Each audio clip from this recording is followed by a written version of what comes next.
and I'm here for it. Like super bad. The ABA draft.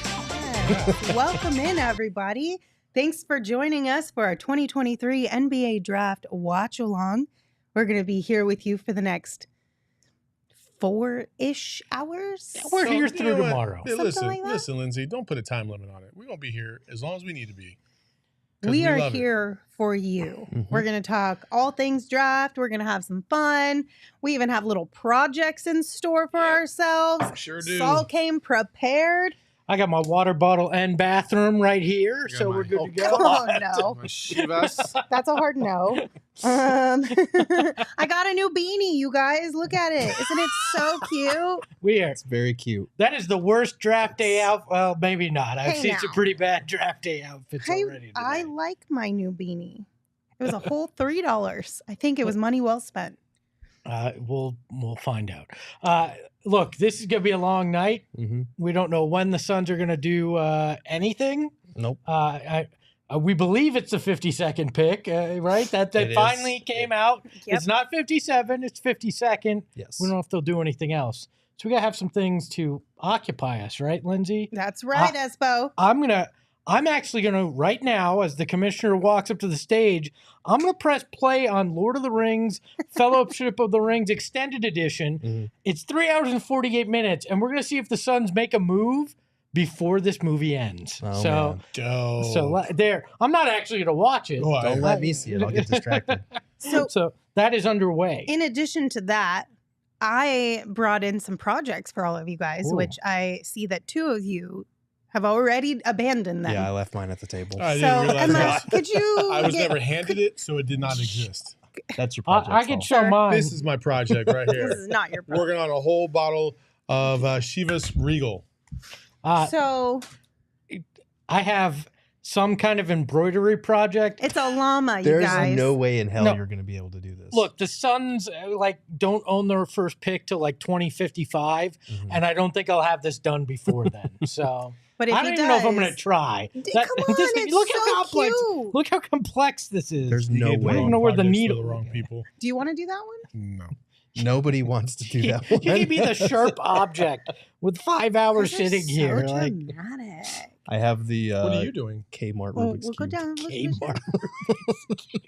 It is a little wonky of a Rubik's Cube. I'm not going to lie. Definitely like It's hard a to like even I feel twist like the- it's going to break before you can even might. come close to finishing A it. homemade Saul, Rubik's what you Cube. got? What did you get in the I- prize bag? I got a Jurassic World coloring kit.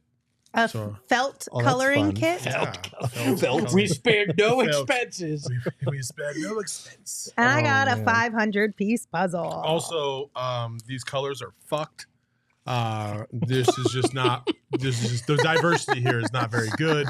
It also is very small, so like you're just gonna get a cramp because You you're just got doing this the whole this. time. you So that's got cool. this, Saul. I I have full faith in you. I do Awesome. love that we got felt, which matches our 70s retro. It says feel. 4 velvet art poster set. There's Yeah, 4 you got of the these? 3 little ones too. Oh, the small ones. Okay, Yeah. they count Baby those velvet. individually. All I right. wanted to give the Suns a chance to maybe make a move before you finished it. Okay. Like I feel like these are all varying degrees of time that will need to be had Probably. before you can finish it. You know what I mean? So Yeah. we're trying to see if we can make something out of it. Sure. Yeah. Don't Hi, sound everyone too in the excited. chat. Hello. Oh, man. What's Amelia, up, Girthlings? Take it or leave it, or leave it. Take it or leave it. Take it or leave it. Thanks, guys, for joining us today. Thank you This for should be joining fun. us. We'll get into the DA stuff. We got plenty of time to talk DA. So Wemby.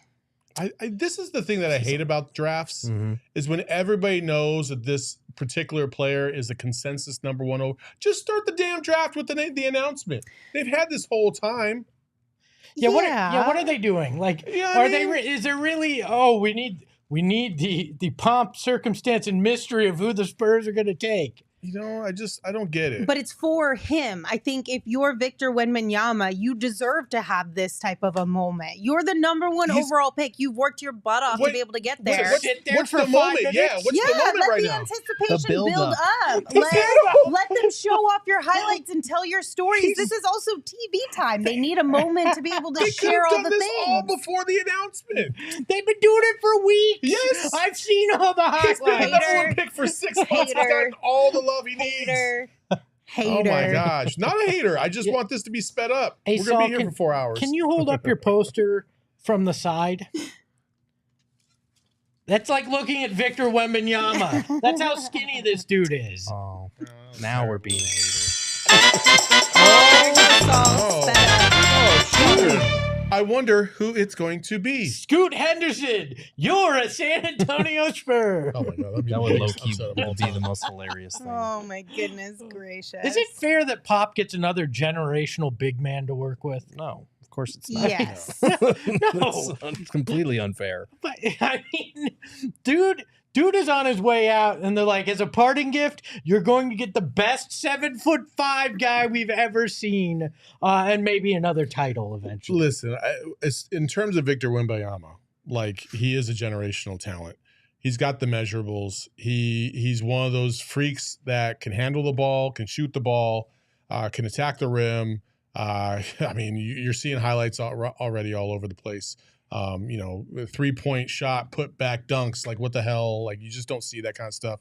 This is he's a freak of nature. That's just, like, by every definition of the word in any sport, he is an absolute freak of nature. It's going to be scary what he does as he continues to develop his shot. He does need to develop his shot. It is a little bit, I'm not going to say broke, but it needs a little fine tuning. But other than that, like, he's going to bulk up. He's going to get stronger, obviously, at the NBA level. And then the wear and tear, just the general wear and tear and learning the game.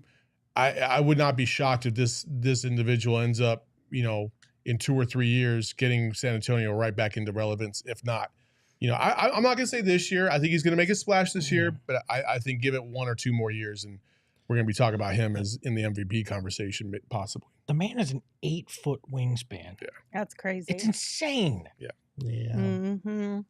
I love how on a lot of the big boards, this one in particular says, as far as the things to highlight the skill set, the first one is just potential GOAT. Like, that's got to feel kind of good if you're Wemby to have people write that about you. How many first number 1 overall picks have been potential GOAT? You know what I mean? Like, LeBron, Zion, and Wemby. So 3. I mean, there's been more than that. Like who? Kareem. He was number 1 overall. Magic. I mean, he was the GOAT until MJ came along, arguably. Yeah, I mean, there's always going to be somebody else. Yeah, I still think it's a very small group of people to be lumped into. I would say that's a pretty cool accomplishment. Yeah, he's one of those guys that feels too good to fail, right? Yeah. I hope so. But then you look, and skinny big men, that skinny, have, outside of like a Kevin Durant, we've seen guys have problems like that. Bill Walton was a skinny big guy, wound up with feet problems. You had freaking Sean Bradley had his injury issues over time. Not the same skill set, but the same kind of body type. And you wonder how much the Spurs want to get him in the weight room and get that working, add a little bulk to it, Yeah, I mean, the skill set's generational. I think he needs to work on obviously getting stronger, because he does have a high center of gravity when you're that tall and you are skinny, but he's going to be fine. They're probably going to get him a center to ease that load, and if they don't, they can just do Zach Collins. It's not like they're trying to win anything this season anyway. So the next few years are just all about making Wemby comfortable and seeing what he can do, and he's up. I mean, like, outside of Zion and LeBron, I can't remember a more hyped draft prospect, and for good reason, because he's absolutely foundational stuff. Yao Ming, they did show Yao Ming. We can't forget about Yao Ming when he came out. Same kind of thing. Not the same skill set, but in terms of kind of the size, we've never seen somebody of Yao Ming's size. And then, of course, as Will mentioned, injuries ended up getting him. But Wemby is the pick here, and for good reason. And we just wasted 5 minutes for nothing because we knew that was going to happen. Listen, as much as I don't love the Spurs, and I know you guys were joking half-heartedly off the top of the show about Pop getting a guy like Wemby. It is a perfect pairing for the two, though. Like for his career, I feel like he landed in the perfect spot to have that kind of a guy help develop you. Yeah, which leads me to think that the Oh no, Gerald, you broke my it. Kmart project broke. Well, that's not gonna work. I was just One onto down. something too. It's literally disintegrating in your hand. Well, that was cool. Well, Well. just like Victor Wembanyama, Oh no, that was very brittle. Damn it. I should have taken the Rubik's Cube. You should have taken a Rubik's I don't Cube. know if that's a bad omen or what. It's brutal. Oh, I hope no. not. Everything's falling apart. I really hope not. Oh no, Gerald. By the way, hobbits are smoking pipes on the movie right now. I don't know. Hell yeah. I don't know what that is. Hell yeah, they are. What's going on Which movie is it? Oh my goodness gracious. Do you guys actually think that you say this is a perfect pair, but do you think Pop can still get them? I mean, he's in his 70s. How long is he going to be there? Can he really develop Victor that fast to put them in a position to actually win again? I don't think he's going to do that. I think Wembanyama is going to take a little time to adjust to the NBA game. I mean, yeah. I don't think it'll take him time to I mean, it'll take him a year to adjust because every rookie gets hit with that rookie wall and the physicality, the speed, all that. But I feel like the bigger question is not so much Wembanyama, but how are they going to put players around him to get more competitive? Like, he's going to need a season or two to learn how to win in the league, but like the Spurs roster is also super young around him as well. So that's the part that's going to take more time. I don't know that Pop's going to be there when it's time for Wemby to start competing for championships. But when you do have a player like that, it does accelerate the timeline. We've seen it so many times with like Embiid or Jokic or Giannis or Luka, like all of these teams that start off with these transcendent players, they have to put something together pretty quickly. So the Spurs are still in that youth phase. We're not going to put the cart in front of the horse here, but like to your point, I don't know if Pop's going to be around for all of that. By that point, you're kind of thinking of successor, and however long he wants to go, that's probably however long they're going to let him coach. If he's the generational talent that everybody expects him to be, Pop only needs to be around for about 3 or 4 years. Then that's about it. By the time Pop is 75, you should be in the running for a championship by then, by then, especially if you think that this guy's the man. So, yeah, I would be. Pop's not going to be retired before 75, I don't think. I mean, listen, when you have somebody like this, it makes it a little funner to go to work as opposed to coaching the bums that he's been coaching right now. So, yeah. Does he wind up better than David Robinson and Tim Duncan? I mean, that's a high bar. You got to win championships to be in that conversation. I mean, you win 1 or 2, you're already past David Robinson, but you got to get past Tim Duncan, and Tim Duncan did it.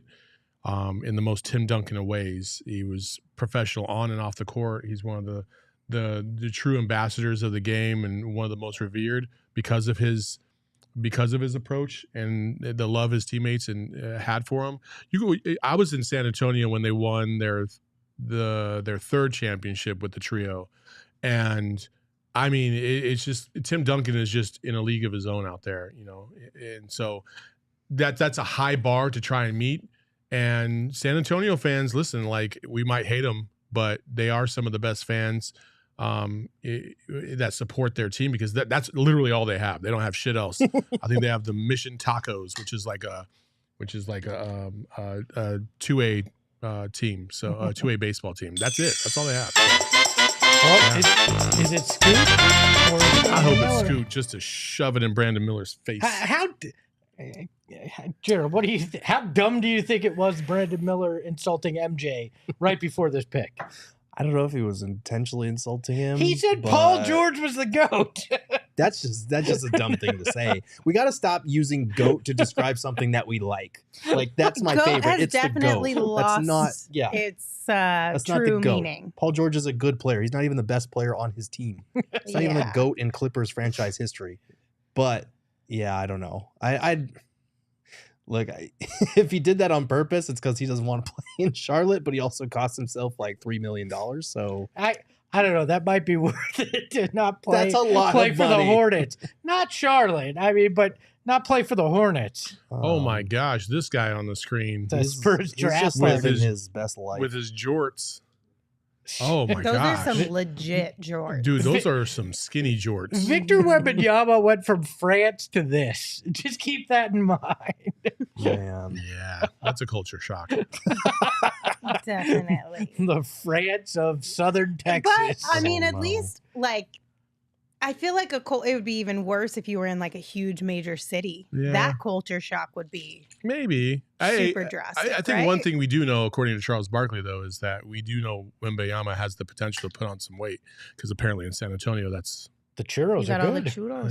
yeah, that's all people do is put on weight out there. Hey, if Victor, God, if you're churros are looking, so good, though. if you're looking to gain some weight, come out work with me. I can get you there. I'm just gonna tell you that. The best churros I ever had were in Rocky Point, and it was from a churro cart called Jurassic Park.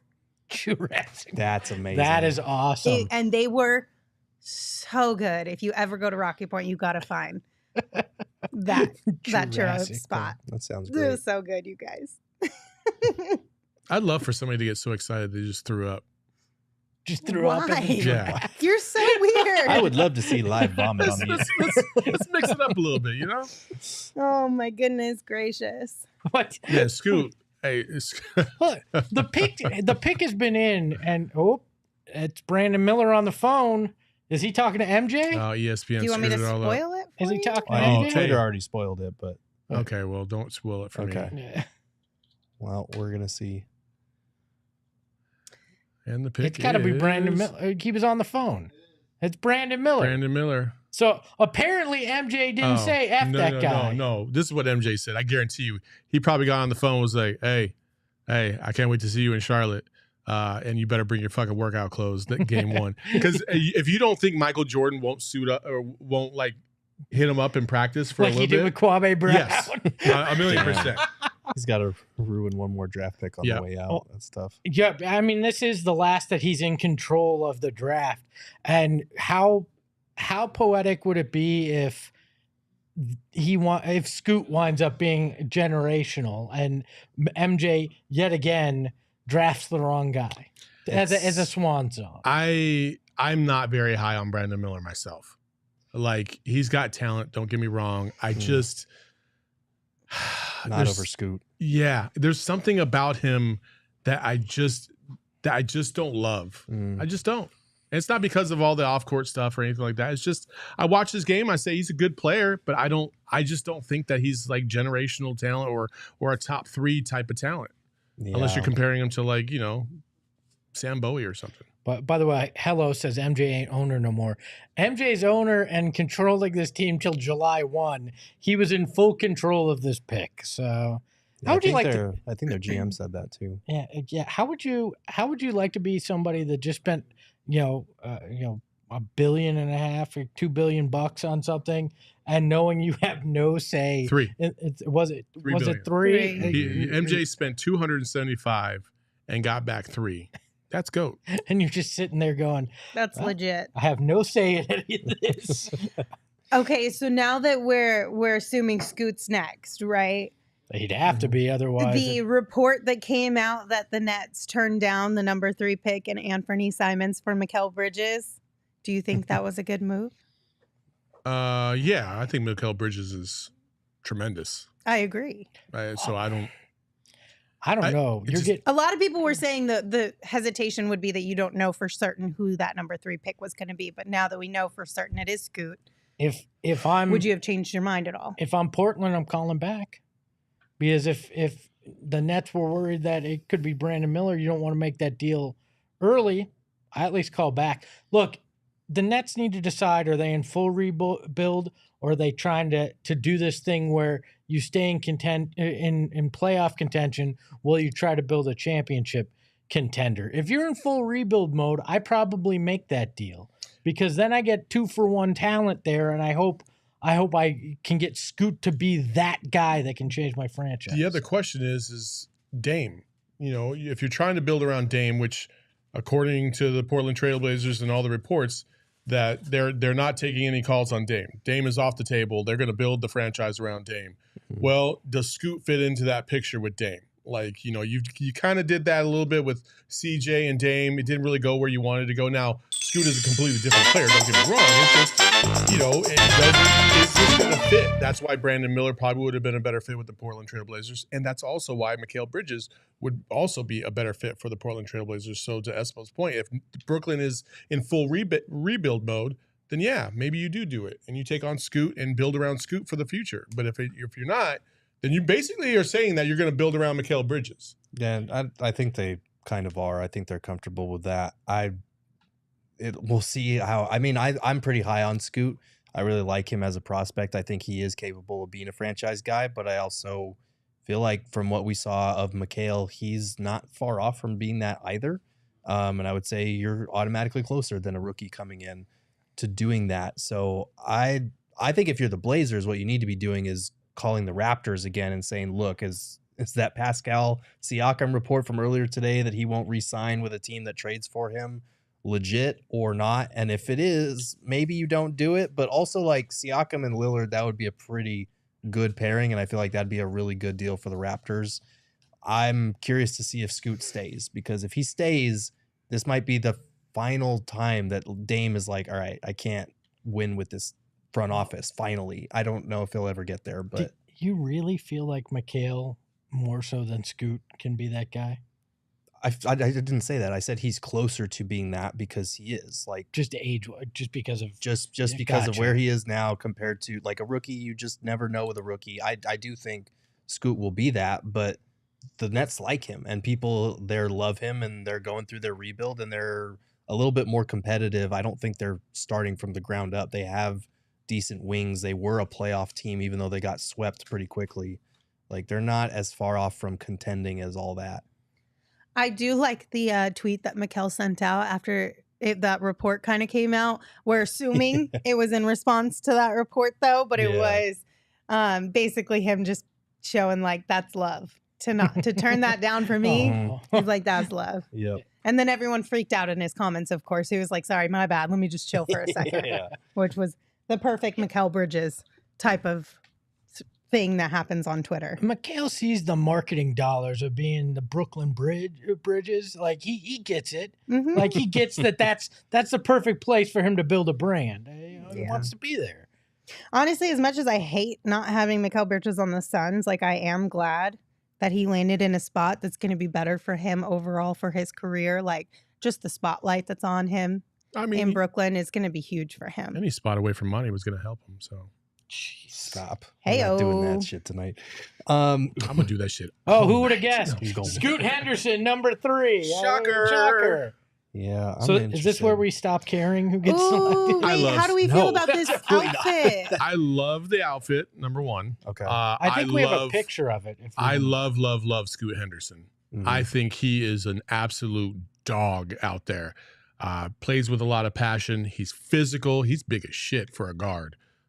He's like, you're not going to stop him. Body contact isn't going to be a thing for him. Shit, he almost down near posterized Wembanyama last year in the G League. Like, so, or not the G League, their exhibition or whatever. Oh yeah. So like he's a good player. He's got to work on that outside jumper. It's a little broke. I don't like the form, but the way he drives to the basket with force, like I really do love his game.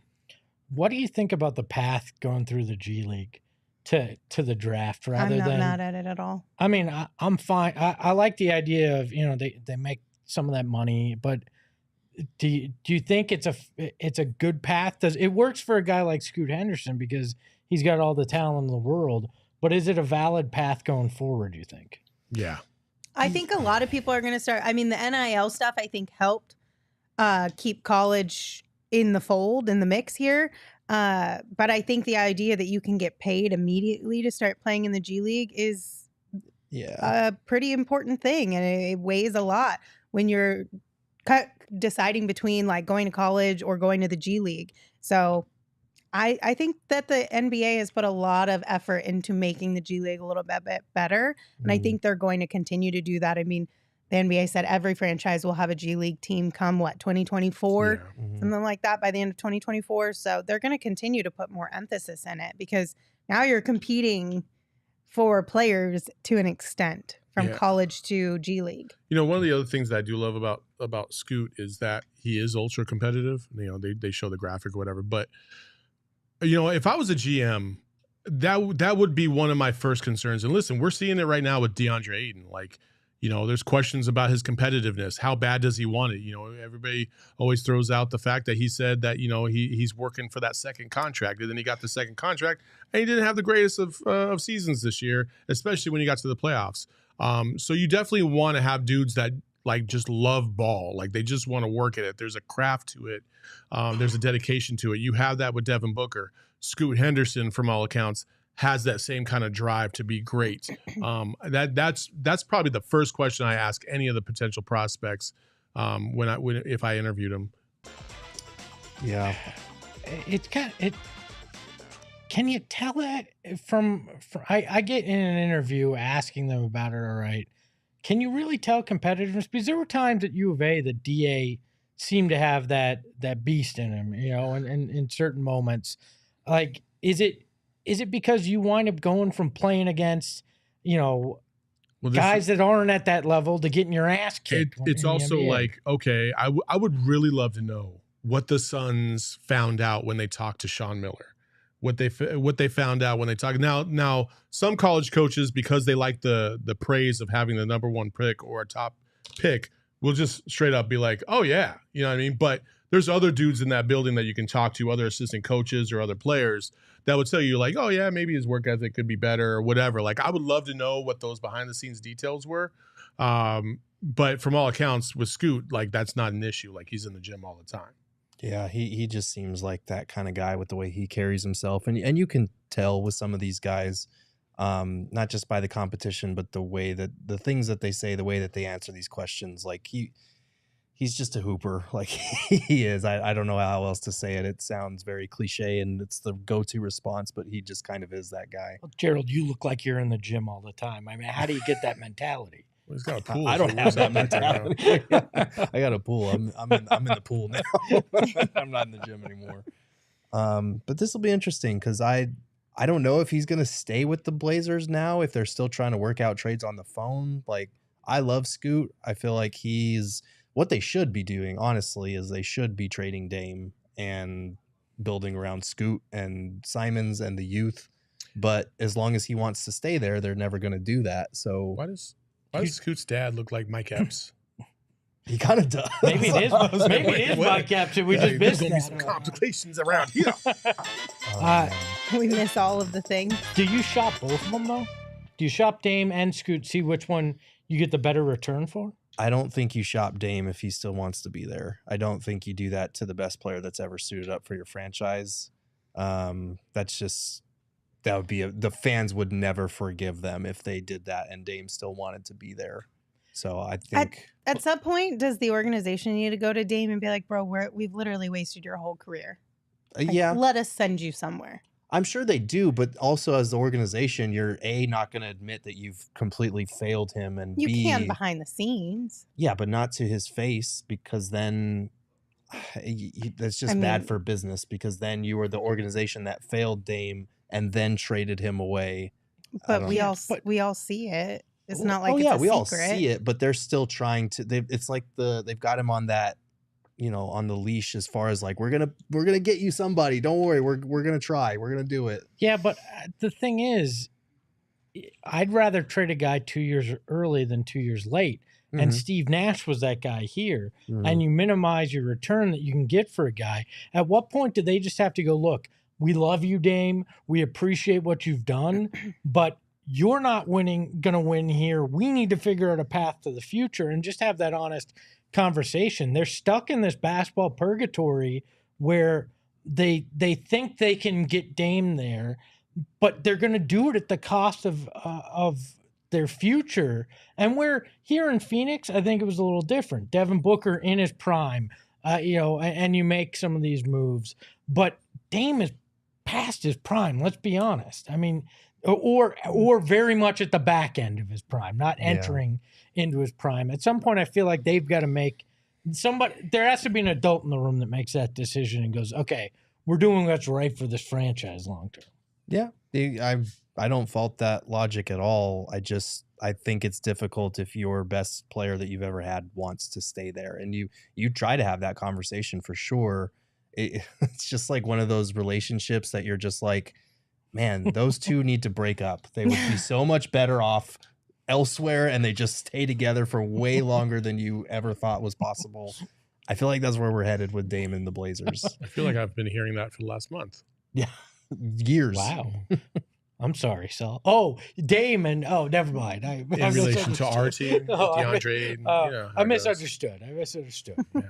Yeah. There's a theme going on in this draft, by the way, especially with the guards. And Scoot, like I mentioned, I think the outside shot needs a lot of improvement, especially catch and shoot. Amen Thompson, same thing. Tremendous guard. He's got explosiveness all over the joint. Shot is a little broke. Again, like if you're going to play guard in the NBA, you have got to shoot from the outside, because we know firsthand if you're just going to be left open and you can't come through, it could hurt you. It could hurt you. So Amen Thompson's got a little bit of work to do in terms of shooting ability, but tremendous first step. He's very athletic. He's kind of a freak at the point guard position. He loves to. One of the things that I have heard about him is that he does love to play with his teammates. He does try to find them a lot. He does try to incorporate them a lot. Forces things, but even when he forces things, he forces them to his teammates. So he's not really a me first kind of player.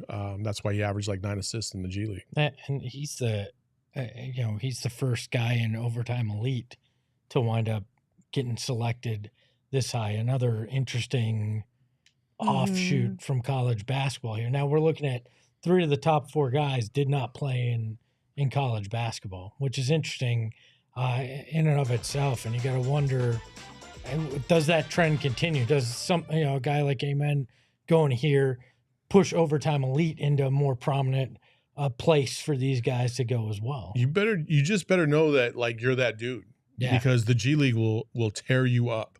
If you're not ready for it, you'll fade. You'll fade and you'll go away, and nobody will care about you ever again. And that's the unfortunate part about the G League. Whereas as opposed to college, where you get 4 years to kind of develop if you need it, and you can just leave after the first year if you're solid. G League, I mean, you might not ever hear about that dude again, and that's the risk that they take. So listen, being a U of A guy and knowing multiple draft picks that have come out, or multiple players that have come out for the draft, and just thinking, bro, you don't have what you think you have, like skill set wise. Like I've seen it too many times, and a lot of guys just don't understand that because they're getting bad advice. Well, but clearly these guys we're not talking about in that vein. I mean, that could be an even larger discussion about like making sure you have the right people around you, because that's half the battle these days for these athletes, right? Like you have a team in high school if you're one of the top guys at this point in time. And that wasn't the case years and years and years ago, but now it is. And you kind of have to, but you have to make sure that you're doing your due diligence and like picking the right people. And that's a lot of pressure to put on somebody who's 16, 17, 18 years old. Yeah. Well, I find it interesting with Overtime Elite too. That's this offshoot where I'm pretty sure high school kids can go there, right? It's not just these guys that are one and done. It's this program that I think they pay like $100,000 a year, and they do some schooling on top of playing basketball, and it's like a souped up AAU kind of program here too, which is it could be very interesting to see if that becomes a larger kind of model here moving forward. I can't remember who it was, but somebody did a story on Overtime Elite and how rigorous it is in terms of like what they're constantly filming and all this promotional stuff they're having to do, and in a way how it kind of feels like they're getting taken advantage of a little bit in that way. The players are? Yeah. Which is interesting because, we could talk about the NCAA and how exploitative just basically free labor is outside of NIL deals. So I'm all for trying to find alternatives, as much as like I don't want college basketball to continue to trend downhill. I just feel like until these guys are getting paid, their players are going to look for ways to get paid and still carve their pathway to the NBA if they're good enough. And I'm all for it if they can, and continue to increase the talent that we see in the G League or in Overtime Elite or in these other alternatives. Yeah. Now we get to Monty's team. The Detroit Pistons. Is Landry Shamet still available? Stop it. I can't wait till we see who they picked. And it says projects to be Landry Shamet as his NBA comp. While we wait for it to show up on the screen, we did get a super chat from Andrew. Andrew, thank you so much. Said, here's $1 to give the Suns good luck in this draft. Go Suns. Thanks, Andrew. We're going to need a couple million more so they can buy a pick earlier than 52. No, we don't need a luck. couple million more. Ishbia is just fine. He got plenty of millions to throw around. Shh, we'll take a couple million. I mean, yeah.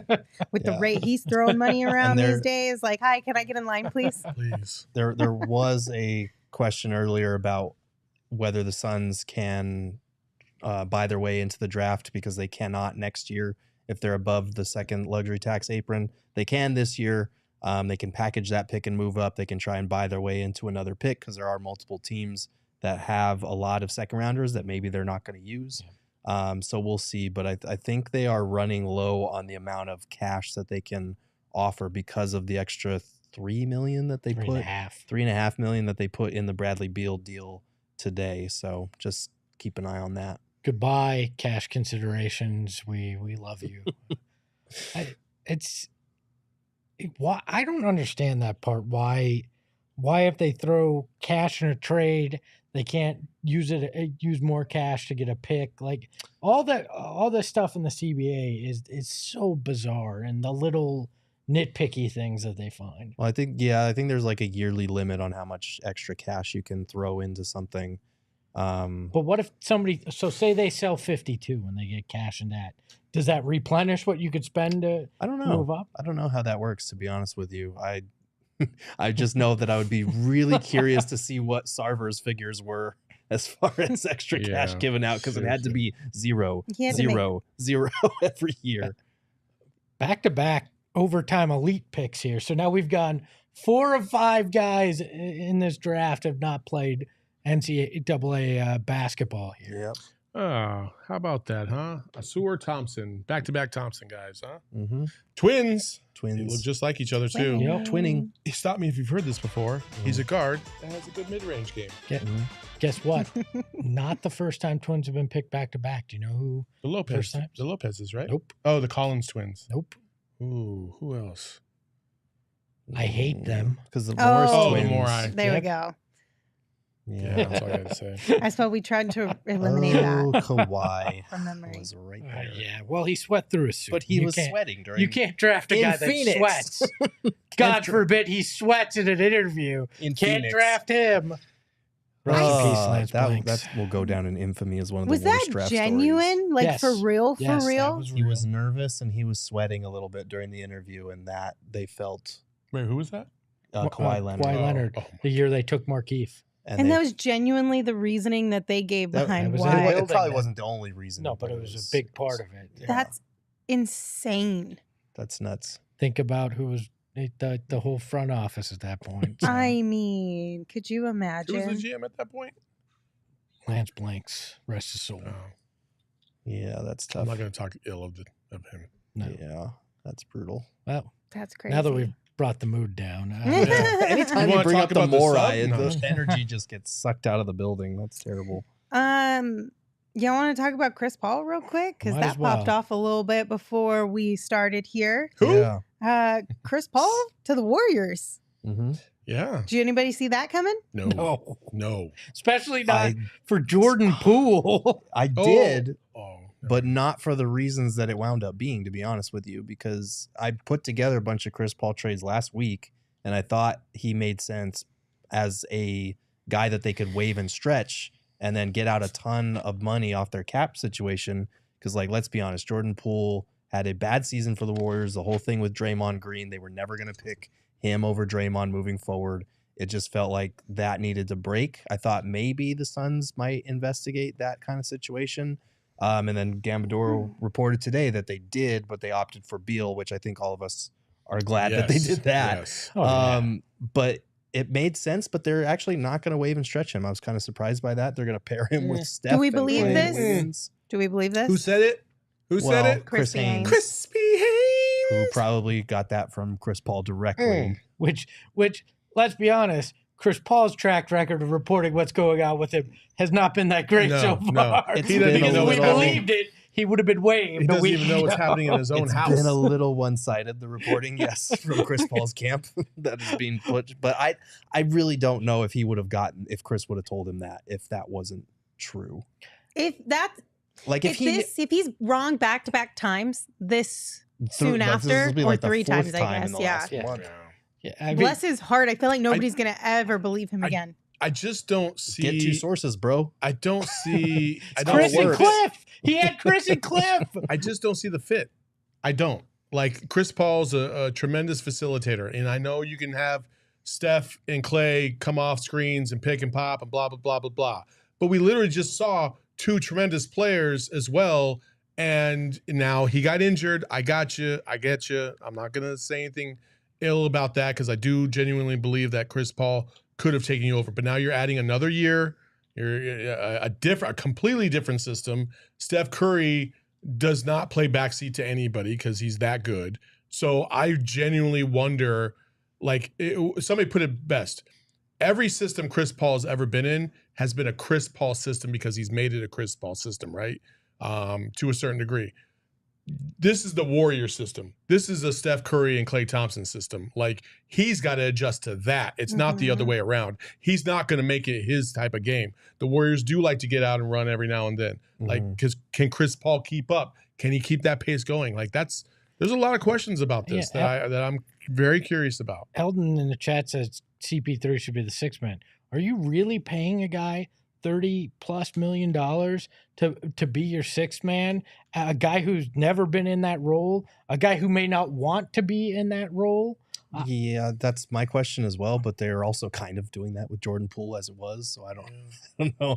Like, I get, like, there are They're definitely used to it. there are questions about it for sure. I'm kind of fascinated to see how it plays out because defensively, I don't know if Curry and Chris Paul can be on the court together at the same time just because of that lack of size that they would have.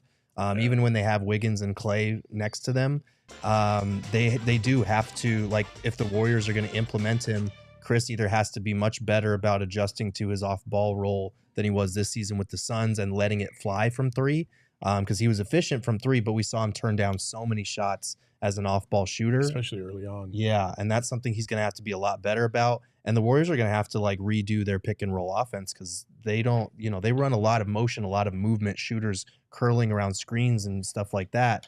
That's not where Chris Paul thrives. So I'm interested to see how they do it, whether he's a 6th man, whether he's a starter, what their plan is. It could be fun to watch, but I was kind of surprised when they traded for him and didn't waive and stretch him. I'm going to laugh the first time I see Chris Paul come off a fucking a curl to catch and shoot. Like, wait, what? Well, and it almost feels like they now have to re-sign Draymond. Because does that team make any sense without Draymond at this point? No. Well, they were always going to re-sign Draymond. I mean, he wasn't going anywhere. I mean, look, you can now cross the Warriors off the list, though, because the CP3 curse is there now. So, What does anybody know off the top of their head what the Warriors' money situation looks like? Oh, it's almost as bad as the Suns, right? It's a lot, which is why I'm surprised that they're not stretching and waiving him, even though they have to fully guarantee his contract to trade for him, which, that's $31 million. If you stretch that over 5 years, it's like $6.2 million, as opposed to like the $3 million that would have been the preferable stretch amount. I'm still kind of surprised they're not doing that. I just want to go to something real quick. Anthony Black just got selected by the Orlando Magic. Okay. That's another guard. Interesting, huh? If you've been paying attention to the rumors, there are some trade scenarios that are out there that pertain to the Orlando Magic. I mentioned this before. I will mention it again. We have it on very good authority that one of the trades that was proposed came via the Orlando Magic, and it was by the way of Jonathan Isaac, Bol, and Wendell Carter Jr. And the only hangup is that the Suns wanted a guard as well. Well, if you just drafted Anthony Black, that frees up a potential guard. You have Suggs, you have Gary Harris, you have Markelle Fultz, Cole Anthony. I mean, now you have a plethora. You have 5 guards now. Just saying. So you're saying there's a chance? There is a chance. I actually love that that trade more than Yes. any of them, because yes, Jonathan Isaac is whatever. He's injury prone. And so you do take an inherent risk with that. But Wendell Carter Jr. is a solid player, very solid player. And if you were able to get a solid guard, you can get a stretch. Now you got stretch 5, 4, 5, and Bull as well. So you're talking about a spot up shooter. Hey, Bull's not a bad option. And then you throw in a potential guard. I don't think Suggs would be in play. That would be tremendous.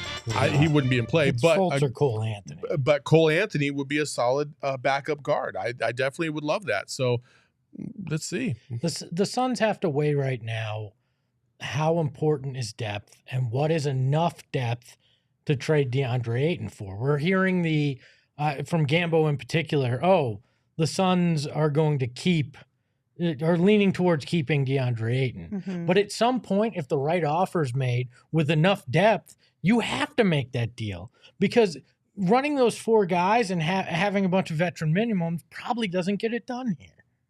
Yeah. Can't argue with that. Can we take a look at the Bradley Beal deal?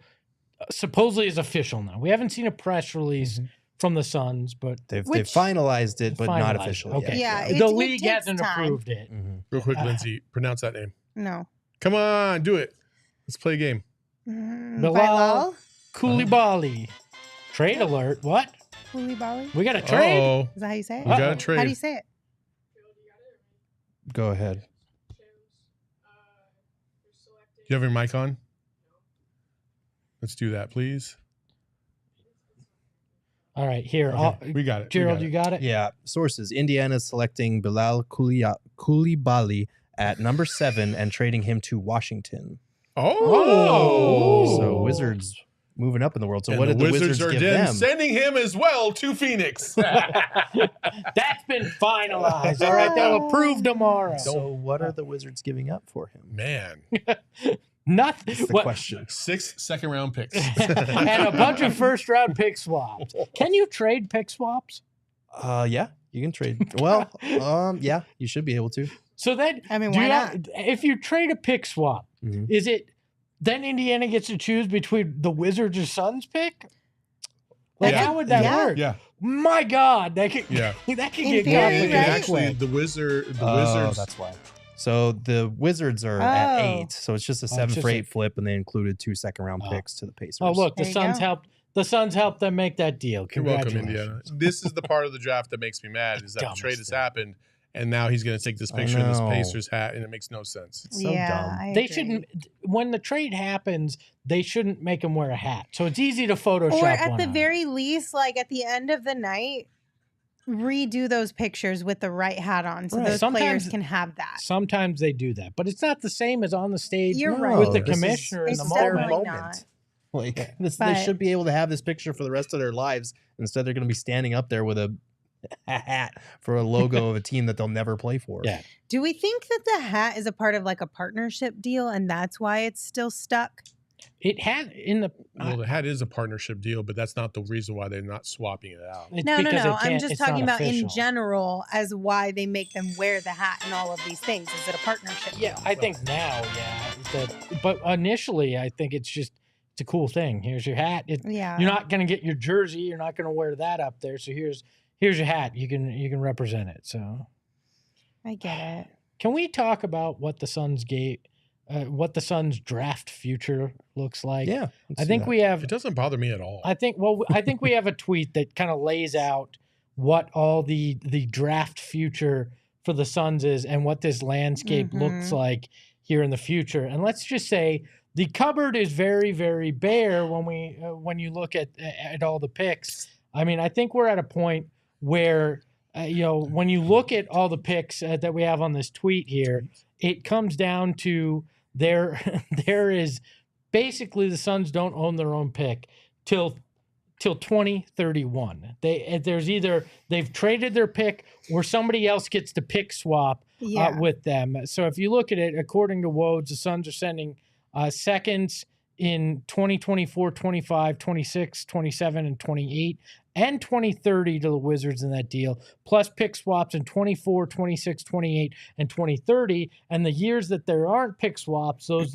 picks have gone to the Nets, correct? Yes. So now the Suns don't have anything till 2031. But since it is draft night, I have done some research. Oh, boy. And I have 3 guys who could wind up being the draft picks for the Phoenix Suns. Emma, can you pull up the first one here of the look at this. Little Jimmy from South Central Elementary. He's a guard, 4'9", 93 pounds. First of all, He sticks out a lot at South Central Elementary. Let's just say that. Mean, he's the only light-skinned kid there. I know that. He's got Victor Wembanyama potential with that skinny frame and that length. The Suns very much could be looking at that. Little Jimmy might be there in 2031.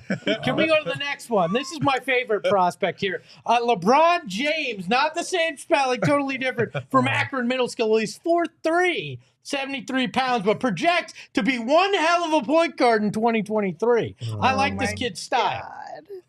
All right, and let's look at the last one. Gleason Pendleton from Lebowski's Little Achievers, 4'7", 89 pounds. Another guy that projects very much thin frame, but could be one of those power forwards that could really change the game. He's got great distance on that three-pointer from the middle school line on an 8-foot hoop. So. Gleason Pendleton, he says. That was actually my great-grandfather's name. I sent that. Was it? Yeah, that was. What a name. So no Europeans, huh? Oh, I can't project that. Like I don't know. My scouting department has not gone overseas to look at the middle school basketball overseas. Not scouting those playgrounds of Greece. Huh? Actually, you know what? There may be 11-year-olds playing professional basketball. I mean, Luka started at 14. That's so crazy. Yeah.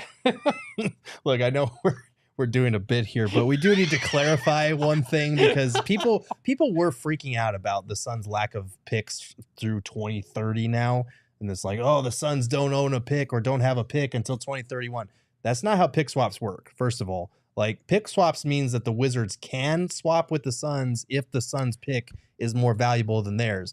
Guess what? In 2024, that's not going to be the case. In 2026, I'd be shocked if that's the case, where the Wizards have a better season than the Suns. 2028, that pick, the worst pick between Phoenix, Brooklyn, and Philly will go to them, so it's still not going to be the best pick that's going there. 2030, you could convince me, okay, maybe by then the Wizards could be on the come up, the Suns could be rebuilding, or all of their star players gone, whatever. Could be a whole different era. It's just too far to project. Like, that's 7 years from now. We have Devin Booker, Bradley Beal, and Kevin Durant. Let's just fucking enjoy that. Can we please do that? Because like this is not any, like, the pick swaps are not something to get upset over. 6 second rounders, yeah, that's a lot, but what have they done in the draft recently anyway? In addition to that, I think everybody's always like, oh my God, right now. Well, fucking, you have 3 key assets in Devin Booker, Kevin Durant, and Bradley Beal. You know how the NBA works. It's not a guarantee that all 3 of them will be here the entire length of their contract. Right. You know what I'm saying? So when you inevitably have to trade 1 or 2, or if all, then you're going to get some picks back. And that's how this works. Like, everybody said the same shit about the Brooklyn Nets when they signed all 3. And guess what? They're fine. They've absolutely recouped all those picks and then some. Like, it's okay. It's not the end of the world. It'll be all right. Yeah, and my point was they don't control the destiny of their pick. So if they do wind up in the lottery for some reason in, say, 2027, they're gonna wind up with whatever the lesser pick between those 2 teams is. So the Nets ones are the more concerning ones, because some of those, the Nets just own their pick outright, at least with the pick swaps. Even if the Suns pick is more valuable than the Wizards and the Suns are a worse team than the Wizards, well, they still get the Wizards pick. So they'll still have a first rounder of some sort. And I'm sorry, but I don't see the Wizards being in that 25 to 30 range where we really need to be worried about that. I also need to know in the new CBA, if your draft pick is frozen, does that mean no matter where you are, your pick's frozen and the other team can only swap to your frozen pick? Because at that point, who the hell cares? Yeah. Well, so I think the frozen pick, the earliest that would start kicking in is 2031. I believe. Is it? So it's that, yeah, I or excuse me, believe. not frozen pick, moving to the end of the first Right. round. So that would be That punishment. 2031, I think, is the soonest that would start. Really? Okay. Well, then that's out of range. I believe. I would need to look into that because we still don't have a finished document to look at. Right. We're just going off of reports It's right all now. mythical. It's It's all in the Lord of Rings trilogy if you want to go watch it. By At the the way, end of the day, 2 like, hours and This 54 is the minutes new left on CBA. it. There it at the end is. of the day, you got to give up something in order to get something in return, right? And Yes. everyone claims, as Suns fans, we all claim we're willing to do whatever it takes just to get one. Mhm. And then we'll figure it out from there. Right. Well, this is Ishbia doing whatever it takes to just get one. Yeah, Mhm. but So you're going to have to mortgage the future a little bit in order to make that happen within the realm of what you have to work with. And I think at the end of the day, we should all be okay with that Mhm. because the goal is to get that one and then we'll figure it out from there. And it's like, it's not like we've waited our whole entire lifetimes already. So Yeah. But what's a few more? what shocks me is how many people don't think that way after this trade. They're like, well, look at I'm like, I don't care. If you win it next year, whatever. Mhm. Give me 10 years of crap. I already dealt with 10 years of them not making the playoffs. That's what I'm At least I get the saying. title. What do I care? I don't understand the mindset that it's like, no. 2027, we could be really bad. You can't. We've been really, really bad for a really, really long time. You don't get to get everything you want. You can't be all in and all out at the same time. Like, it No. just doesn't work. You have to choose one or the other. For the longest, we've been all out. We've missed on picks. We couldn't get our shit together. We were giving fucking guys away in free agency, and Sarver was fucking this we were organization selling all people up. for cash. Yeah, it was awful. And now you have an owner that's like, dude, I'm all the way in, and he's getting these dudes. And listen, you got to enjoy the ride. Got to Mhm. enjoy the ride. Yep.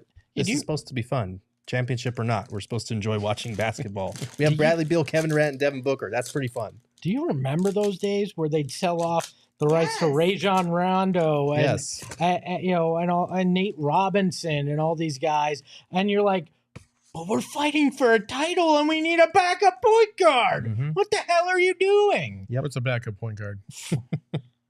What's a starting point guard right now? We don't even have one of those technically. Devin Booker. We yeah, do but point too. book didn't work with the G Leaguers around him, Gerald. That's How true. will it ever work with Yeah. Kevin Durant and Bradley Beal? Point book looks so much better against the Clippers in the Western Conference Finals in Game 1. Like, that was beautiful. Like, he did a tremendous job. Point book did not look good when you had fucking Shaq Harrison right next to you. I'm sorry, Shaq. Yeah, but that's Shaq not taking fair. strays. Like that, we shouldn't have been judging point Isaiah book based off of that. Canaan right next to him. Damn. Sorry. Canaan. Eh, Can't even get his name It's- pronounced right. it's irrelevant. It's who really cares? Yeah. Damn. So I'm gonna color your thing because I don't think you're gonna do it. Yeah, I mean, I'm locked. I'm locked in. I touched Gerald He did. broke mine his He already, and- physically touched his. and it broke. and it fell apart. Yeah. To be fair, That was the worst dollar Gerald can I've ever multitask, spent. and I don't do computers. Oh, look so- at Yeah, that. that's I fair. can't even do this. I really want to see how you. I fare do in want to this see you because try to do that. Here, I'm that trying one to was sew. I feel like Damn, that was the most expensive one, and It then just the went fucking right thing just went through right through. Yeah. Because you didn't tie Hey, a knot at the end of it. he's Do you just know how to poking sew? big ass holes. Why would I know how to sew? You've never had to. Oh no!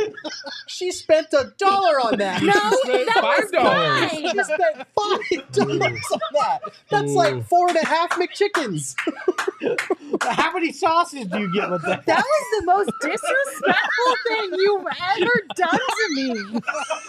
Which means I have not been that disrespectful. Oh Look, my I can't god! take Lindsay seriously. Between the face and the beanie, she looks like she just poo-pooed on her day at Disneyland.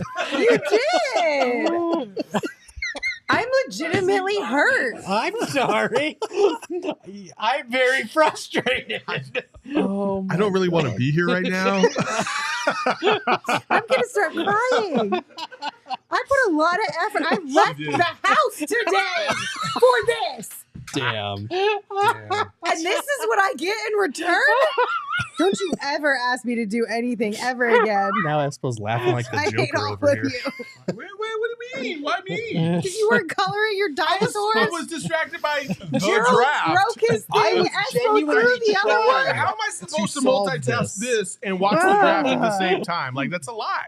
I was Y'all are just out here genuinely hurting trying. my feelings today. I tried to I solve didn't chuck mine. my fucking picture across the room, though. I'm just glad I didn't break the lights. I was trying to throw it over near the table and I hit the lights. Oh, Phoenix in man. the chat said Lindsay did not deserve that. Thank you, Phoenix. No, she didn't. I didn't deserve That that. had little to do with Lindsay and more to do with my frustration about not knowing how to sew. God, just hurt my feelings. She'll cry in the car. I'm gonna cry on the way home. I'm not gonna forget this. I'm very Lindsay. sorry. How the hell do you even get this through the fucking wicket? Taylor Hendricks, the pick here for the Jazz. I'm trying my ass Taylor off. Hendricks. He That's and cool. Stephen A. Smith sharing a suit tonight. They both have the Pepto-Bismol pink. Damn. Hey, we First haven't of all, talked about any of the fashion listen. First of today. all, Espo, outside of Yeah. Grady Dick, I'm just not trying to hear. Everybody's suit has been fantastic. Scoots was You awesome. you like this? I would sport the shit out of that. All right, we're buying Saul a full pink suit for Vegas. Espo, I hate to A break million it percent. to you, A but million like, percent, I would wear I'm it. gonna call up my $25 suit guy. I have, kinda I like have, that. I have black shoes with rhinestones on them too. Oh, I would wear the shit out of that in Your Vegas. wedding Okay. shoes? there you go. Don't know. They were my graduation There you shoes go. when I got my Oh. master's degree. Oh, we do have a Nice. trade alert going down. Oh, Oh, we another do? trade. All right. Is it the Suns? So, according to Shams, Dallas is trading Davis Bertans and Cason Wallace at number 10 to Oklahoma Oh, City. damn it. So the Thunder are For getting the what? 10 pick. We're not sure yet. Sure, yeah. So number Oh. 10 and Davis Bertans going to OKC. So the Thunder acquired another tall, skinny white guy. Holy shit. They do not And stop. another first round pick. Wow. They have a brand. That's They do. This is incredible. really hard. They didn't give you a threader. That's what I'm no. saying. By the way, Sly in the chat said that they have a complaint against a PHNX employee they'd like to file. So Saul as HR, I think you'll have to reach out to Sly. I'm guessing it's about me. I don't know. Thanks, Sly. Also, we got another super chat from Espo's burner. They said, sign and trade Cam Johnson for DA. No. So I hate to break it to you guys. A sign and trade for the Suns is not happening. Not And the happening. reason No. is that it hard caps you at 169 million if you do any sign and trade. They are already going to be pushing well past that with their roster that they have, especially if they do not trade DA. So even if you work out the sign and trade math, which is more complicated than a normal trade, that's a big problem in terms of hard capping yourself. This team can't. They have to go past 169 million. There's no way they can fill the roster otherwise. Yeah, what would that get you? Beal, Booker, and KD, and then nothing. Like Yeah, the first team ever to run it out there with 3 players. yeah, We want to there's- talk about not being able to afford certain things. That's definitely one of them. yeah. Oh We my! got money for other things. Lindsay, are we okay? No. Are we? Are we okay? Can I? It's been 30 seconds. I thought you might be over it by now. It's like just let Gerald talk for 45 seconds and maybe she'll zone out and forget. Well, I'm just trying to get this threaded. This So is really Oklahoma was City like, is where's my sending number 12 and a traded player exception to Dallas as part of the trade. You bring up a trade exception. The Suns have a $5 million trade exception, correct? Mm-hmm. How does that come into play? Not to put you on the spot, but I'm trade exception illiterate. Well, So you know what? I mean, we have a pick. The pick is in. Yeah, honestly, I don't know how much a $5 million trade exception will make a difference. A lot of times we see trade exceptions go to use, and when they are put to use, it's like kind of like a afterthought of the trade itself. So we'll have to see. But I mean, if a lot of the reporting recently has been that the Suns are either not satisfied with the trade market for DA and are going to wait it out, or they're going to keep him. So, and the only way that would even come into play is if there is a DA trade of some sort. Yeah. So, as always, pretty much everything that the Suns have right now in terms of roster building outside of veteran minimum contracts and this number 52 pick is a DA trade, because campaign doesn't really have much trade value. That would just be a move on the margins anyway. So Can you Gambo break did this? tweet 15 minutes ago. The Suns do have What's that? the number 52 pick in the draft, which we already knew. But what he's hearing is It's they're real exploring tough. options to trade the pick for a player or trade up in the second round by using number 52 and cash to get a better pick. Who are you going to get player-wise for the number 52 pick? well, I wrote about that over Yeah, at you didn't read it. gophnx.com. setting you up. Great plug. There Great you plug. go. There are a couple nice guys save. who Ooh, might gross. be I got there. tangled. I was gonna do it. I don't know. Like, it's hard to say because a lot of these guys that I listed are projected to go slightly higher, maybe in the 40s. But I do like Jordan Walsh out of Arkansas. He is a guy that I think he's a 6'7" wing, and he has an absurd 7'2" wingspan and 8'11" standing reach, which is stupid. He is not a very good offensive player. There are questions about his shot, but he is one of the few guys in the draft that has like legitimate all defensive potential. A guy that could possibly legitimately guard spots 1 through 5. He hounds ball handlers. He can sense when the ball handler is not comfortable with the ball and just strips them. He's got a ton of length, really good defensive instincts. And on a team like the Suns, you need shooting, you need defense. The big question mark obviously is about shooting. We've heard that before a lot tonight. But defensively, he would be a go-to lockdown guy for the foreseeable future. Sean said, Gerald, your article didn't have enough pictures to get Espo to read it. I mean, Gerald, you should And then the include more coloring book. pictures. Hold on. Hand him the coloring book. If you put more pictures, like if you put a comic strip in every one of your articles, that would be Comic strip. fantastic. That's a great idea. I will absolutely draw a comic strip. It Wouldn't will that be not be so good fun, at all, though? but it would be hilarious. We were an hour and 8 minutes into this, Wait, and nobody never mind. Nobody said boo about Gerald's great article today. I set him up to talk about it, and I take the crap. because you That's didn't read it. How do you know I didn't read it? Because you were like bailed out. No, I set him up. You said I don't know Set anything. him up. Did you read it, Saul? I did not. All right, But then. I'm truthful with my things. I'm sorry. I'll get our graphic animators on it. So next time I write an article, it's a Sean's Into the here already. Spider-Verse style. I would like it into the Spider-Verse, please. That would make it much easier. Here's Frank Castleton, a big white guy from Florida Gators, but he's wearing a Spider-Man suit for some reason. What's his wingspan again? Walsh, Yeah, Walsh. 7'2" wingspan, 8'11" standing reach. Standing reach. Yeah. He can't. He's got 8 fewer inches in his wingspan than Wemby, or 10. I don't know I'm about sorry to this. tell you, we're also 51 picks apart from Damn. Wemby, so I think that might Damn. account for some of that difference there. So close. Another guy that was on the list that I kind of like, if you're looking at wings, is Seth Lundy.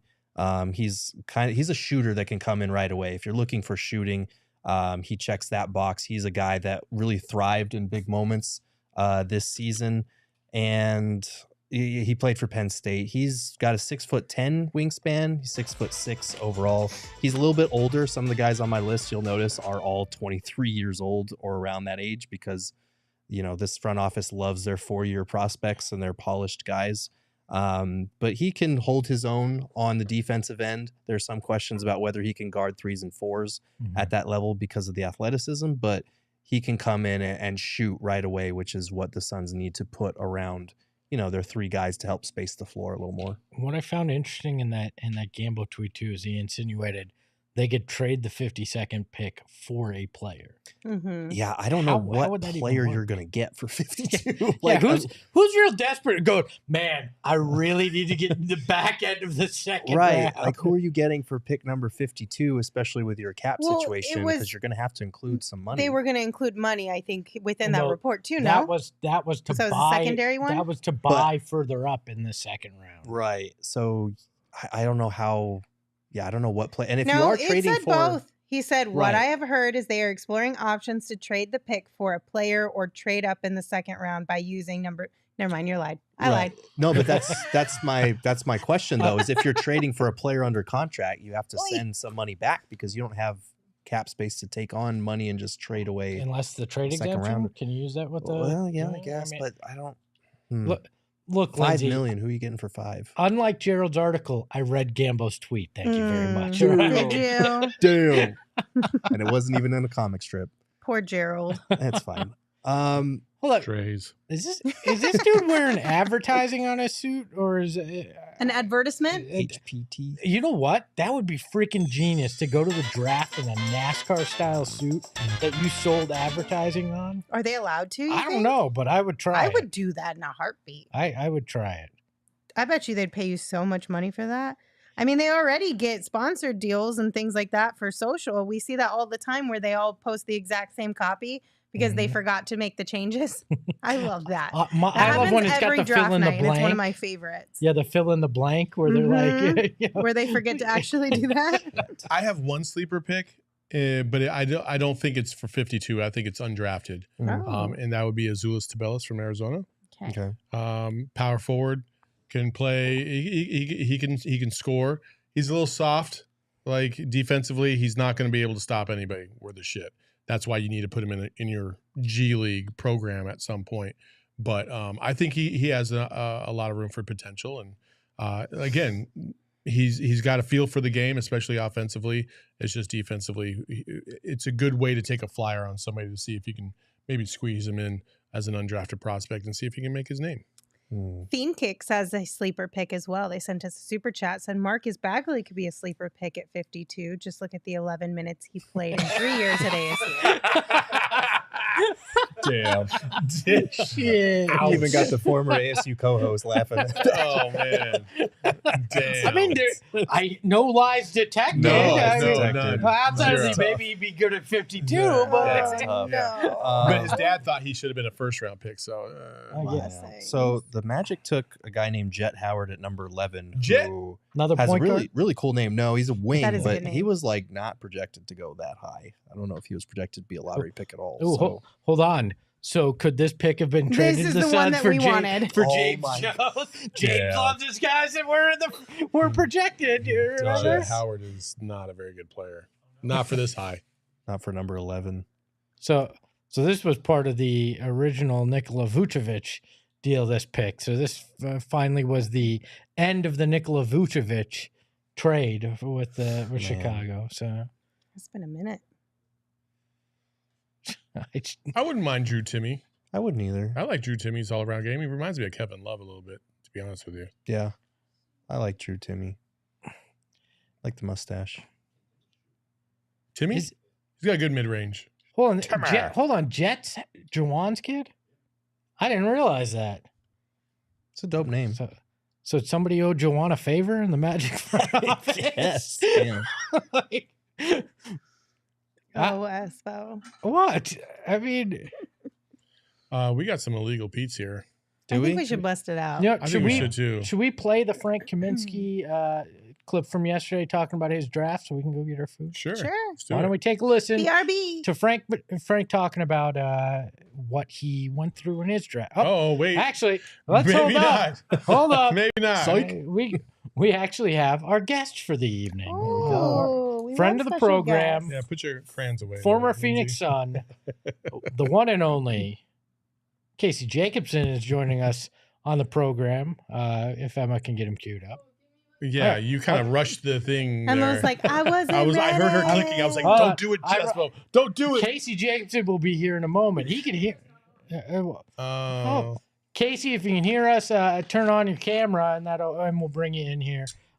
We will have Casey Jacobson. Why don't we play the Frank Kaminsky video? We'll get Casey all set up, and we'll be back. What was your draft experience like? It was good.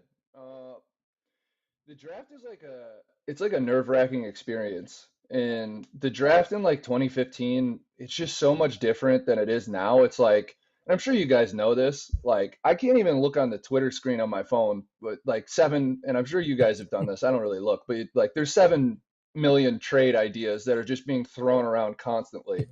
Like it wasn't back when I was in the draft, we worried about Woj leaking the picks way too early, and that was it. Like it's kind of crazy how far it's gone. So my experience was like pretty normal. I found out the night before that Charlotte, if I was there at 9, that they were going to draft me. So I kind of knew going into it that like I'm going to be picked probably at number 9. And the only thing I was waiting to see is like if any trades or anything like did actually happen. But yeah, like I knew Charlotte liked me like all along, going through the whole I didn't do the combine, but like draft workouts and visits with teams and interviews and all that stuff. So um, just good. Playing for MJ was awesome. That was a childhood dream of mine, being a Chicago kid. So I had Michael Jordan posters everywhere. Space Jam was like my favorite movie. My aunt and uncle actually worked for the Bulls during that stuff, during the 90s when they were winning championships. So like my first memories of everything were Michael Jordan. So it was just really cool. It kind of came full circle for me. Do you have any good MJ stories? I tell this one like kind of all the time, but right after I got drafted and went to Charlotte, there's a little bit of a break before summer league. So I went back home to Chicago, just to hang out, chill, relax.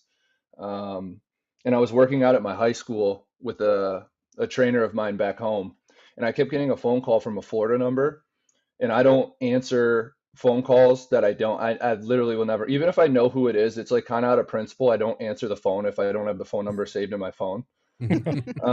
So I kept denying it, and then it kept calling. So I was like, this might be somebody I need to talk to.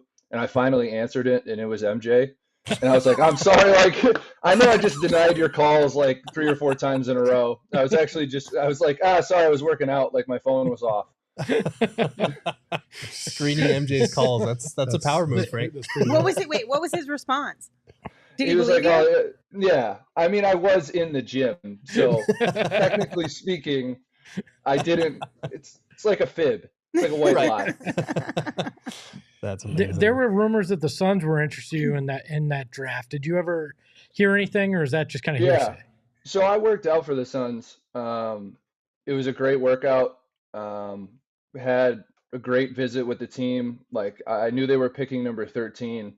It was one of the places that I was really like trying to push to come to. I just felt like it was a good situation for me. Like obviously everyone made me feel really welcome. Like that's the thing about some of these NBA like visits and interviews, and when they have you there, it's like you pretty much know from the beginning whether they're interested or not in you. Like realistically. And I could tell from the beginning that Phoenix was really interested. So you feel really like confident coming out of those. You call your agent, you're like, yeah, they love me. They told me they love me. Like I really like it here. They got great people.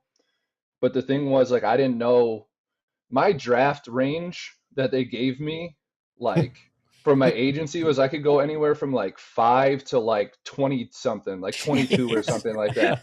So I'm just like, I don't know where I'm going. So it's just kind of waiting and seeing what happens. And there wasn't a lot of movement on trades, like I said. And once I got to Charlotte, they drafted me. But I knew, my last year in Charlotte, it was kind of all over the place. And like even then, Phoenix was trying to trade for me that year up until the deadline. So I knew coming into that offseason that there was going to be a lot of interest. And then when Monty got the job, he called me and said, we're looking to change things there. We're looking for high character guys who can really play. And, I want you to come down here and like be a part of what we're going to do. And I accepted it like almost immediately. Frank's story is fun. We heard it yesterday, but I love Frank's draft story and the fact that he knew Phoenix was interested and stayed interested until they got him here. So. Honestly, Frank's episode yesterday was so fun. If you didn't watch it, you should definitely go back and watch. That's one to watch, I think. But it's probably just as good as listening.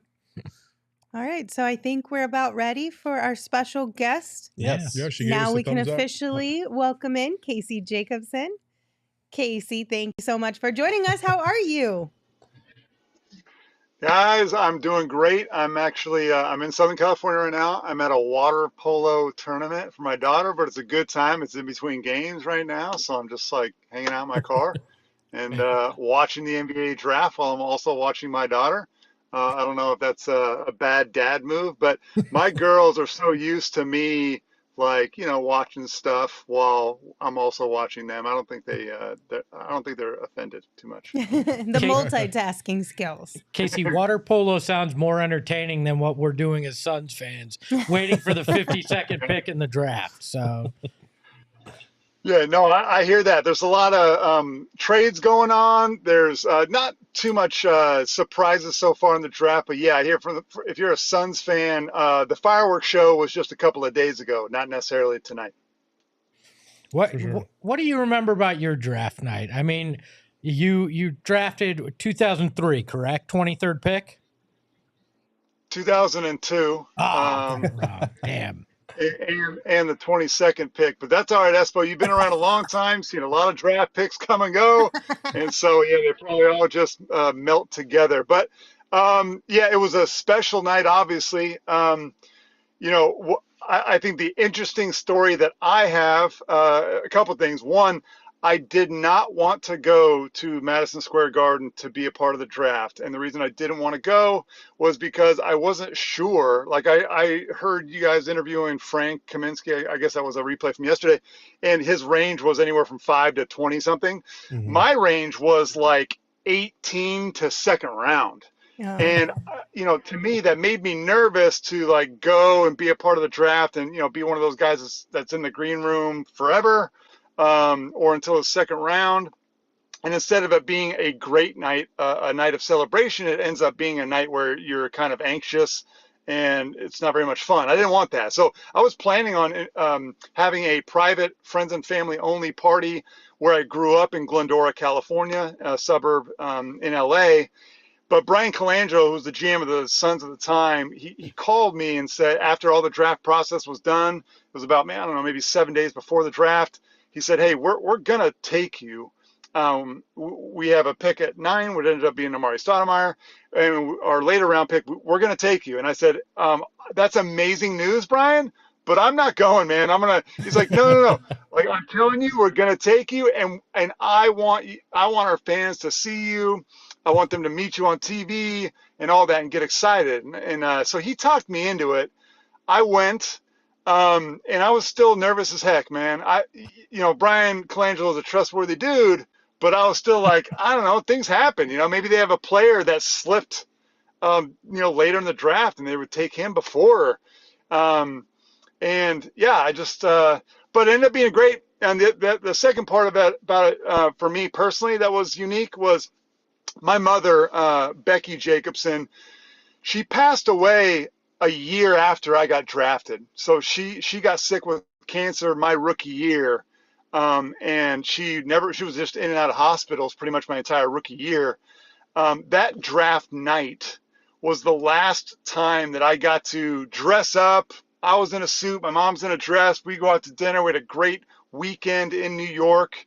It was really the last time that I got to, experience my mother healthy, happy, fun, not in a hospital. We have the pictures with David Stern, myself, and my mom and dad. So those are memories that I'll always cherish, a picture that I still have hanging in my home to this day. So I was grateful for that really fun weekend that we had before my mom got sick and passed away. I'm really glad that you were able to have that with her. It seems like draft nights are just there's just so much about this weekend and this night for all of the players and their families involved. So it's really cool to hear that. And I love hearing the stories that we get out of draft night because we actually get to know these guys a little bit more than what we did coming into it. Even nowadays, even 2023, where you have full access to players way before we used to be able to get access to these players. You mentioned what you were wearing that night and just getting all dressed up. How do you feel like it's evolved since your draft night experience to now as far as the fashion kind of goes for these guys? I mean, fashion goes in these weird trends. People are trying to use it as a fashion show. I saw Grady Dick's suit, or I don't even know if that's called a suit, whatever that's called. That's bold. But, guys do that all the time. They push the envelope.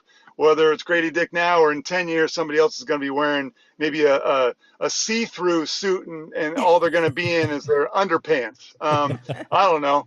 But, yeah, I wore a pinstripe suit, but I had the gangster shoes, the two-tone white-black Oxford tips. And one other brief story. So the NBA draft in 2002 was broadcast on TNT. So it was Charles Barkley and Kenny Smith. And then Craig Sager, the late Craig Sager, was the one who was doing the interviews after you got drafted. So after I got drafted, I shake David Stern's hand, I walk off the podium, and I sit down with Craig Sager. Well, my wife now, but my girlfriend at the time, her name's Brittany, she was at the draft with me, and she got a lot of airtime on TNT. And every time they showed her, there'd be some people cheering in the crowd, some weirdos.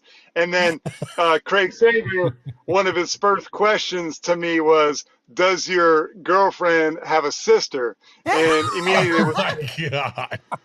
yeah, it was like inappropriate, but that's kind of how we did stuff in 2002, right? Like you can't do that now. You can't say that now. I laughed it off, but immediately Charles Barkley was like, "Craig, you're too ugly anyway. She wouldn't go out with you even if she had a sister." So we had a good time on that interview. Yeah, so that was fun. My wife still gets embarrassed when I bring it up now. You Oh should my just be happy there was no Twitter then. Yeah. Oh my God, yes. What during your draft process, was there anything funky or funny that a team made you do during that process, or a workout, or a question that you got asked?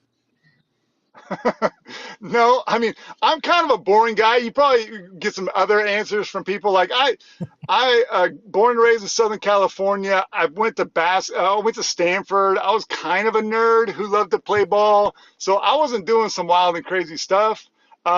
But it was a whirlwind experience. I mean, I did probably 8 or 9 workouts in the span of 2 weeks. I was flying all over the country.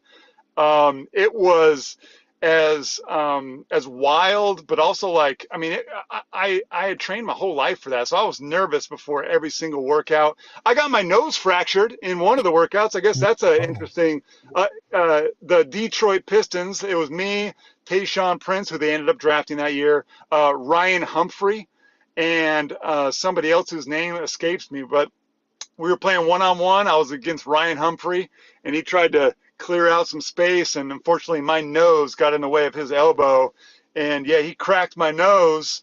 It was just a hairline fracture. It wasn't like my nose shifted off my face or anything, but it was bleeding, and I got checked out by the medical staff, and I got glued up and everything. So yeah, that happened. Yes. Oh, man. And they didn't even draft you. What an insult. Yeah, Rude. like for us that don't know, like an NBA workout at that point in time, like are we talking about like a 45-minute workout, a 2-hour workout? Are they running you through a series of drills? Are they checking your endurance? Like, what are they doing in these processes? Yeah, well, they're certainly not checking your endurance. They better know that you're in good shape, or you better be in good shape at that time. They don't want to waste time with doing any of that kind of like the cardio stuff. At least not then. I don't know what they do now, as I'm obviously not a prospect anymore. You should have been on that New Orleans staff to help him with Zion. That's a whole nother conversation. So on there. But the workouts varied, guys, because some of them had only 2 people, some of them had 4. So, right, if you're in with a group of 4, the workout's going to be longer. You're going to do 1-on-1 and 2-on-2 stuff.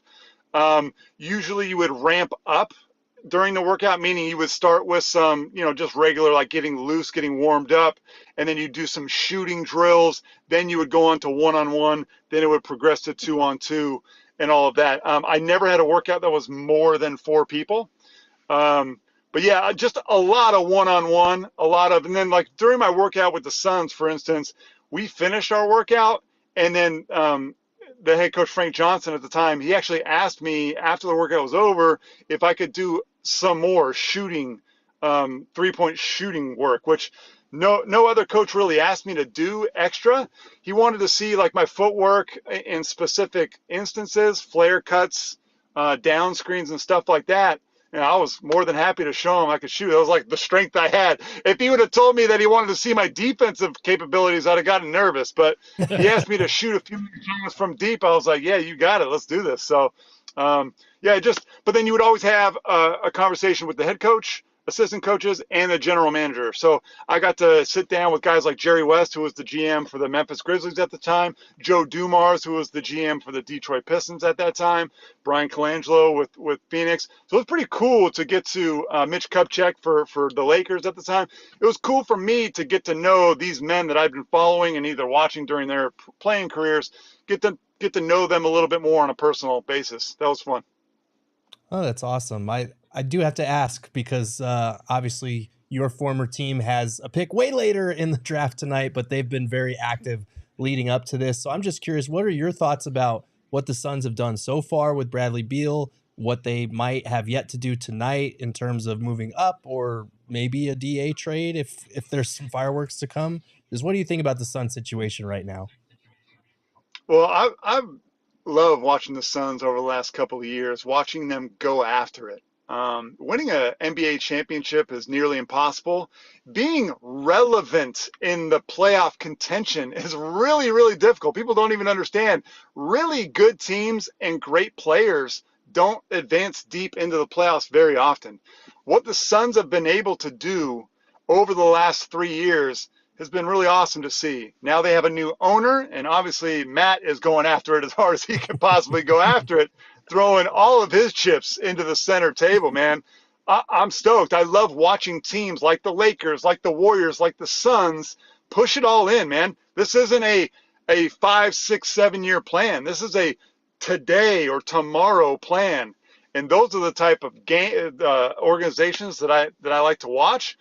Now, with this Bradley Beal trade, I have watched Bradley Beal. I've been a fan of his for many years, although hasn't played in a lot of games over the last several seasons. I'm just really worried about the fit. I know you guys have already heard that from other people. This isn't like, a crazy in-depth analysis by me. I just will say that I'm excited to watch it play out, but there's a reason why many teams don't have 3 dominant wing scorers, even if those guys can do multiple things. Like Kevin Durant can do multiple things. He can handle the ball. Devin Booker has taken a huge leap forward. He can do multiple things. He's not just a shooting guard. He's a heck of a basketball player and can be your point guard. He can bring the ball up the floor at times. He's proven that at a high level. But these guys are wing scorers. That's what they are. Yeah. And to have 3 of them on one team that have high usage rate for good reason, by the way, they need the ball. They should have the ball, but there's only one ball. So I'm fascinated by how this will work. Somebody is going to be not as happy. The good thing though, and where I think sometimes this gets lost in the conversation is, okay, the Suns have 3 maybe players that do the same things, but are they smart? Are they the type of players that can figure it out? Are they selfish, or are they willing to bend for the greater good? Because you get worried when you put 3 guys that do similar things, but that are selfish or are about themselves and not the team. That is no doubt gonna be a disaster. Dwayne Wade and LeBron James, when they were united in Miami, you could argue that wasn't a great fit. Those 2 players did a lot of the same things. They both wanted to have the ball in their hands. They didn't really move that well off the ball. They did a lot of the same things. But what those 2 guys had in common, besides the fact that they're Hall of Famers, is they were 2 of the smartest players in the NBA. Give me smart players, whether they're centers, point guards, wings, whatever. I don't care. Give me really good and really smart players, and I will push my chips in. So that's my analysis. I am fascinated by this move. I am hesitant to be like, I know it's going to work, because I don't know it's going to work. However, they're smart players, really, really smart. And so can they and will they figure it out? I think they will, but I think it's going to be bumpy, guys. I think there's going to be some bumps where you're like, I don't know if this is going so well. Casey, one thing that I've been fascinated in this draft, and specifically at the top of it, is how many guys that were drafted that didn't go to college. You've covered the college game. Does that surprise you and worry you about the future of the NCAA, or is this just kind of top tier talent is going to go this route? it's been like this for a long while now, and it doesn't bother me at all. In fact, Espo, the NIL changes, so the name, image, and likeness rules that have changed in the last 2 years in college athletics, not just basketball, have actually helped, I think, college basketball the most. Guys like Drew Timme and Oscar Tshiebwe, 2 Player of the Year candidates at the center position, have recently come back to college basketball. I mean, Drew Timme is now in the draft, but he came back last year as a first-team All-American. They came back to college basketball because of 2 things. One, the way that the NBA game is going, that the center position is is less valued than it ever has been.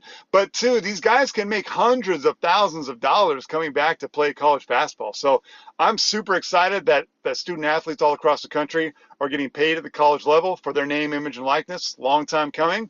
But no, I'm not worried at all. Guys like Zion Williamson, they come in, they play 1 year, and they're off. That's fine with me. I enjoy them. Brandon Miller this year was really, really fun to watch at Alabama. They're meteors, man. They're all right. I like watching them. I don't mind at all. I'm not upset at them for leaving early. I'd do the same thing if I were as talented as they were. The college game still is a great product. I don't think we're losing any college basketball fans like the last 5 years or so that wouldn't have been or that would have been college basketball fans in the last 5 years at all. So I think it's working out great for those players that want to. I think and the last thing I'll say is this: I don't want to keep rambling, but college has proven itself to be a fantastic vehicle, even if it's just 1 year, a fantastic vehicle for these young men to grow as basketball players and to play on a platform, whether that be in the ACC, the Pac-12, the SEC, the Big 10, Big 12, wherever. These guys get eyeballs on them. People learn to even if it's just 1 year, they learn to love their game, to know a little bit more about them, and then when they come to the NBA, they're that much more ready to play and produce in the NBA. Casey, thank you so much for joining us. We really appreciate it. When you're in Phoenix next time, come on through. Well, I'm coming out there. I'm moving my family out to Phoenix in a few weeks. So, yeah, I'm going to be hanging out on the set with you guys. Absolutely. Perfect. Save me a root beer. Awesome. Always an open invitation Save for you you. a root beer? Is that what you said? Yeah, Yeah. well, we will, Casey. Don't you worry. I don't drink alcohol, so save me a root beer, and we'll knock a few back. All This right. is perfect. I also don't because I'm allergic. So you can have a root beer and I'll have a Coke. Maybe we'll even put an ice cream scoop There in you it go. or two. Get a little Now- crazy now around you're here. speaking my language. You guys are the best. Have a good night. You Bye, too. Casey. Thanks, Casey. Gerald, they've been saying I need to give you a chip. So They hook said that feed up Gerald. there. He looks Yeah. hungry. Nice There soggy you one go. right there. Yeah. Let's go. Hit that up. There you go. Hit that flimsy. Casey Jacobson is always such a fun chat. He is. He's got such good stories too. All right. We're finally going to eat, everybody. And guess what we got today?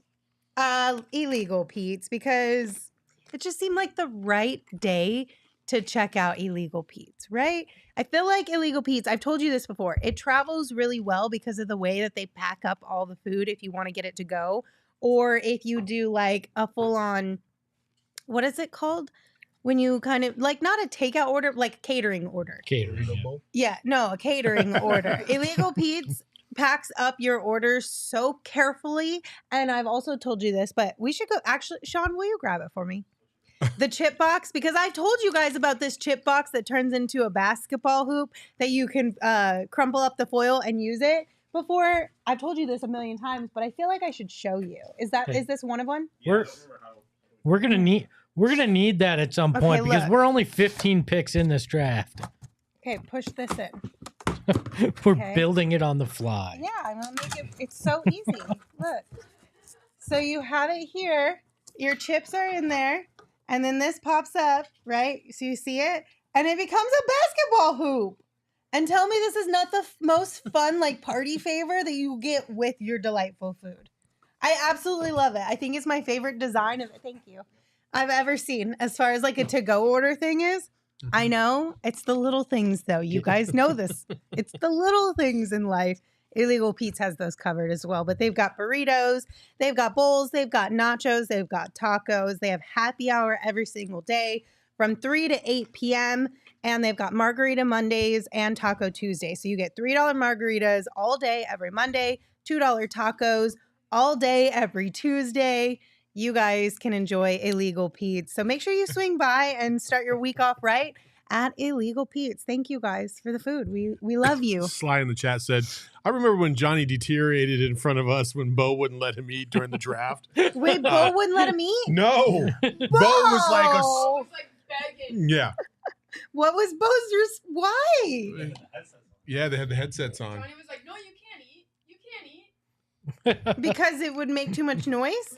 Oh my People God, can deal with it. We're hungry. And then Johnny ate Bo's wife got him like a quesadilla, and Johnny ate it on break. Poor Bo. Or poor Johnny. That's so funny. Do we have the ridiculous outfit? Who was it? Grady Dick. Mhm. With that, Emma. Do we have that bright red outfit? Do we have a photo of that? Because Grady Dick was selected. You're asking for a dick pic? I am. Heyo. Holy hell! As long as We've you, hit that point as of the long as you evening. ask That and was the consent easiest is layup given, ever. it's fine. I know, but As long as you it's didn't say it, to consensual, be it's honest. fine. I'm a little disappointed. I that you were didn't say it. leading look, up to it, look to be honest. we've got the dick pic on the screen. Hide the children if you must. But how freaking ridiculous is this outfit? Hey, he's pretty tall in that photo. Okay.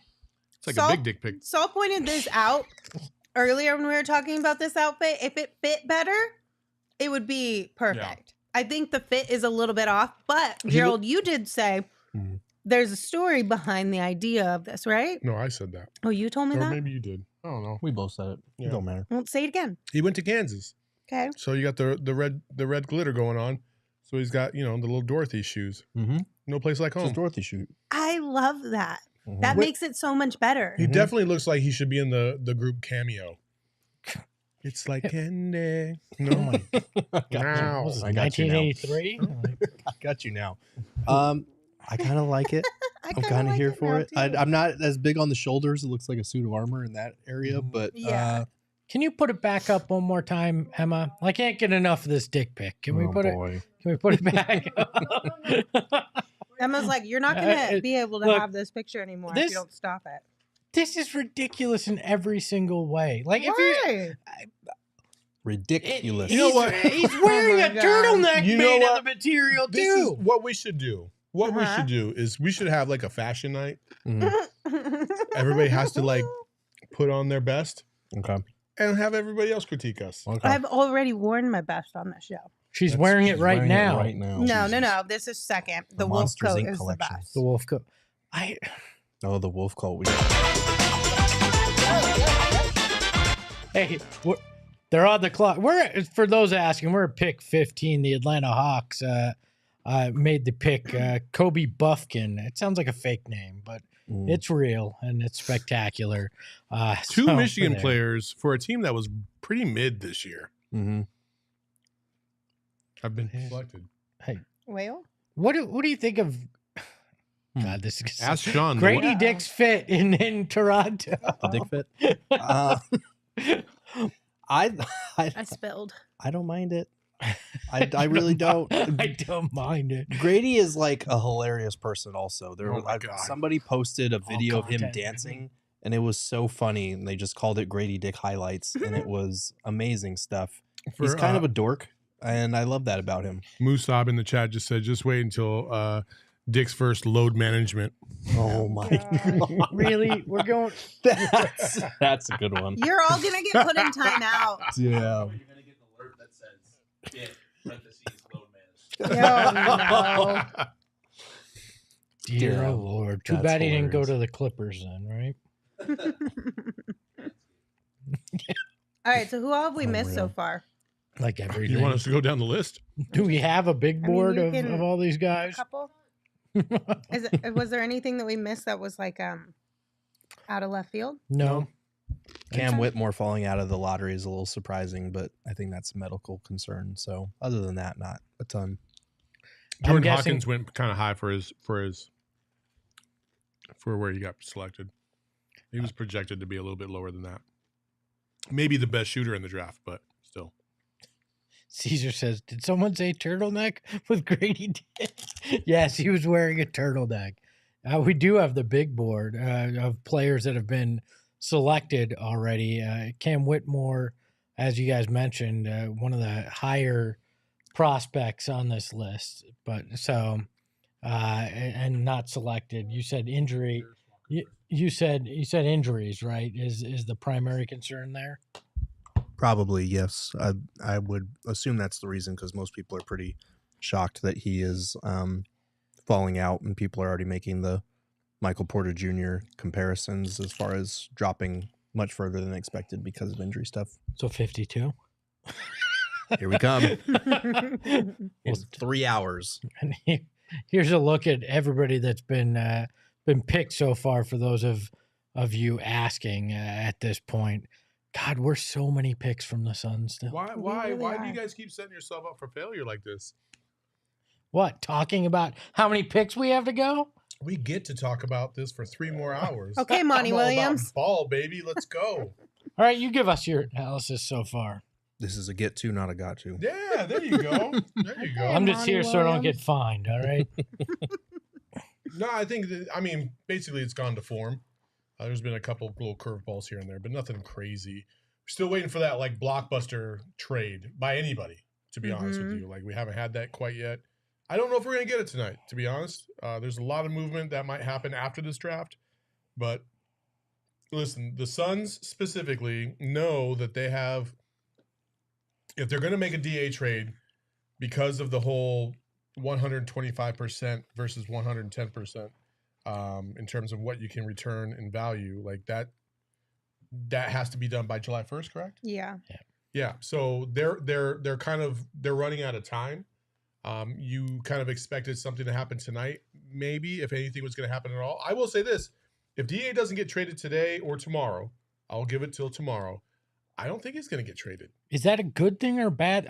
I go back and forth on this, because as much as Frank Vogel has talked Deandre Ayton up so far, and it could be lip service, it may not be how he really feels, but the history we've seen with him and big men, in particular Hibbert, Vucevic, and Miles Turner to a lesser extent, do we... And AD.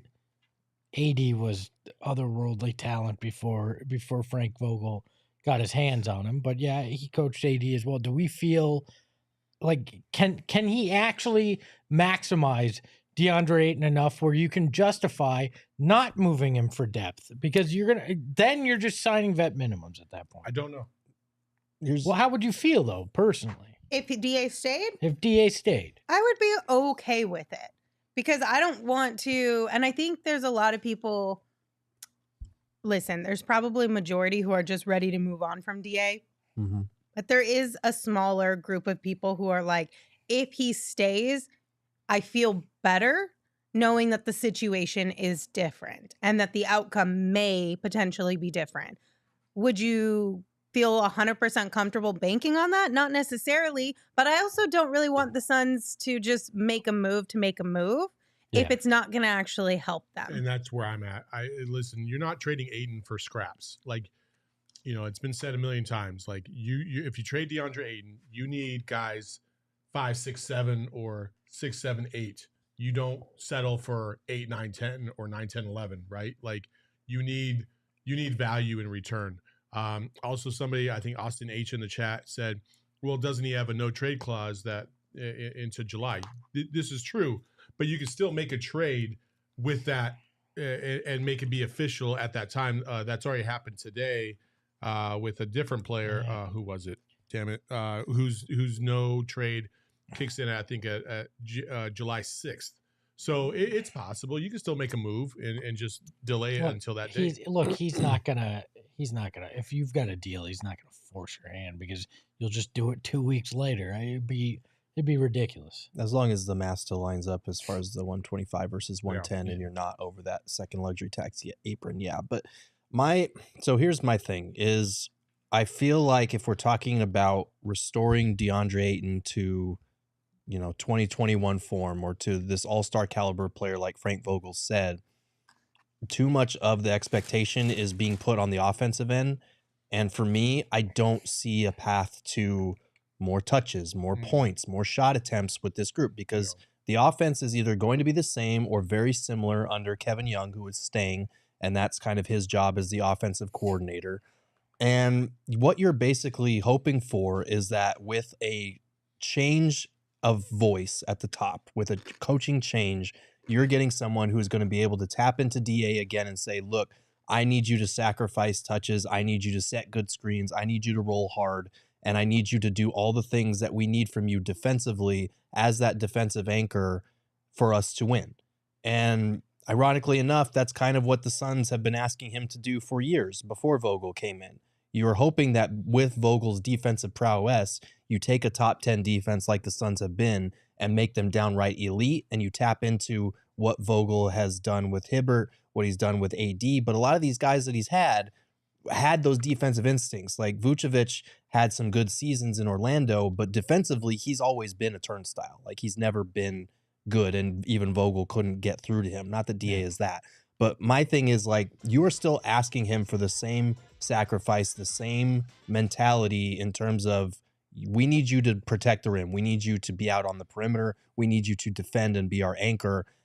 And you're not going to get a ton of touches. And that was the case before they got Bradley Beal. Like, now they have Bradley Beal, there's going to be even less for him to eat or to get those touches or to be fed or whatever you want to call it. So that's my concern, is like, until he has a serviceable handle, all that he offers on the offensive end is screen setting, rolling, elite finishing at the rim, and a mid-range outlet. And is he going to be happy with that? Right. And that's my question, is he going to be happy with that? Is he going to be happy if the coach tells him, we don't want you shooting threes? Like, we're not going to get you a bunch of post-ups, because we have seen his effort wane from time to time when he's not involved offensively. I don't know. I think that's where I keep going back to is just his own DNA. Regardless of what other influence comes from a coach, another player, whatever, his fucking family, I don't give a shit. What is DA all about? And this last season was very off-putting. It just was not good. There was plenty of opportunities. He showed out for about a 2-week stretch during the season where he had some solid games, 25-10s, 25-15s. Like, he had some really good games. And then, again, it went right back to the norm. And where it was just kind of up and down. You never know what you're going to get. There's no reason why a guy like Deandre Ayton should ever get like 6 or 8 points in a game. Like, there's just no reason, especially considering, like, he should be the one that's attacking that glass. He should be the one that's getting a lot of those defensive or offensive rebounds to give himself more opportunities. And if I'm Frank Vogel and I have an affinity for DA, the number one thing I would tell DA is, listen, man, we got 3 fucking potential Hall of Famers, 2 of them for sure. Beal's questionable yet on this squad, and 3 elite shooters. Like, there's just not enough touches to go around. But you can get yours, and anytime you get your hands on the ball, especially outside of a set, like, go. Like, don't kick the fucking ball out. Go. Like, that's your opportunity because you worked for that bucket. Like, and that's the only path that I can see on the offensive side. The defensive side, yes. I'm not sure, as athletic as DA is at a center position, I feel like getting shot blocks is an instinctual thing, and I'm not sure DeAndre Ayton has that instinct to that degree. He's going to get you a block every now and then, maybe even 2, but for a large portion of the season, he was averaging, I think, less than a block a game. Hell, I think Devin Booker was averaging more blocks a game than DA at a certain point. Like, that's not good. And so that's where I kind of keep going back to with DA is, if you don't think you can maximize his talent, and if you're Frank Vogel, you better have a lot of damn confidence in this, because you're sacrificing some potential opportunity out there to be able to bolster this bench and this lineup for what you hope is, potential that's finally going to come through. And I just don't know if that's going to happen. Look, for me, if the Orlando deal's still on the table right now, with or without a guard, I think I'd do it. Mm-hmm. I think I'd take that depth. I'd take that chance and try to make this more than the 4 horsemen here, because I look at that and I know that everybody's like, well, you got 3 stars. How important is depth? Depth will continue to be important. Mm-hmm.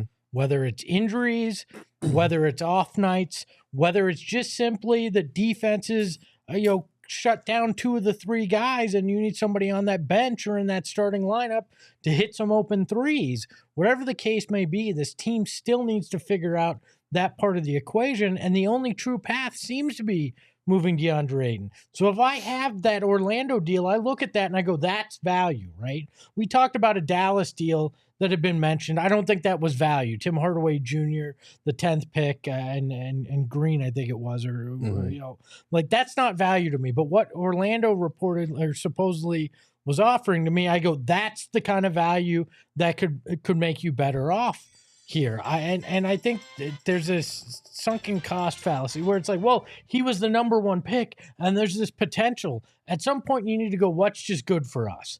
You know, I don't care what was, you know, what his original pick was, or this perspective of you know, potential.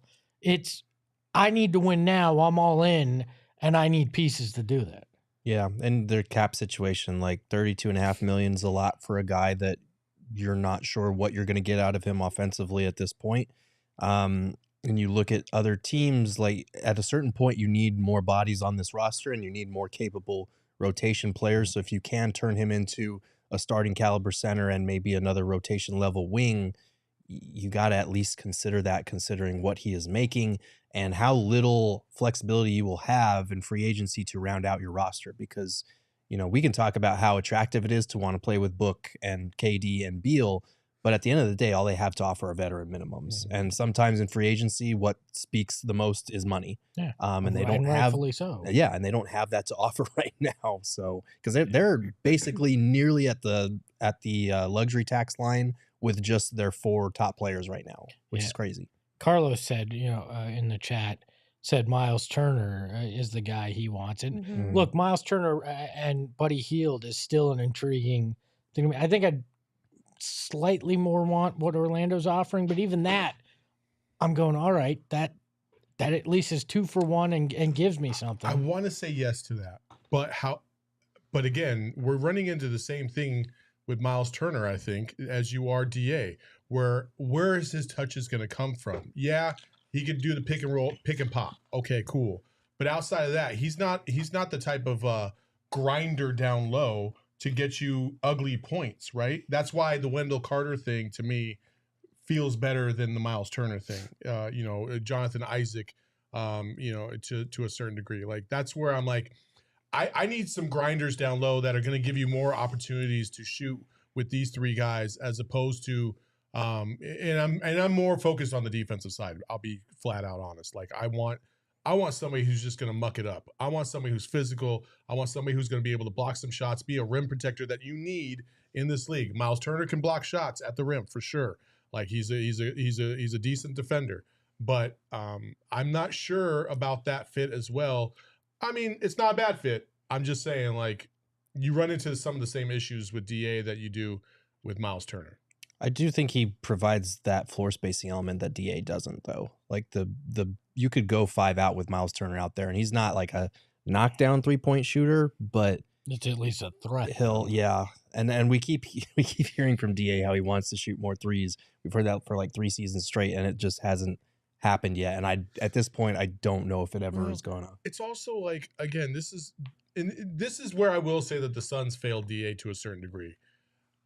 Year 1, I don't know what the fuck happened, and I'm so mad about it.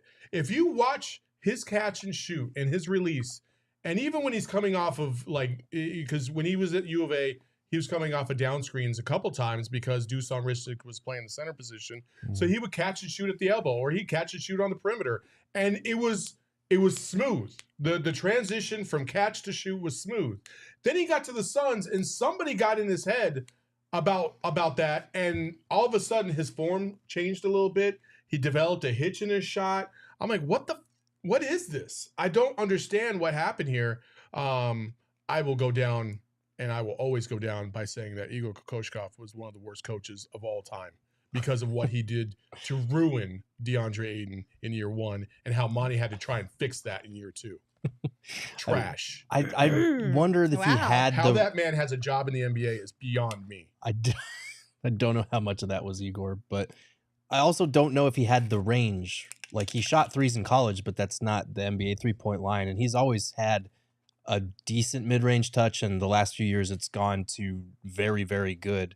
I just don't think he has the range on that shot with the way that he shoots it to shoot threes.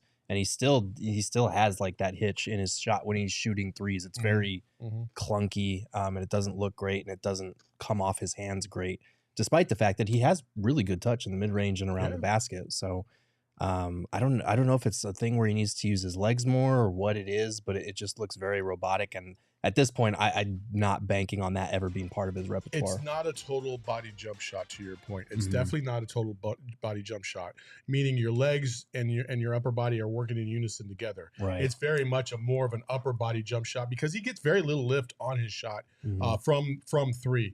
If you notice, sometimes on his mid-range shot, he gets higher than he does from the three, which tells you that he's all upper body from the perimeter for whatever reason. Any coach should be able to identify that and work on that. And I'm not saying they haven't. But man, it's frustrating as hell to watch because, again, like I watched it firsthand for a whole year. It was smooth. He was confident.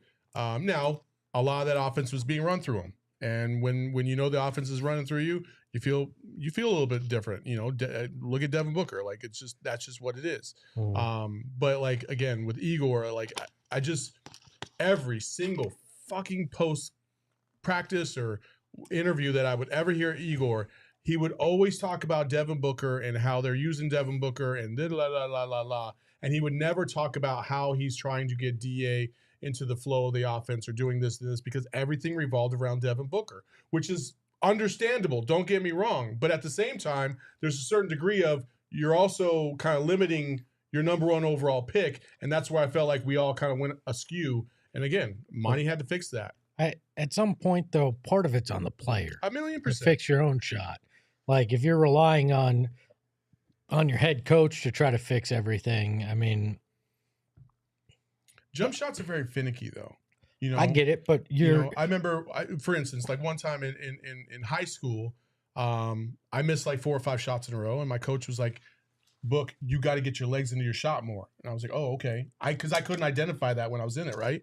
And then I got to college, and I would miss 4 or 5 shots, and literally Coach Mendez would say, "You motherfucker, make a goddamn shot." And I literally yelled at him, "I'm fucking trying to." You know what I mean? Like, give me some actual like technical help instead of just. That's not technical. No, it's not. Oh, okay. No, yeah. Getting called motherfucker is not the way to go. I feel like that's exactly the explanation. Do better. Yeah, do better. Care more. All the information you need. But look, the difference is you were a high school kid. You didn't have millions of dollars. Hire your own damn shooting coach to get him work after. True. Like I mean, look, there's a million, and I'm not saying you're making excuses for DA, but there's a million things out there about it. And again, I just go to at some point, you just got to look at it and go, we've been down this road enough. Like your window is 2 years now. You've bought into that. You're trying to own the now, and are you banking on DA? It all clicks and he's that guy this year. He's that guy next year to help you win. I'm not willing to take that bet. I am 1,000,000% right there with you. I don't know if I'm willing to take that risk for these next 2 or 3 seasons, knowing that your window is limited, not only because of the lengths of these contracts and the weight of those contracts, but also because you have literally traded just about every asset that you have at your disposal. So your movement is very limited. And if you're hoping that DA is going to turn it around, you better be damn sure that he's going to be able to turn it around. Otherwise, you got to get rid of him almost out of necessity, because you have to be able to bring dudes in here that are going to play the full 48 as hard as they possibly can, especially in the playoffs. If I see DA standing underneath the basket, I don't care if he got lost in the moment or not. You are in year 5 in the NBA. There is absolutely zero reason why you should be standing there like a deer in headlights watching your teammates try to battle one of the best players in the league, if not the best player in the league, at the rim when you should be right there. Like there's no excuse for it. Yeah. Well, how do you get lost in the moment? Oh my God. I mean, I've seen plays like where sometimes you think you kind of, I don't want to say give up on a play, but you assume that, Jokic is taller than the guys in front of him. He's going to tap it in. It gets exacerbated by the fact that he missed like 2 or 3 times and kind of padded that stat, that moment. But at the same time, yeah, when you see him miss the first time, your instinct needs to be get back in the play, not, they're going to score anyway. Just let's wait. We talked about it against Houston, against the fucking Houston Rockets. He did the same exact thing, standing out of bounds underneath the hoop, just watching these dudes battle underneath the paint. And then you took it to the playoffs. You're like, oh, well, we've seen this before. Right. And that's the frustrating thing is you see that with some of his rim protection sometimes as well, because it feels like there are layups where, yeah, he would need to have anticipated better and gone after it, but he just doesn't close that distance or put his speed and athleticism and length to better use, because there are a lot of shots around the rim that you feel like, dude, you got to go after that, or at least try and meet him at the peak, try and get a hand on it or foul him or something, because we saw his rim protection numbers go down significantly from where they were the last couple of years, and especially in the playoffs. And that's the biggest thing for me is I think that if Vogel can tap into that 2021 DA who was a defensive anchor, who was a rim protector, a strong rebounder, all of that stuff, I think the Suns will be in a good place. I don't know if offensively they'll still be in the best place considering his role. They have to find a way to keep him involved while also, deferring to the 3 players that are just better offensive weapons than him. But it's tough. It is a gamble because, like you said, this is the year. Next year is the year that you have to win a title, and you are banking it all on this guy, kind of getting out of his own way a little bit. Yeah, look, if DA wants to stand there and watch, get an Apple Vision Pro, download the NBA app and watch courtside. I don't need you standing under the hoop just staring at guys when things need to be done. Also, side note, Jaime Jaquez just got drafted by the Miami Heat, and I could not think of a more Miami Heat type of player than Jaime Jaquez, who even though he played for UCLA, I love his game. He's a grinder. He's a team player. He'll do whatever it takes. You talk about Heat culture. This dude absolutely fits that to a T. Plus, he looks like he'd be able to rock it in South Beach. I mean, he's got the look that you could go out in that nightlife and have a good time. That suit's already ready for Miami. Oh, yeah. The suit he's rocking. He looks like he's ready. Let's gotta show him against U of A, though. Come on now. Stop. We beat them. Just so you know, in that game, we beat them. Evan and Sade asked us what's for dinner. Illegal Pete's. Yep. Shout out to the homies at Illegal Pete's for hooking us up with dinner tonight. You guys should check him out. Also, I should have gone burrito. Nachos are very difficult to eat on set without making a mess on your shirt. I feel like the burrito would be worse. Nah. No. Gerald had the right mind. Yeah. You can hold it. You got a bowl. You're just we don't have any plates, so I had to make an actual burrito. I got the bowl. Oh, it's literally perfect. That's actually a good call. No, that was from our kitchen. No, I mean, you didn't order. No, I ordered a burrito and then I put it in a bowl. It all tastes great. That's just a difficult task to eat. And then everybody's like, "Move the mic back, Espo." And I'm like, "Oh yeah, I am chewing." Yeah. Also, Cam Whitmore is dropping, and he keeps slip sliding. The injury concerns, obviously, but. Man, he's getting the Aaron Rodgers treatment right now, and it's kind of hard to watch. 52, here we come. How much would it cost to buy a pick in the back end of the first round? I mean, it used to cost $2 million to get 21 when Sarver was selling off Who just sent out $4 million? Didn't somebody just send out $4 million? Was it the Lakers? Indiana but Lakers? I don't think the Suns have that much money to send out though because of the money that they. I think, but I don't because they sent out 3.5 for the Beal trade, and I think they only had like 5 left. So can I interest you in campaigning $1.5 million for a draft pick? No. Can anybody in the first round? First round. Can I interest you in pick 52 at $1.5 million and some shares in UWM and a wink deal? How about $40 million next year? I would take some shares in that for sure. Yeah. Okay, not to go back to this whole DA thing, but what do you think it was that actually changed? Do you genuinely think that the reason why, because obviously the talk is, that finals run and restore him back to an all-star type level player. What changed that made it fall off? Was it simply playing for a contract? He didn't get his money when Chris Paul, Monty, everyone talked about how he was sacrificing, how they wanted to get him his money, and he didn't get it after that finals run when he did everything that the Suns wanted him to do. And we all, when we were talking about it back then, we all understood that, like, in a vacuum, no, this guy's probably not a max salaried player, but you don't make these deals in a vacuum, and you have to factor in team fit, and you have to factor in you're not going to do better than him probably in a sign and trade the following season, which we talked about last season when we had to do that.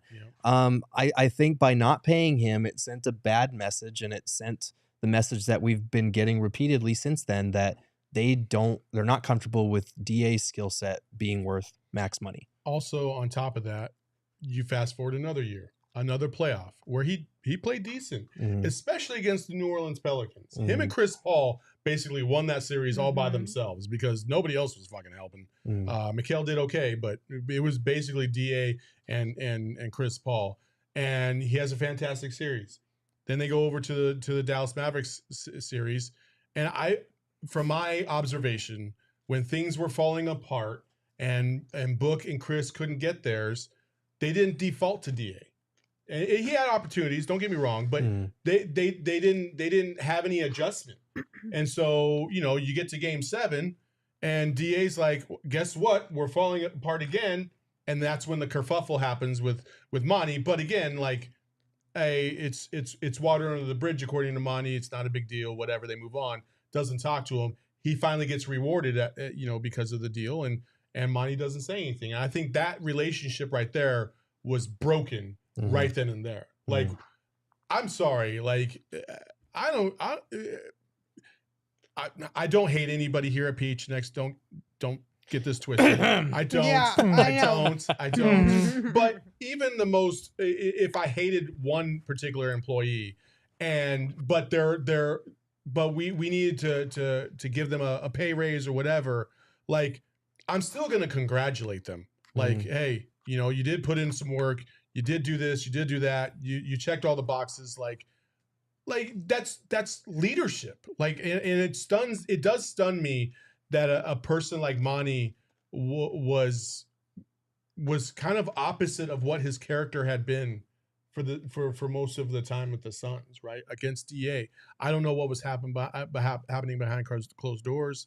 I'm not in those locker rooms. I don't know what DA's saying or how he's being. And I know Devin Booker is frustrated. I know guys in the locker room, according to Gamble, are kind of done with DA as well. So that's another aspect to this. But again, a new regime comes in, kind of resets the mindset. Is that going to help? Frank Vogel, I will say this, seems like the type of dude that's like he'll bullshit with you and kind of like in his kind of unique style, just be like, hey man, I need more, man. I need more. And maybe just that little small change is what DA's, is what's going to flip DA. But I'm tired of saying, I hope this person can influence DA.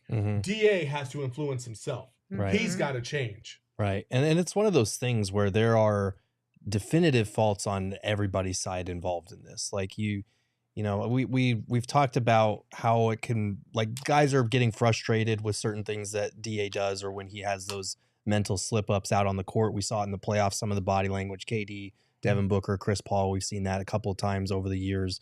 And for Monty, it probably was frustrating trying to continually put the carrot in front of him to keep him motivated. But at the same time, like, to your point, Saul, there's just no excuse for not showing up that summer when you knew how important that contract situation was to him, how he's not, I hate the word sensitive and emotional because it has a bad connotation, but he does care about this stuff because he loves his son's teammates. He loves being here in Phoenix. He said glowing things about the influence that Monty has had on him. And so when Monty didn't show up for him in that way, it bothered him. I could see that. It bothered because Monty is like a father type figure to him in a lot of ways. The summer before, Monty was there for Devin Booker's Supermax contract signing, and it was this big happy occasion. And I think DA obviously wanted something similar like that for himself. And so when that didn't happen, when they didn't speak all summer, he was understandably upset and bothered by that. And I think from there, I don't want to say it was like never the same, but it wasn't. It felt like, you know, when you show up to work with someone after you fought with them, like you're still good with them, but it's still like in the back of your mind, like it's not. You mean like when Espo threw my needlepoint thing? Yes, exactly. Like what we're going to be dealing with for the next calendar year now. Yeah. I'm not going to forget We're it. not the same. Like they'll make nice, but behind the scenes, It won't be the same. She's not going to make nice. I'm going to pay for that in perpetuity. I mean, but yeah, I think it's something to that Did you effect. deserve it though? No. One thing, I don't know that we've ever really brought this up, but Devin Booker, when he was a rookie, had a veteran in Tyson Chandler who tried to help him through things, and they made And PJ Tucker too. Yeah, well, and PJ, but they made a big point out of the relationship between Tyson and him, and how in part Tyson was there to help guide him. Right? I don't know that DA's ever had that guy to put him under his wing and say, "This is the way." That's what Tyson was supposed to be for him. yeah, but Tyson was here with him. Not for long. That's though. what Tyson And was supposed to be. That's what fed up. Aaron Baines was supposed to be. Tyson was fed up, and Aaron Baines never fit Baines that role. Never, to me, Never fit didn't that ever role. seem like that guy who like took you under the wing kind of guy. Yeah, he's worried Like, about himself. I think he did things the right way for sure in the locker room, but I never got the like, I don't know, for lack of a better word, like fatherly, put you under my wing kind of vibe from Aaron Baines. I do know that DA enjoyed or appreciated the tough love from Aaron Baines, because he did talk about that multiple times. Like Baines is not a guy that's gonna like you said, take him under his wing, but he did like toughen him up in some ways. Yeah. What about JaVale? JaVale, similar thing. I feel like DA talked a lot about wanting to share the court with him and how he's learned a lot from JaVale in terms of his verticality, shot blocking. It didn't show up on the court, obviously. It never did. But Is JaVale the guy you want being the like the guy, the mental coach for your young guy? JaVale was a great locker room guy for I them. love Like, JaVale. JaVale's a pro. Good locker room guy, but I want the guy that can say, this is the way you handle yourself as a professional at every level. I don't want the dancing. I don't need the hype, because Deandre Ayton's problem was people feel like he focuses too much in those areas. The thing with Tyson Chandler, he was a guy that locked in on the game. He was a guy that very much was that way. Deandre Ayton seems like a guy that you do need a very fatherly figure, a guy that's gonna pump you up but help you and guide you. And Monty was supposed to be that guy, but obviously proved not to be. He was at the beginning, and then things fractured. And again, how many guys do they have to put in front of him before he takes it upon? We're going into year 6. But if you're gonna hold on to him, you got to put him in a situation where you've got the support network. Again, like, I don't know, man. I would disagree. I think JaVale was the perfect guy, because you had Chris Paul, who's serious as hell, who's also grilling him on every little detail that he's fucking up left and right.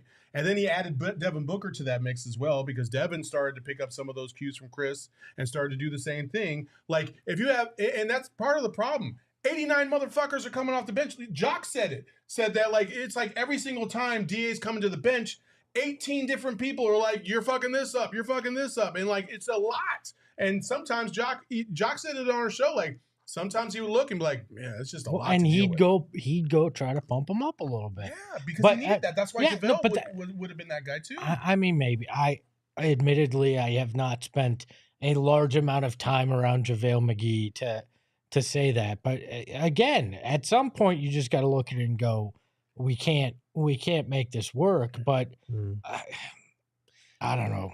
It's tough. Then that's what I'm thinking is, like, with Vogel, you're placing a lot of emphasis on him being the guy that's able to talk to him. Obviously Chris is gone. Obviously Monty is gone, in terms of guys that would be probably getting on him when he's making mistakes or slip ups or whatever. But like he's had veterans, he's had positive influences on him. And some of them more harsh than others, obviously, but it's one of those things where we're in year 6, and even when it was JaVale, that was still year 4. Like we can't keep doing this. At some point, you just kind of gotta take charge yourself and do the right things that you know are being demanded of you. Will they do it tonight? Do you guys think? I don't think so. I feel so. like it's been very quiet on the trade front, which either means there's a lot of discussion going on or there's not a lot happening. And Well, that sucks. I don't know. We might we might just get a straightforward draft where the Suns take a pick at 52 and that's all we get. But at least it's better than last year when we We did had nothing. a 4-hour show and nothing happened. Nothing true. happened. I mean, this would be very close to the same thing. Listen, I can't wait to talk about some obscure player from some old small university that's a 3-and-D wing because James Jones loves that. He's 38 years old. Yeah, but does Isaiah Thomas like him? That's what we need to know. We're about to find out who has control of this. Well, no. We're gonna Wait, draft. This guy was projected as undraftable, and he got taken at 52. James is still in control. We're gonna draft a 35-year-old, be the first team to stretch and waive our rookie. Oh no. Shocker, he came from BYU. And Cam Whitmore Off selected the board. the Houston Rockets. Damn, Kill our Rockets did dream. nice in the draft though. They got They did. Thompson and Cam Whitmore. Yeah, But- two projected top 10 picks. Yeah. Well, but they're a team that can take a swing on Cam Whitmore, Mhm.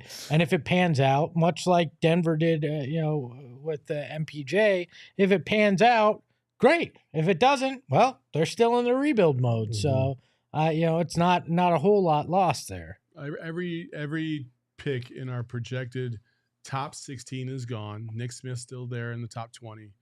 But yeah, I mean, Cam's a solid player. Like, Mhm. Villanova, obviously, that program in itself, like, stands on its own. I'm interested to see. That's a character guy. Mhm. Cam Whitmore is definitely a character guy. I don't know much about, obviously, who was their previous pick? Thompson. Asura Thompson. I don't know much about him. We'll find out about that. But Houston needs some maturity. Mhm. They have a lot of wild players on that team that can score like crazy, but they need some structure. I do think Ime Udoka is going to provide that to a certain degree. I think that's going to help them a lot. You could see Houston be in that maybe playing spot this season if things go right. They've definitely got a lot of growing up to do. Udoka's got a big task in front of him, but he does have young talent, moldable talent, and they've got plenty of cap space, so they're going to be trying to make swings for sure. Someone asked in the chat what we think about Colin Castleton. He was another guy, for those who don't know who he is, that was on my list of second-round targets possibly. He is a shot blocking center who averaged 3 blocks per game at Florida this year, 0.9 steals. He's got a 9'2" standing reach and a 7'4" wingspan. Now we're talking. Was top 20 in the country among all qualified basketball players in block percentage. Again, I don't know what direction they're going to go with this pick if they stay at 52, but if they do draft a center like Colin Castleton, that will be very interesting because that means either we're still working on a DA trade or one of Jock Landale or Bismack Biyombo is probably not coming back next season. Based on his comp, though, you would think it would be Bismack because that's a lot of what Bismack did for this team was if you really needed, some blocks, he would come in and do that. So I'd imagine that would be who they'd be saying goodbye to if it's keeping DA and letting one of the other centers go at that point. I'd be stunned if Jock didn't come back. I'd be stunned. I'd be if Jock surprised. didn't come back. Yeah. Along with, I think Jock earned it. Yeah. Unless somebody else offered him a lot more than the Suns are able to, I would be shocked. Well, that's the thing is they have his bird rights and he's a restricted free agent, so they can spend a little more. Yeah, but also like, if a massive restricted free agency offer comes in, maybe you don't match that then, but they can go over the normal cap hit to re-sign him. The only team that I could see doing that and giving him a much higher payday would be the Denver Nuggets, because for whatever reason the Nuggets fans just love them some Jock, and I'm like, dude, listen, Jock's not that good, Denver. Just leave him alone. He's our guy. Fuck out of here. I also think that Denver really respected the way that Jock spoke about battling Jokic, and that bought him some love from over there because they were real stingy with the love they were willing to give out at that moment. And I think Jock just like, The lack thereof. They're like, Yeah. oh, we must get this guy. He could stop Jokic. We'll overpay. Like, is that the thought? I'm interested to see what happens with Bruce Brown.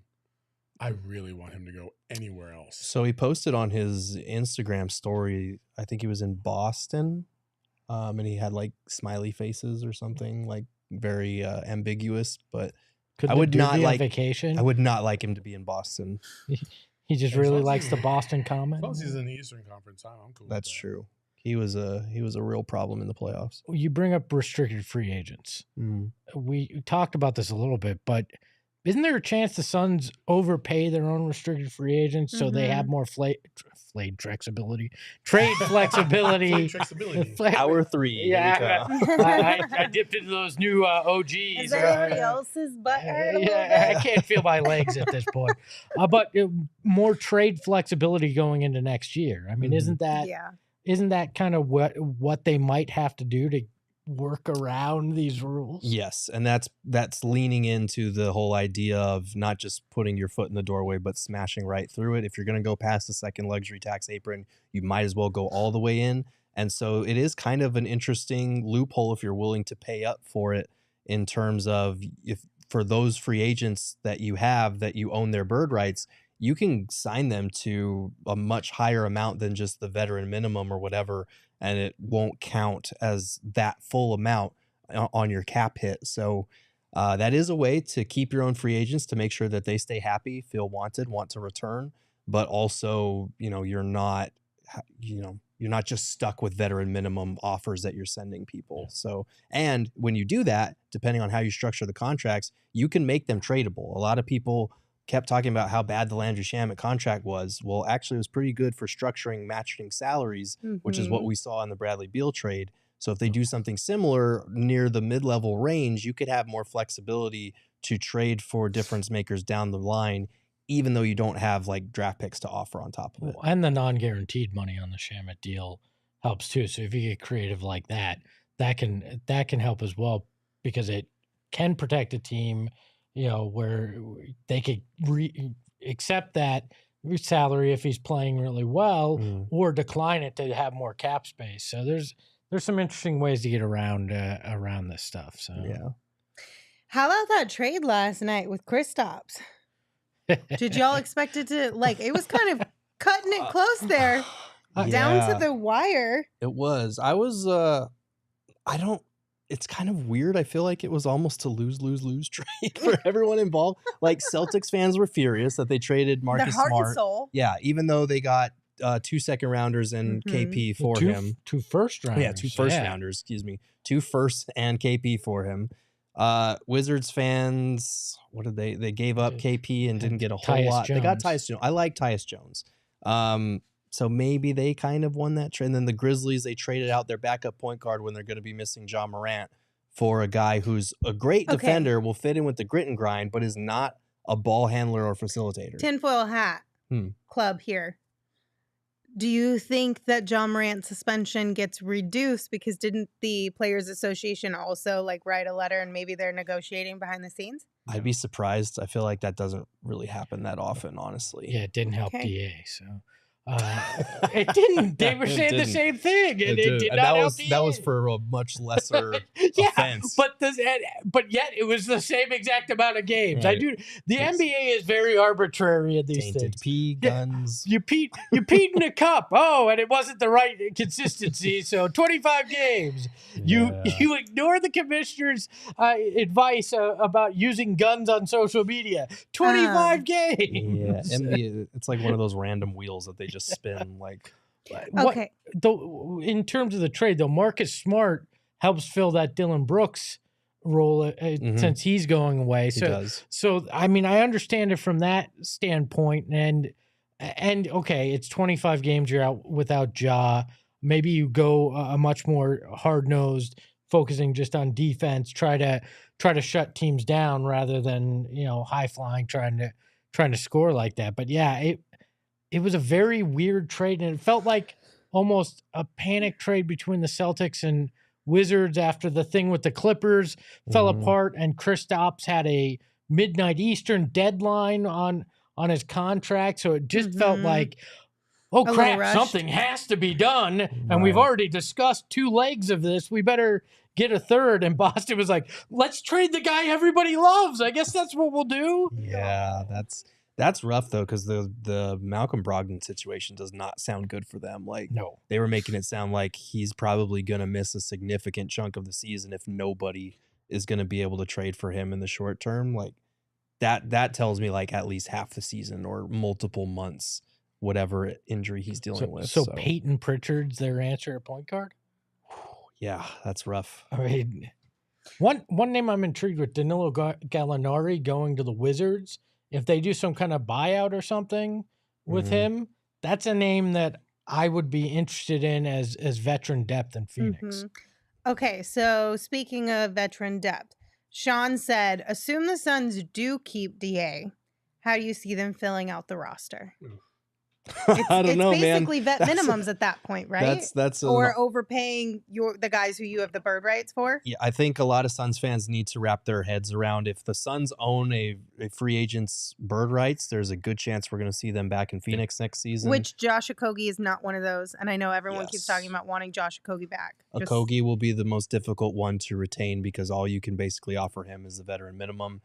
Torrey Craig, bird rights, Jock Landale, bird rights. I think Biz and there's one Baisley. more. And Baisley. Baisley, yeah. Josh Okogie? We don't have his bird rights. You don't have his bird No, rights. yeah, I mean, I don't remember him. I didn't see him in the playoffs. Damn. Come on. Knocked down and not shooting any 3-pointers. Josh Sorry, Boo. Hey, I knew she was now gonna you're in be. trouble. All right, 2/3. All 4 of her eyes are pissed off. I was like, four. That was a good one, Jeff.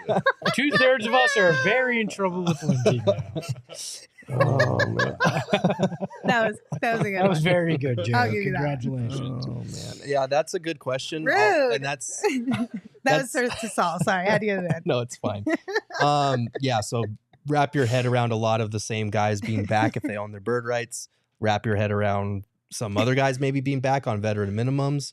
And then from there, I'm going to take a look at free agency targets for the vet minimum for next week after the draft stuff and the Bradley Beal stuff cools off a little bit and we can see what we're working with. But this free agency class is not great. So you're going to have to try and convince guys that maybe would have signed for more to take less to come here. So wait, you're telling me Darius Baisley just got the luckiest payday in his life because they're like, hey, we're going to pay you $7 million a year because, well, we might need to use you in a trade. Don't be surprised if you see Craig, if you see Landale, if you see Baisley even get dollar amounts in the $5 to $10 million range. Don't be surprised. It's going to be an overpay, but they are structuring those contracts for a reason, most likely. Jock, if you make $10 million a year Jockey, on this baby. deal, Yeah, you're yeah. buying dinner. Let's go, Jockey. All right. Well, and of course, Jock wouldn't be an overpay because Well, no, No, you he's can't worth- pay he's a worth Jock enough. every dollar of that $20 million a year salary. Of course. So the Nets took Noah Clowney at number 21, and that would have been the Suns pick, just so everyone can keep track of these things, because I know people like to remember where picks that go out in the Kevin Durant trade are going to be. Guess what? He's good at rebounding 3-point shooting. Who could use that? I mean, they could also use Kevin Durant, so that's this is fair. That's fair. Okay. What about TJ and Terrence? Don't own their bird rights, so they would have to be brought back for the veteran minimum. I don't see it with TJ unless Vogel is like, I promise I will play you a ton. Terrence, I could maybe see it. I feel like Terrence would respect a guy like Vogel. He played for Vogel, actually, in Orlando. So Terrence wouldn't surprise me, but if he gets a better offer again, I feel like money talks in that situation. Connor said, since Paul and Shamet got traded, what does that mean for Campaign? Do the Suns trade him or keep him? I think it depends. Campaign would probably be potentially included in a bigger trade with DA. So if DA gets moved, you might have to include Campaign in there just to make some of the math work. Yeah. At this point in time, like as bad as this kind of sounds, Campaign is the only additional player that you have any money tied to outside of DA that is movable. Right. So I feel like a lot of what happens with him is reliant on what happens with DA at this point. And it's only 2 and some change guaranteed. 2.5 and of 6 his, or if 2 of it's his 6.5 mil. There you go. Yeah. So if he is included in the trade, whatever team is trading for him might need to increase his guaranteed amount to make the math work. But yeah, to your point, Cam doesn't have a ton of trade value by himself. So if he is moved, it'll probably be in a package deal with DA. And if he's not, you have a cheap point guard who ideally would be your third point guard, but might have to be your backup depending on who you find. Also, don't forget about the two assets that you got from Washington as well and Goodwin. But can you move them? No. I mean, I'm talking about. Okay. I was like, I'm in. pretty sure you can't move them yet, right? Gotcha. And from all accounts, if you look at the Washington Wizards, message boards, they are quite upset about the fact that Goodwin was thrown in. Yep. Right. Like they really like him as a player. Very strong defensively, which is what you need here. So I'm on board with it. I am irrationally excited for Jordan Goodwin. Yeah. I hope he plays at Summer League because I need something on that court that I'm like I'm fixated on. How dare you disrespect Ish Wainwright's? Ish Wainwright is not going to playing play. Summer He's League. going to get his fifth appearance in the Summer League. What is he's wrong with He's that? about to not. graduate with a doctorate from Summer League. If they send him Okay. Why do you back guys there. go to Summer League for 7 years? Did you see the tweet that Ish Wainwright sent out today? No. Did you guys see the tweet Ish No. Wainwright sent out today? Is this No. depressing? Because you No. sound like it's I know. It depressing. was Could the you guys- sweetest thing ever. Hold He's on, I teasing liked something it. for Let July me Be look. the 2nd. judge of that. Ish Wainwright sent out a tweet that said, y'all want to see something crazy. And then it's 2 pictures of him and his, I don't know if it's his brother, if it's his friend, but it was from years ago to now. And then he said, you can love me or hate me. Nothing was ever given to me. I worked my butt off then and will continue to work now. And it's back then he was wearing an Amazon vest. So, he was putting in the work. And then now they're standing in front of like a fancy car. He's an NBA player. Like it was the glow up basically. As far as how much work he put in, it was just really cute. I would have had the Amazon vest on still just to screw with people. Like how cute is this? I'm all for a good story like that, and I genuinely hope he's on this roster because he's done everything He will right. be. Yeah. I sure hope so, and I think. Is he a main rotation guy? No, not at this point. But is he a guy that could come in and help you spot minutes like he did last year? Yeah, in the regular season he can be. According to ESPN's mock starting 5, he is our starting power forward. So I think they just went straight by position on that one. there's like 6 guys. That's it. Yeah. Listen, I love Ish Wainwright. I do. I too. love his character. I love his personality. I do love everything about him, and we tell jokes. We're not trying to besmirch him at all. Like he's a solid dude. We're gonna try and get him in here. We've talked to Suns personnel, and we think we have a pretty good shot at getting him in here into the studio. So we hope that happens this summer. I just want to see him at Summer League. That's all I want. Damn. I mean, I would like to see someone relevant at Summer League who's actually going to be on the roster. And Number play 52, minutes, baby. But Give me Jordan Goodwin. Jordan Goodwin and Todd or Isaiah Baisley? Todd. You think Baisley will be there? Probably not. No? What about Saban Lee? Possibly, but last I heard, he's probably not going to be there. So I think it might just be Isaiah Todd and maybe Jordan Goodwin. I don't know, because he felt like more of a rotation. All right. That was a little wow. That was aggressive. That one popped off. The pick is in. Pick it in, people!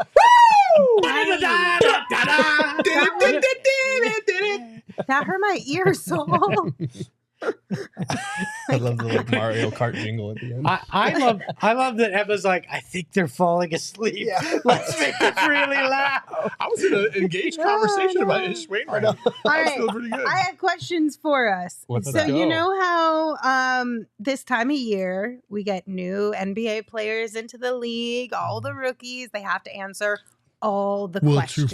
color? Yep. I have some of those for you guys. Okay. So we're gonna answer them here for a few things. We'll just do a couple. We'll do a couple now, maybe a couple more in like 2 more hours. Who knows? Sure. We'll start with some easy ones. Favorite basketball movie? White Man Can't Jump. Yep. He got game. Okay.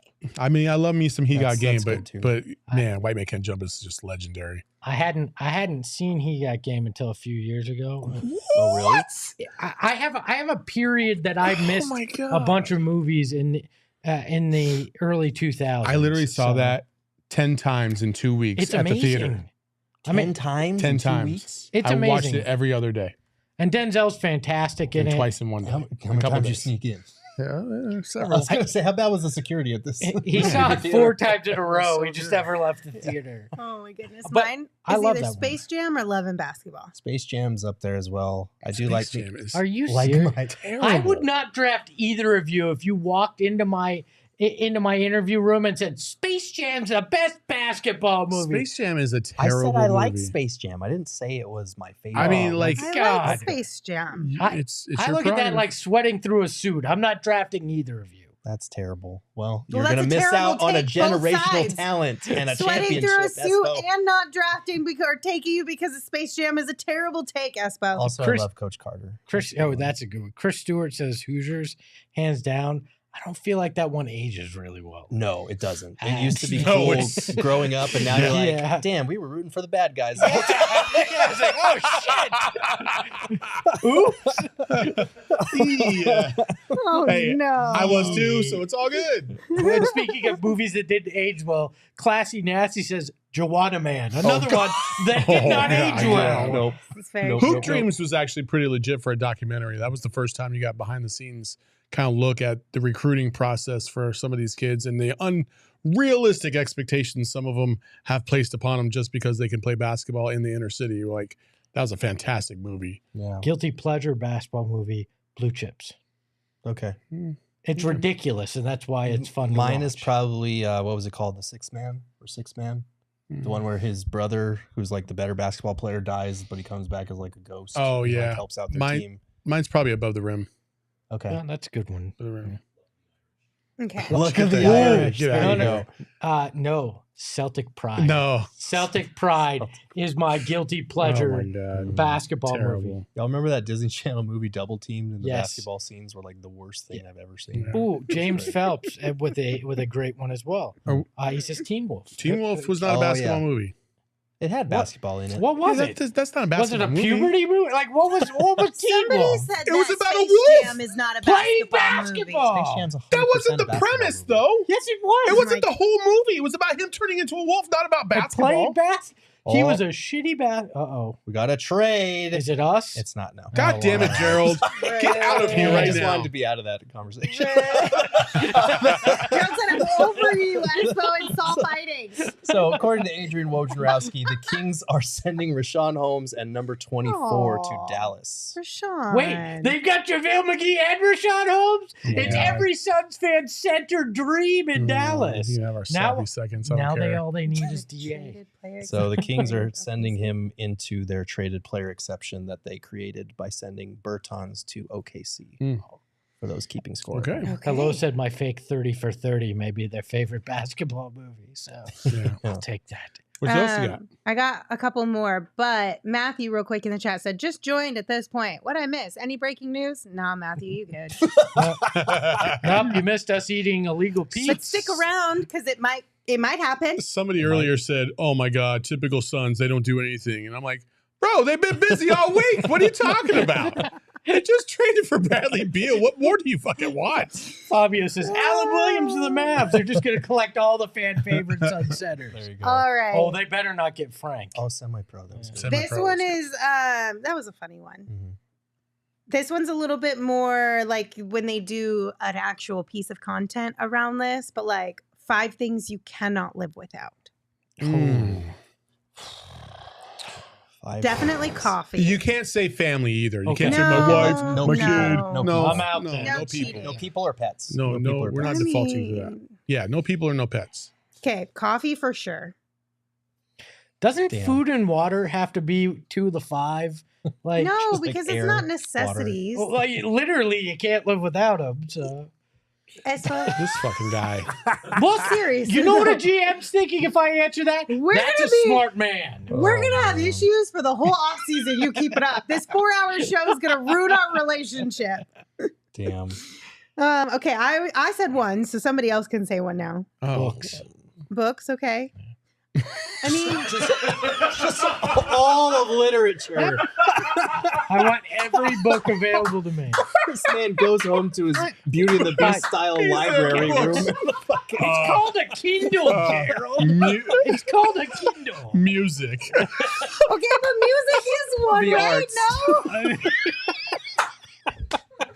There's supposed to be like 5 like, specific things. He said books. Oh, you want a specific book? Does it not count, Would you- though? I No. get it. Would you like a specific book? Yes. Is that what we're asking for? Kind of Yes. now. Of Mice and Men or Catcher in the Rye? Okay.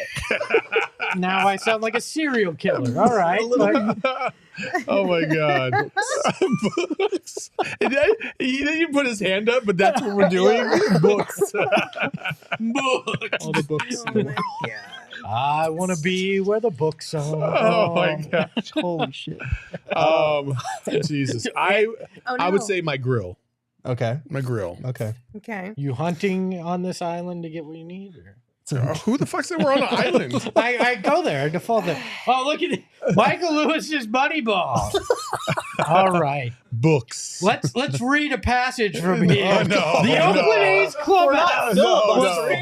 No. The cheapest and least charming real estate in professional Oh my baseball. God. All right. No? All right. So your grill, I would. I got to throw my Nintendo Switch in there for entertainment. Okay. That's fair. Need some Zelda in my life. Let's see. What else?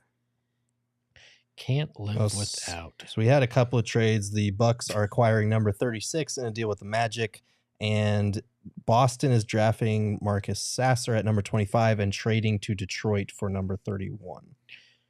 Okay. So just heads Okay. up. Does he project to be a Landry Shamet? Stop. What else? Why is this question so hard? No is good good. in the chat said soup, hugs, cannabis, raspberry jelly rings, and Star Wars.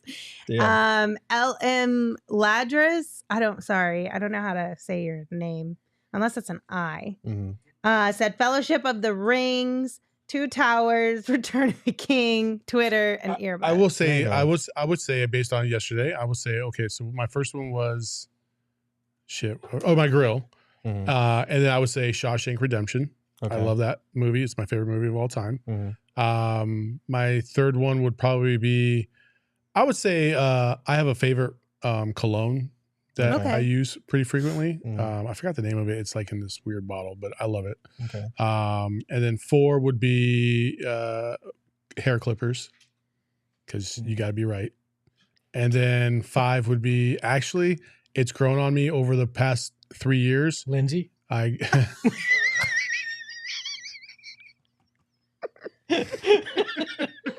This man's I trying. Nope. I feel about saying it's grown on me for the last 5 years. Nope. So did you say Lindsay? Like You that's said 3 years. yeah. It's actually this Valley hat. Oh, okay. Yeah, because I got it when we went to the finals, Oh my and it's my favorite hat. God. I think the Dark Knight. Mhm. I literally could watch that movie in perpetuity with no problem. Mhm. I would say Four Peaks beer, OGs, and my Lawnmower God. 4.0. God, God, this guy is such a Company panderer. Jesus. Okay, I have 2 more. Okay. So I said coffee, Mhm. baths, and shit. I already forgot the last one. The I other one. thought you were going to stop at shit. Beanies. Oh, beanies. Oh, beanies. Beanies. Yes. I wear them a lot, and I feel That's- like they make my life a lot easier. Oh, dry shampoo, for sure. Okay. And blush. I'm just kidding. I could live without damn, blush. how many things? But are dry we on? shampoo makes my life a hell of a lot easier. Okay. I would go. So I have my Switch, basketball. Okay. I I feel like that one's that's a a jock given. thing. Nerd But that's alert. a given, I feel like. That's a cop-out answer It's for a show not. like this. It's not. Like It is. basketball, my life would be not even just for my job. Like I would be miserable without being able to go home and watch basketball or play basketball. Like, yeah, Fine, you can put on your list. sticking with I like- Hoopers. No, Oh, God. Game recognized game. But I like, would the love to idea see- is I would that love you to see were this a game. draft pick and that you're answering the question. That you shouldn't be allowed to I'm not- answer that. I'm not trying to be a draft pick. I'm trying to answer draft pick questions that they Yeah. get asked. Yeah, but I'm this okay is with it. if we were the draft pick. Yeah, Victorious brings up a good point. A phone. Yeah, Like, yeah, I- 100%. yeah, a True. phone. True. Yeah, Totally. phone. Caesar Vegemite. Lies. Monroe's hot chicken. Oh, Monroe's is a good one. Monroe's is a good call. Monroe's and And then Gus's fried chicken. stop Ooh. That. But for if real people- though, can we get Gus's as a sponsor? Yeah, look, if you look at Gerald's Instagram stories when he goes anywhere, Mm. it's always fried It chicken is. that This he's is got to facts. eat What? or fried is. something. Is It's it? fried Yeah. something Oh, you guys every must be on a time. different Gerald's Instagram because I see him eating some fancy ass shit sometimes. I do eat. I mean, some yeah, fancy but like shit. when he travels. Yeah, when he travels, When he Yeah. he's travels, like, it's I'm always in a a new fried city. chicken place. Here's fried chicken. I'm still trying to find a spicy chicken sandwich that's better than Monroe's, and damn it, I don't think I'm going to be able to. I'm in a new city. Guess what? More fried chicken. Yeah. You should write about that. I want Gerald's take on fried chicken in each city he's been in. Okay. I mean, I could do a whole blog on that. That's could what do I want that. this We've summer. talked There you about go. doing a food series. Mm. Other thing Ooh, would I'm probably be, well, I guess this kind of lumped in with my phone, but my music on my phone. Like I would be Hold on. miserable without I that. say books. Mhm. You say I music. said my music on my phone, not Yeah, all of not literature. music. Expand your mind and say all of it so you can get more culture, I Gerald. don't want any Taylor Swift on there. I want Oh, my music. ow. Now we're making it personal. Yeah. I see how it is. Okay, next up. If you were an NBA rookie getting your first big paycheck, what would the first purchase be? How much is my paycheck? I don't know. We gotta send a dollar amount. Let's say, a couple 100,000. No, I was What going the to say a couple fuck? mil. Yeah. God, was I drafted Let at me- 52nd? Let me Where were you- let me where live you in the drafted? top Let's five. say Huh? top five. Let's live Give in me the a top five contract. Because you should, honestly, I feel like you shouldn't be asking players who are only making a couple $100,000 what big purchase they'll be making. Yeah, they're probably like, man, I'm gonna pay you my phone shouldn't bills. be What I'm making gonna a fucking big do. purchase. I got a at job that here and I point. made a big purchase. I was like, hell yeah. Let's Whoops. celebrate. Whoops. After a year and a half. Let's go down. Let's 3 mil. First big paycheck is 3 mil. I'm paying Ooh. off my house. Paid year, it might be for the year, Damn. not just one check. 3 total. mil. I'm getting a house. My Let's dream call house. 3 mil. What Yeah. was your first big splurge? I would say the same thing. I'm probably getting my dream house. I'm getting a house with an indoor basketball court, a swim up bar at the pool, For and three- a giant wait, ass wait, movie theater. for in 3 my mil? house. Yeah. In Phoenix, you could get a pretty decent house for 3 mil. With a basketball court inside? All you have to do is have the down payment. You just need 20%. Oh, so we're financing Well, this shit. if I'm, I got if, you. If I'm I being, didn't know we were If you're a doing this. first time home buyer, you don't I even need didn't 20%. know we were putting 5% down and then carrying the rest over a 15-year mortgage. My fucking bad. do the math, Saul. I'm buying You're so Grady angry. Dick suit. Grady Dick. Yeah, I'm buying a closet full of Grady Dick suits in every color that they come in. Why not? Let's get crazy. You want to buy a dick suit? Gotcha. A red dick suit. hey now. Oh, man. You know, Hey, it's funny because I came up with these questions and I have no answers for But them. what would you do? Probably, I don't know. By the way, quick update: 40 minutes left in the Lord of the Rings movie Lord. with no such move. This was a 3-hour and 48-minute This is the movie. dope part. Yeah. God, that's a tough one. Because a house is like the go-to answer, Mhm. right? So I'm trying to think of something outside of car? house. I, No, Yeah. I wouldn't. I can't. Even if I was super, super wealthy, I don't think I would splurge on a ridiculous Somebody car. said you buying a house as a rookie when the team might trade you. Okay, well, first, I live in Arizona, and even if I got traded, I'd still keep my house. Like, that's what NBA players do. Chris Paul has his house in LA still. Like, You could that's sell it's it, too. okay. Like, we don't have to be technical about this. Emma, can you scroll back up to Chandler Bing's a quote up here? That's for you, Saul. Right here. It said, retire my mom. Scroll down a little bit. Retire my mom. House, car, invest the rest. Retire my. Does that mean like hire a hitman to like No. retire your That mom? sounds like put her in a nursing home. Yeah. Yes. I retired my mom with that 40 with the Your 3 age million. is showing right now, both of you. No, that's what the phrase sounds like. Retire my mom. That's a real phrase. It's a I real don't think phrase. That's a real phrase. It's a real I've phrase. never heard that. I am not either. Like allow my mom to retire. I can't. It's like The two youngins behind the screen are on my team, y'all. Never. Nope. Ooh. Joel says Y'all a are a six, mess. Joel Never says a heard that. 69 Ooh. Mustang Mach 1. I'd buy a Mustang. I would buy myself a 67 Lincoln Continental with the suicide door drop top, just like you saw in Entourage, I would definitely buy that car. There you go. An That's old my school dream car car. would be fun. I don't know. I mean, this one's boring and it's really not a huge splurge. It's just like an unnecessary kind of splurge. I would buy myself a kiln. Maybe make an actual pottery studio that has like the whole setup. You talked us Okay. all the way up to 3 mil, and you I went with know. a kiln? That is one Oh, hell no, of she a said kiln. pottery studio. She but reverted. With a fancy kiln, the one that you just push the button and that's it. Okay. You know, I'd buy the It does all Suns. the work for you. I'd buy the Suns a high second-round pick, so we had something to talk about. Lord have Oh. mercy. Well, All right, do we want to pop in and see what's going on over in this draft? Ben Yes. Shepard just went off the boards, and he was one of the guys that Ben Pfeiffer was saying might be I was thinking we a were talking about. target if we traded up. I thought we were talking about CHGO. Was he picked by Pacers? The Pacers? I believe so. Yes. Oh, somebody that the Suns might be interested, selected by the Pacers. Well, I don't know if they're interested in him. It would make sense here. But we're I- running with it apparently. We're 3 hours in this. I'm hitting tinfoil hat territory where everything might just become a Shoot. conspiracy. I'm hitting like I'm sweating in my chair. Well, that too. I just Yeah, let's play the ad. Let's take a break okay, for a we're gonna take second. a break for a second. Because we can't feel our lower extremities. I'm Shane Diefenbach. And I'm Sean DePaz. We're out here on Fremont Street again, trying to find the drunkest people to talk to. Welcome to the shit show.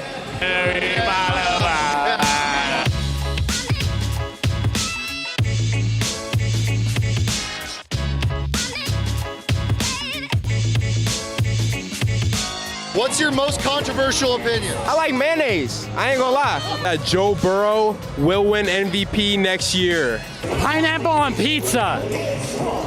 It's honestly not bad. I like to eat pickles, like scoop out the middle and put like hot Cheetos in it and put hot sauce on top of it. And I like to tear that bitch up, but I promise you I'll be on the toilet after. Canada is not all igloos and snow. If you kiss a frog, you will get warts. Can you do any impressions? This guy does a really good Katy Perry. No, I honestly don't. I kissed a girl. I liked it. Hi, everybody. I'm your daddy now. I'm your daddy now. You want to come inside my clubhouse? All right. Where is the weirdest place you've ever woken up? In the back of a pickup truck in the desert by a donkey. Just like by him just screaming in my ear. I always wake up in my bed. I'm not gonna lie. I make sure I'm home at the end of the night. But I did have a dream that I was going to the bathroom and I actually pissed on myself. In a shed. Jail. On the toilet. Oh God. Bent over, sleep like this. In a horse barn. Damn, I woken up with one shoe before. I ain't found my shoe for like 2 weeks. But you found it? Yeah, it was on my guy's porch. I bought everybody shots that night. It was $1 night. Do you have a message for the people out there? Pretty much the only thing that's important is to be happy, so fucking get after it. Make some fucking money. Take care of your people. Be honest and be truthful. Never fucking trip, bro. Just stay on yourself, bro. Stay in your own mind, bro. Don't worry about what everyone else has to think, bro. Hey, man, look. Put out positivity. That's what you don't get in return, man. We ain't got time for division, no hate. First of all, you need to like and subscribe. Oh God. Stop playing with these boys. They're gonna go up. In a couple years, you're gonna be late. Oh God. So you better get on the wave now. Yeah, get on it. Shouts out to my mama, too.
Hey, man, Jacob is out for at least a month on paternity leave, so I'm going to need you to be the head of production.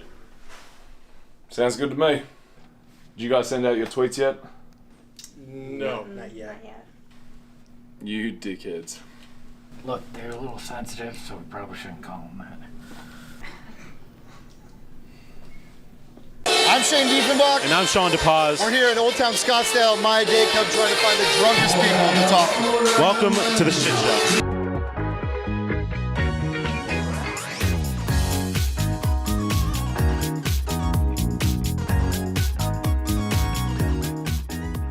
What is the weirdest place you've ever woken up? Weirdest place I've ever woken out. I've done push-ups in a bathtub. No. Woken up. Oh, woken up. I've woken up in a bathtub. South Africa. Random man's home. Yeah. I don't remember. I one time woke up at this gas station. My car. Someone's room that I don't remember. Like you look around and you're like, oh shit. Okay, we're back. It was just a break. Right at the 3-hour mark. We were on a break! We were on a break. Thanks. Yeah, we reference. needed to, Stretch our legs. Stretch our legs, get some water, turn on a fan, all the things. get some air. The hardcore homies are still here. We appreciate you all. Did we miss anything? No. Nick Smith Jr. was drafted, and that's it. The Suns have done nothing. We are still waiting on the Suns. It's kind of crazy that we are this deep in. The draft started at 5, and we are not even at pick number 30 yet. Yeah, it seems slower than it used Like, to be. okay, it's not the next 20 aren't going to take this long, are they? No, the second round goes quicker, but like this is a lot. This is this is way slower than last year, yeah? And it's worse. I think it's worse because there's been like very little trade movement. Like Davis Bertans is the biggest name to be traded, Rashawn Holmes. And that's all we've had to work with so far. So, Shane in the chat, Nick Smith Jr., a dog. I agree. Oh. Did we already talk about this Gambo tweet? Which one? About trading the pick? Yeah. Mm-hmm. Okay, I must have missed that. It's been a long night. Yeah, it has been multiple hours since then, so fair. Oh. So. Okay, you guys want another question? Sure. Yeah, let's do it. All right. What's your go-to pregame meal? So obviously you don't actually play basketball like these guys do, but what is your favorite meal? My favorite meal? Yeah. Chicken wings. Favorite meal of all time. Chicken wings. Damn, that's tough. Orchieri pasta with homemade marinara sauce and fresh Parmesan. Do you know how to make homemade marinara sauce? Not well, but yeah. It's either Who knows how to make well-made My marinara? grandmother did, and my father does pretty well too. Your dad does? Yeah, my grandmother was first generation from Italy and taught my father. She tried to teach me, and I failed more than I succeed at it. But I would probably have to say either my mom's carne adobada or my nonna's tortellini. How come I'm not tasting any of these delicious that? Or those honestly, dishes? my own green chili cheeseburger. Matter of fact, Again. I'm just Still gonna waiting on that. I think I'm just gonna message Gerald's mom. Still waiting on that. Yeah. Gerald's Gerald's mom. mom and I are homies. Did you know that? Uh-huh. Yeah, We they are like besties. They all collaborated to We get those shirts put together. We did. you helped her there, so I think it is fair to ask for some food. I think so. What goes around comes around. When are they coming out to check out the house? They have already been out here. Oh, Wow. Mm. I see how it Y'all is. missed your window. I haven't even been there yet, man. That's jacked up. We're still getting settled. Wow. Parents, Saul is the way I look at this. I don't know for certain, but I feel like the two things that I feel like I hardly ever say no to is either mole or like pad thai / pineapple fried rice. I don't like Like mole. usually if you put those things in front of me, I will always be like, yep, so on board for this. I have Pad never thai, had yes. mole. It's so good. It depends. There's different kinds of mole, Oh, it's so good. but I'm just not a big chocolate guy. Like in like the deep, rich chocolate mole is, I just can't. I just can't. I don't know why. So no cheese, no chocolate. I like chocolate. Oh, I just don't like chocolate mole. Oh, not a big chocolate mole. Yeah. I gotcha. Well, mole is made with chocolate. Well, is in some situations, but nope, those would be my go-tos. Sean Okay. beat you to the punch. Since you went downstairs. About 2 Don't minutes. worry, Emma. We lost like 100 people. We're like, we should probably jump back on. Everyone got well, to be fair. Those were good videos. To be fair. Yeah, they were. It's not about the videos. I think this draft, even people in the chat are like, this draft is just kind of boring. Yeah, it is. It is. It's just not an exciting, splashy draft this year. And again, it could be because we went through it last year. Now we're doing basically the same thing. There's just not a lot as Suns fans that you really can hang your hat on. Well, if you don't like draft. I this don't year's blame draft, you just wait because it's not going to get any better. This show is our draft show forever. For the rest of the decade. 2031. We'll see you next decade. This is the reality of our drafts for a while. But the next pick is our hated rivals, the Denver Nuggets. So we really want them to screw this up. So we should just boo the crap out of I think they whoever. got Julian Strother, who's a pretty good fit next to Jokic, I think. Gerald, couldn't you give me better news than that? I wish that I could. Like they drafted some guy that his leg's broken, he won't play for 4 years. Well, because he played really well next to Drew Timme, and love Timme. He's kind of like the Jokic at the college level, but he's not Jokic. So putting him next to the Joker is going to be unfair when he's out there. So sorry, everybody. Meh. College right. kids, you never know what they're going to do in the pros. It's true. Okay, you want another one? Okay. So you don't have to keep asking us. We don't have. We're waiting for. Just keep feeding us. Well, maybe I want to ask. Okay. You and I What are are going to you fight listening to the end of before this. games? What's on repeat right now? I've actually, so I didn't listen to a lot of Mac Miller back in the day, but now I am. So I've really been getting into the whole Kids album. Okay. So I'm probably gonna say, what's that one song that I like that much? Why are you asking us? Mansion, a jacuzzi. Well, how's it go? Come on. Emma, sing it. Sing it, Emma. No, I'm not singing. You don't have to be on mic. Just Mirror, sing it mirror, for mirror us and on the solo sing wall. it. All right. All you have to do is start it. I got you. Just sing it, What- Emma. What's You yours, literally play Gerald? me every week singing Trade Machine Tuesday. Well, we'll come back to Saul. Gerald Espo, got one? I listen to a lot of shit, man. Look, I'm listening to Everclear. It's my 90s Okay. angry music. Like I can just put that on and I'm ready to go. Breaking news. Oh God. Sorry, you guys are It's going to be nothing disappointed. big. But Tracy said, all right, I'm hosting the next PHNX get-together and making my pineapple fried rice. Nice. Best day ever. There we Again, No, why does Tracy's it take? the best. Why does No. it take 2 years?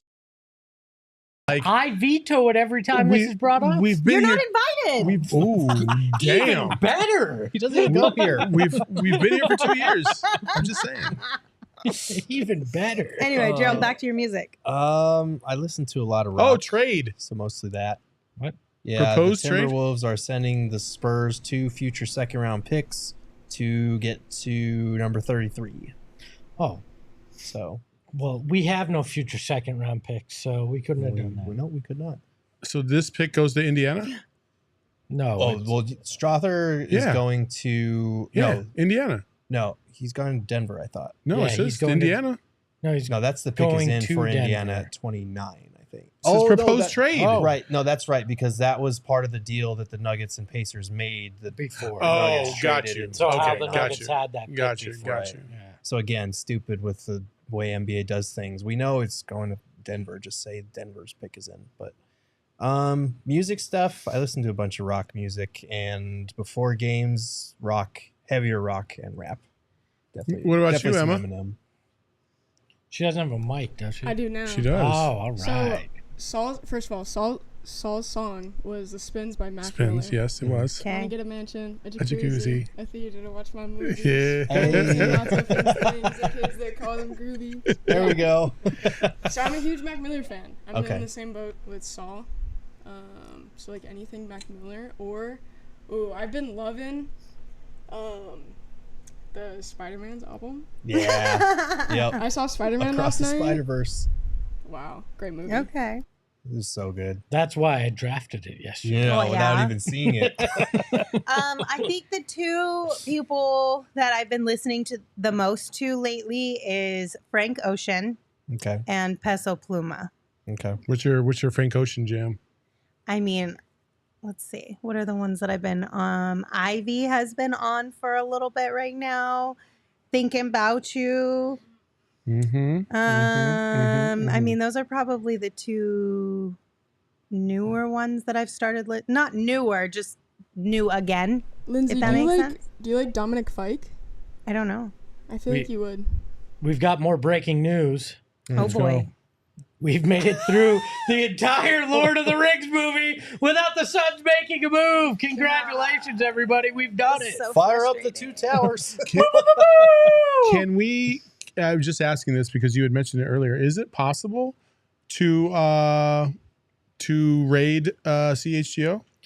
We have not gotten a link to raid CHGO. I asked their producer, but he hasn't gotten back to me. So I might just ask their host. Yeah, just message Peck. Yeah. Well, they're Tell live right Peck. now, right? Yeah, they're Let live me go right to now. their YouTube page. You just saw it. Oh. Oh, let's do Let's this. go. Let's do Okay, it. so the Bulls are in the same position we are. Absolutely no pick for them. We have the second round pick. Let's see who's more bored. Join us as we're gonna call in to CHGO and see how they're doing. Yeah. Just do it. Just Yeah, do it. but Let's do it. If it doesn't work, we just disconnect. Will it disconnect us? What are you thinking? I don't. I think you do it from your phone. Yeah, do it from your phone. I think you do Fine, it from send your me phone. the link. I will. Last thing we need is to disconnect. We already did that once this week. We don't need to do it again. Just canceled the show. Okay, yeah, text it to me. This will be thrilling. Everybody, they won't be able to see us, but we'll make this work. Listen, the homies at CHGO are super nice. I'm saying The our chat. people won't see us. Yeah, our chat won't see it. No, let me just make sure. There we go. I will fire this up. This is just thrilling here for everybody. We're going to Technology. raid the CHGO show. I'm going to turn this up so we can hear them. I'll keep it close to the mic. You're going to turn it up or off? Up. Oh, okay. Yeah, so don't yell. Yes, don't yell. That was a little bit. I dragging. won't. Don't Aw. worry. Oh man. Got to spell her name right here. Let's see how this does. We are loading. Buffering. I gotta go see what these guys are up to. Let's see when they put us on. Can't really hear them though. Can you turn it up on that side? Or? This is thrilling. I'm This is sorry we all just. Hi guys, we can't hear you, but we're rating you. Huh. Hi. This is just thrilling. You get Gerald there. Let's pan around. Hi, show them my beanie. I can't see. We can't hear you guys. This is the beauty of technology. Oh my here. gosh. I can see. I can hear them. We're having a blast over here. We're having a blast. How about you guys? Espo, tell them that we're bored. Yeah. Oh, they can't hear us. Is that, the mic's not working down there or what? We're bored here.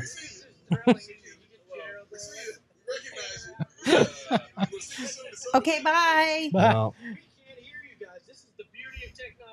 That was cute. yeah. Wow. Riveting content. Still more exciting than the draft, says hello. Not wrong. Next time we try something like this, we should test the technology before we do it. Maybe. That's okay. That might be smart. We'll be ready for next year when we're doing nothing. You know what? Give me the link. I could just do it on my phone. For what? It'll come through way better. What are we doing though?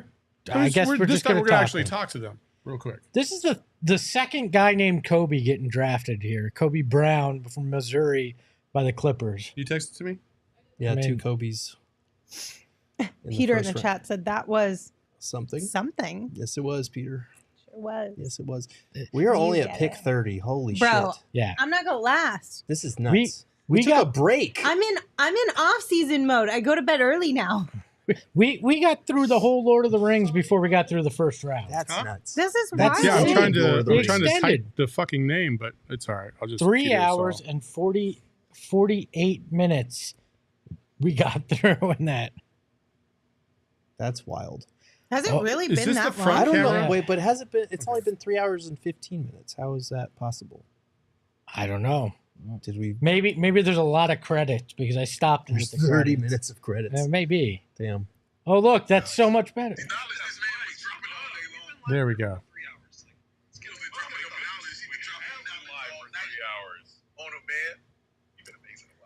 Are we in the second round? Now you can hear us.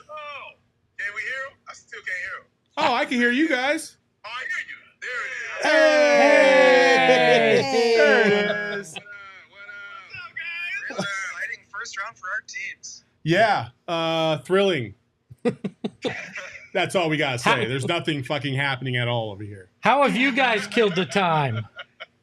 So did you guys have a parade through downtown Phoenix for the arrival of Bradley Beal yet, or is that still at a to-be-determined later date? Look, this is not official yet that Bradley Beal is here. We have not gotten the press release. Until then, we can't hold the parade, all right?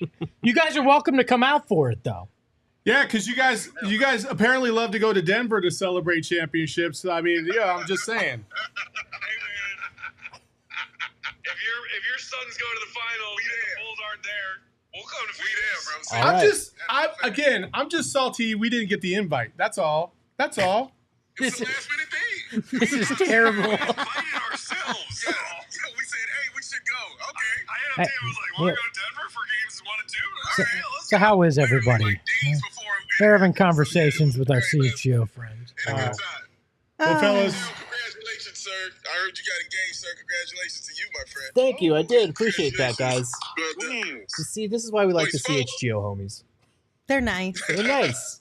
Yeah, they are nice. Is Pope still coming to CHGO Bulls? Because I know he talked about coming over here, man. Is Pope still coming? Is he getting traded here? Oh yeah, are you getting traded to the CHGO Bulls still? Is that happening? I'm in. If you guys want me, I'm on my way. Wow, look at this guy. He literally.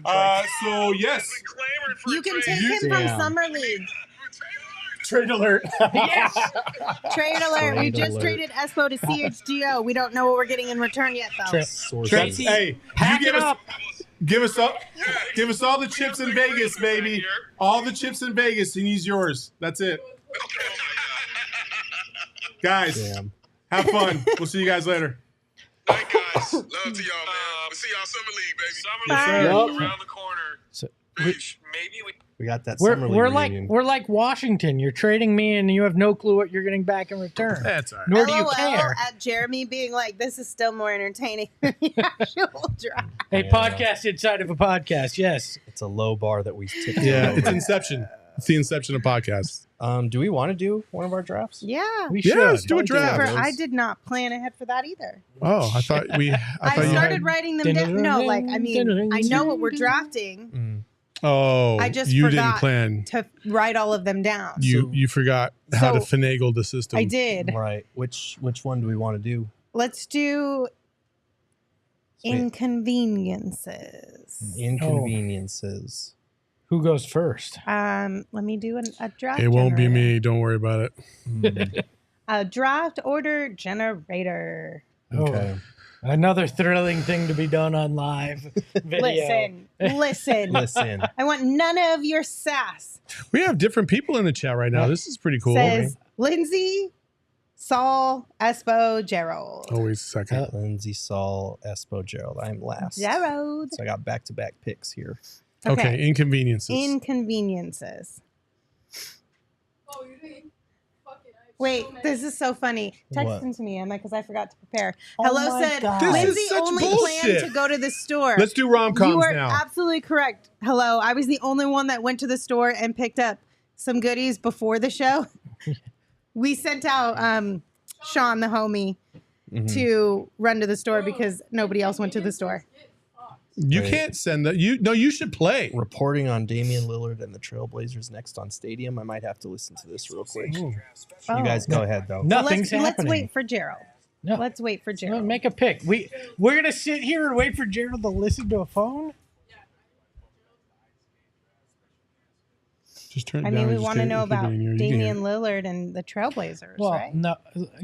Who had the first pick, Lindsay? She did. Make your pick. You're such a brat. Inconveniences. Making a pick in a draft. That's number one for Lindsay. Do you want me to go first? No. Can I play? I think you should. Do we make Emma go last then? No, let her I go can first. last, or I can go. Let I her can go go first. First. Okay, then. Oh go. my God. Okay, then you go last. No, Emma, you can go first. That's fine. Go ahead. No. I'm going last. No, my Gerald's going to be mad if you God. go last. Go first. With the first overall pick, I am going.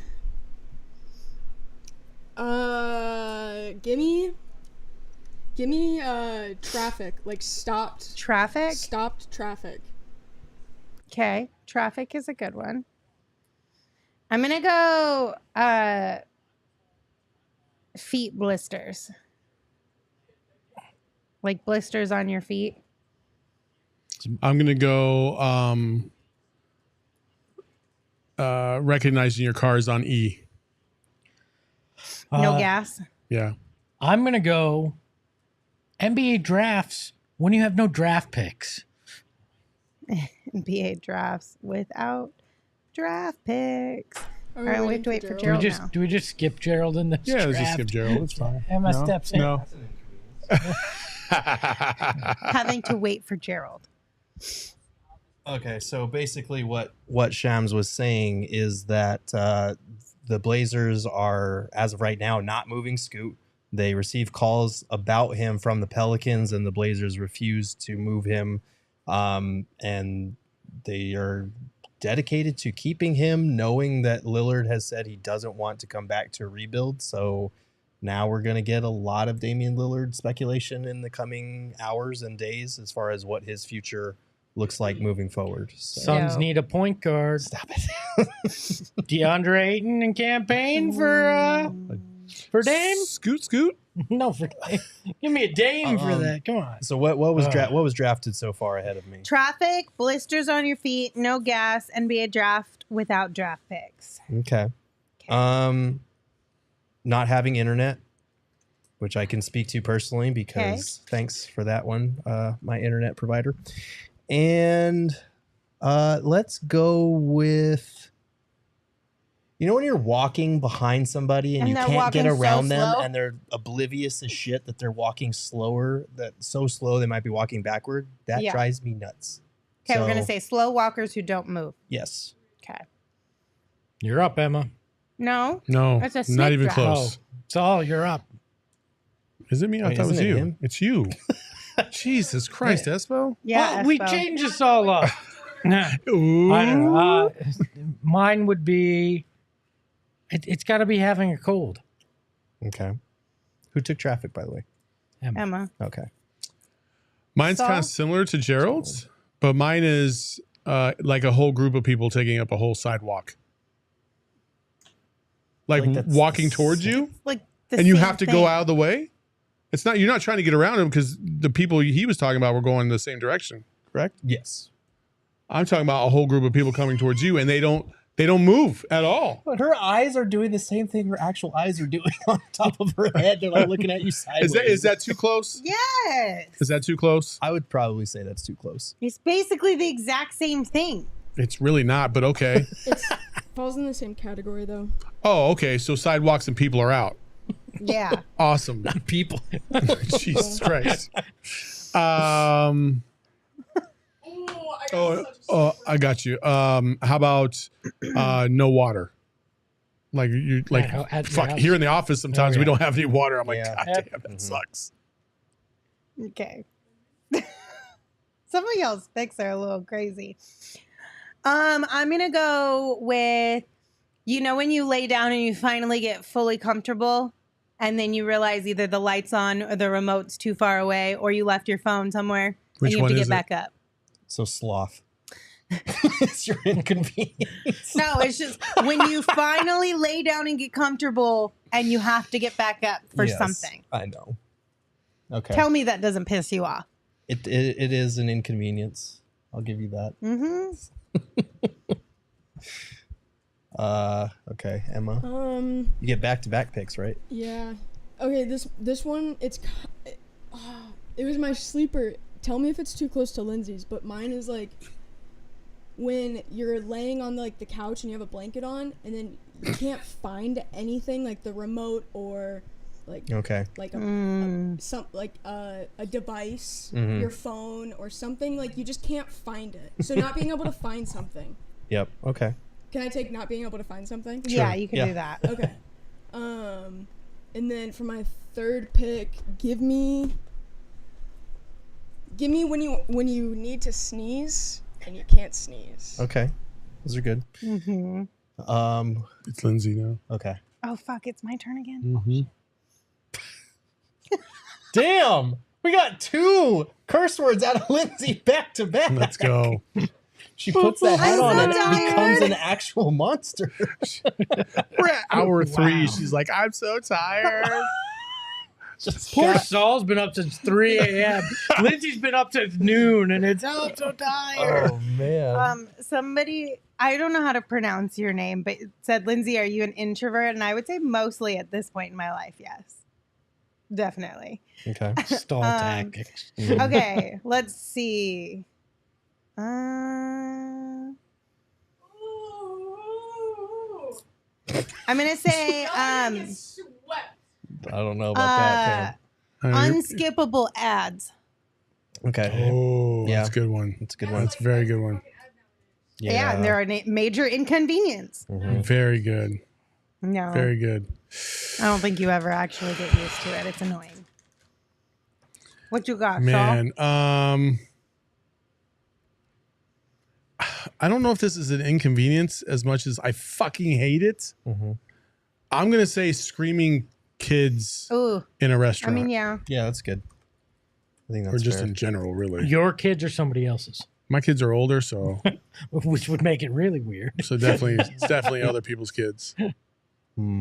So I'm up. Yes. Foot cramps. Oh yeah, those are rough. Oh Those are my never fun. Especially you ever wake up in the middle of the night. No, and the have one in yeah. the calf. Oh yeah. That I've my had the cough. God, it's literally you can't move. It's awful. You wake up out of a dead sleep and you're just paralyzed in pain for like what feels like an eternity. And we Sounds know like- that's bad for her because she sleeps 12 hours straight. Oh my god! I swear she just said a Thriller lyric. You woke up paralyzed. Feel paralyzed. It's the worst thing. We're at that point in the show. So I got back-to-back picks now. Yes, because you went. Okay. These are your last 2, I think. I've only had 2. I thought. Okay. Okay. So I'm gonna do when your phone battery dies. Oh yeah. That's never fun. And then I will do when the neighbor's dogs bark. Oh yeah. And bark and bark and bark. Barking dogs. That's a good one.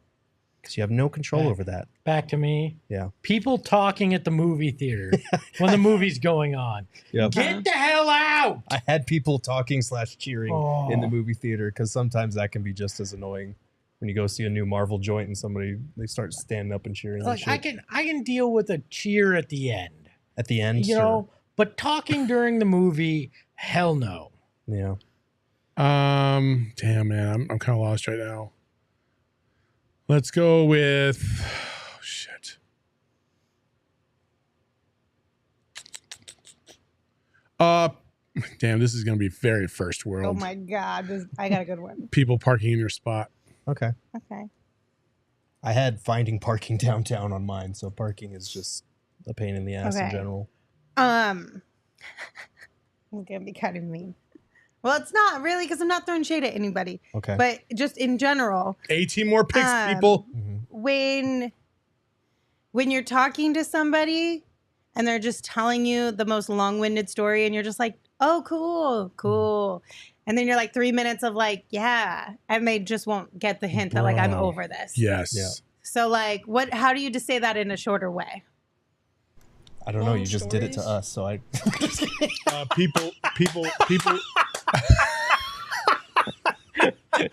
Gerald broke himself. sorry.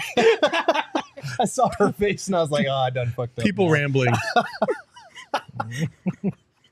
All 3 of you. This is why we can hang out for I longer didn't than do an hour. it. What did I do again? You did something earlier in the show. I don't You remember don't what even it know was, what but it you is. did. I gave you the look. I know you did something. Anyway, next time. Emma, your turn. Do I have 2 back to back? Yes. Yes. These are your last 2. Okay. Yes. Give me waking up right before your alarm goes off. Yeah. Big inconvenience. Mm-hmm. And then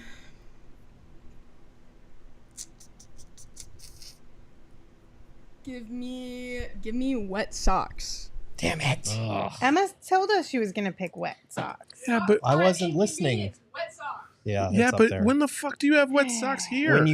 So in the winter, when you get out of the shower, you're all nice and dry, and you put on your socks to complete your outfit because you're a little cold, and you step on the water that is left on the floor, and your sock gets wet.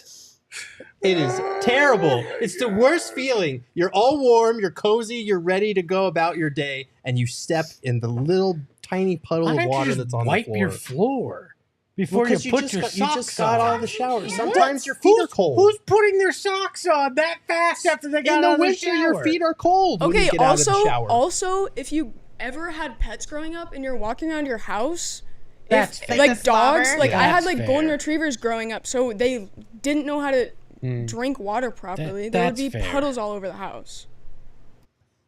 In the chat, some people are confused about what pick we have. The Suns still have their 52nd pick. They do not have the 57th pick. So just to clarify that. Oh my God. Okay, I'm here's my dead, dude. last We've one. been here for 4 hours. Chill, bro. We're trying to break up the time until we get to our beloved 52nd pick.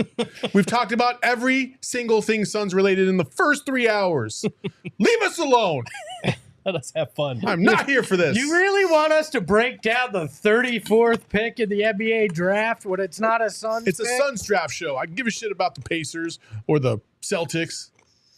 Okay, my last pick is going to be when you're logging into something and it says incorrect password. Then it says to reset your password, and it said your password can't be the same password that you just had. Yeah.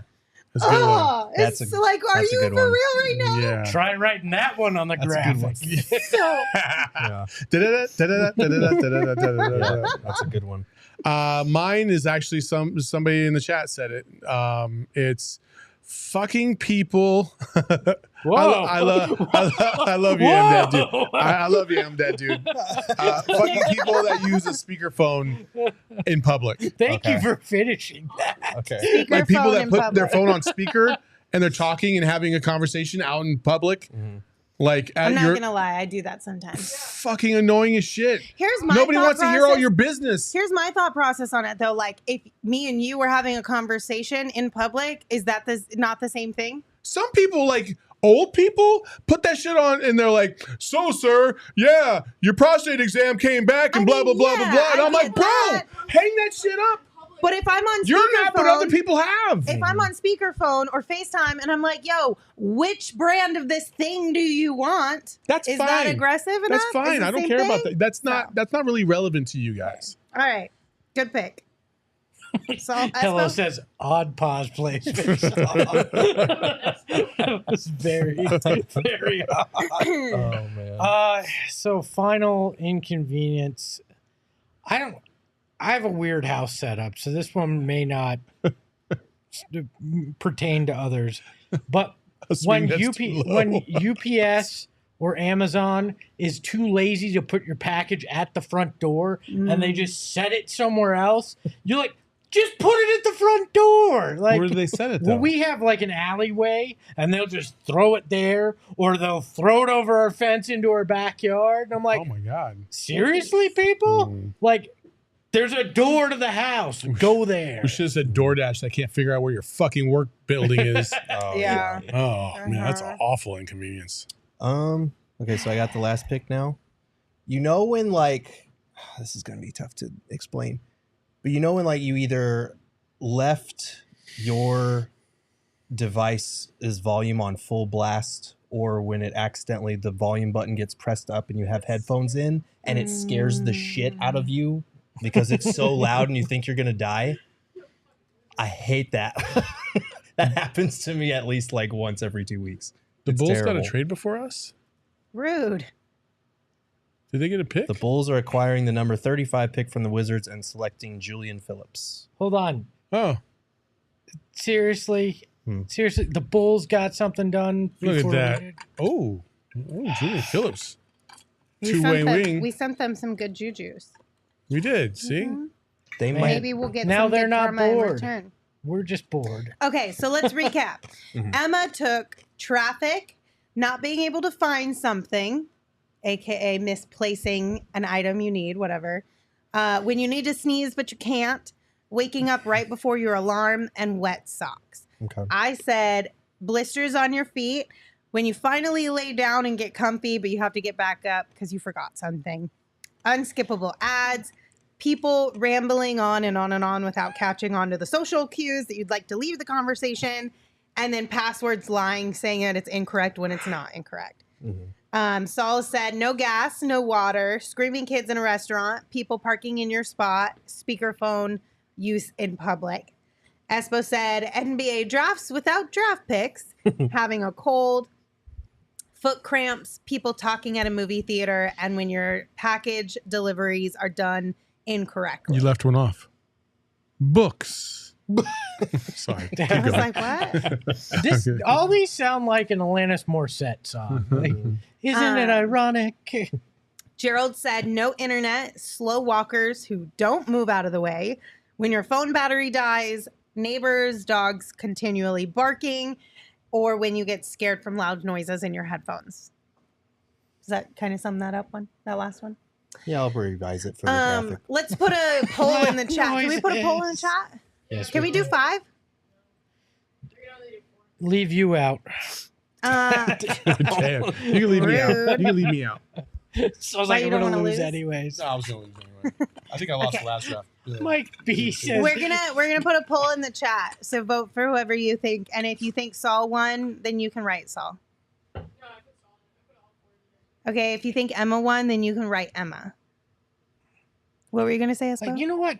Inconvenient polls that only have 4 options. That too. Why? Totally. Why was 4 what they decided is the appropriate number of options in a poll? Like, why not infinite? I know, right? Okay, so we did get a couple super chats and some comments that I wanted to mention. Joey, I'm wearing Hokas. That's all. Emma, will you put up one? Oh, never mind, you're busy. There was somebody, I can't find the comment now, but somebody said, this is my first time here and Love the you're vibes. having a great time. Something like that. Yeah. Welcome. Thank Welcome. you. Thank you for hanging out with us. And thank you for the nice comment. I Yeah, appreciate thank you.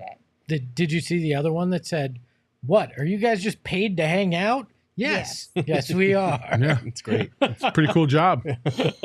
All right, and then we got a super chat from Mile High PHNX guy. Said historical Suns pick that you were irrationally high on.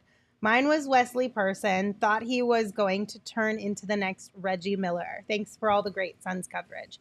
Thanks, Mile High PHNX guy. I'm gonna go Josh Jackson. Yeah. I thought he was gonna be really, really good and fun. We were so excited that the Celtics took Jason Tatum and left Josh Jackson on the board. Damn. Fucking whooops. Damn. It's Dragonbender. You were actually excited?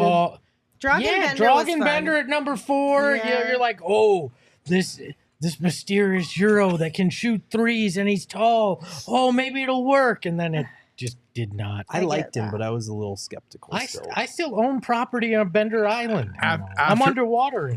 After watching Steve Nash destroy my Arizona Wildcats, I was pretty high on him. That first stint was trash. It was trash. He got traded. Now he came back and ended up being phenomenal, but that first stint was not what it was. I was really high on Steve Nash to begin with. So You know what, Emma? Do you have my my big board of Suns all-time draft picks? We might as well do this now since we're talking about it.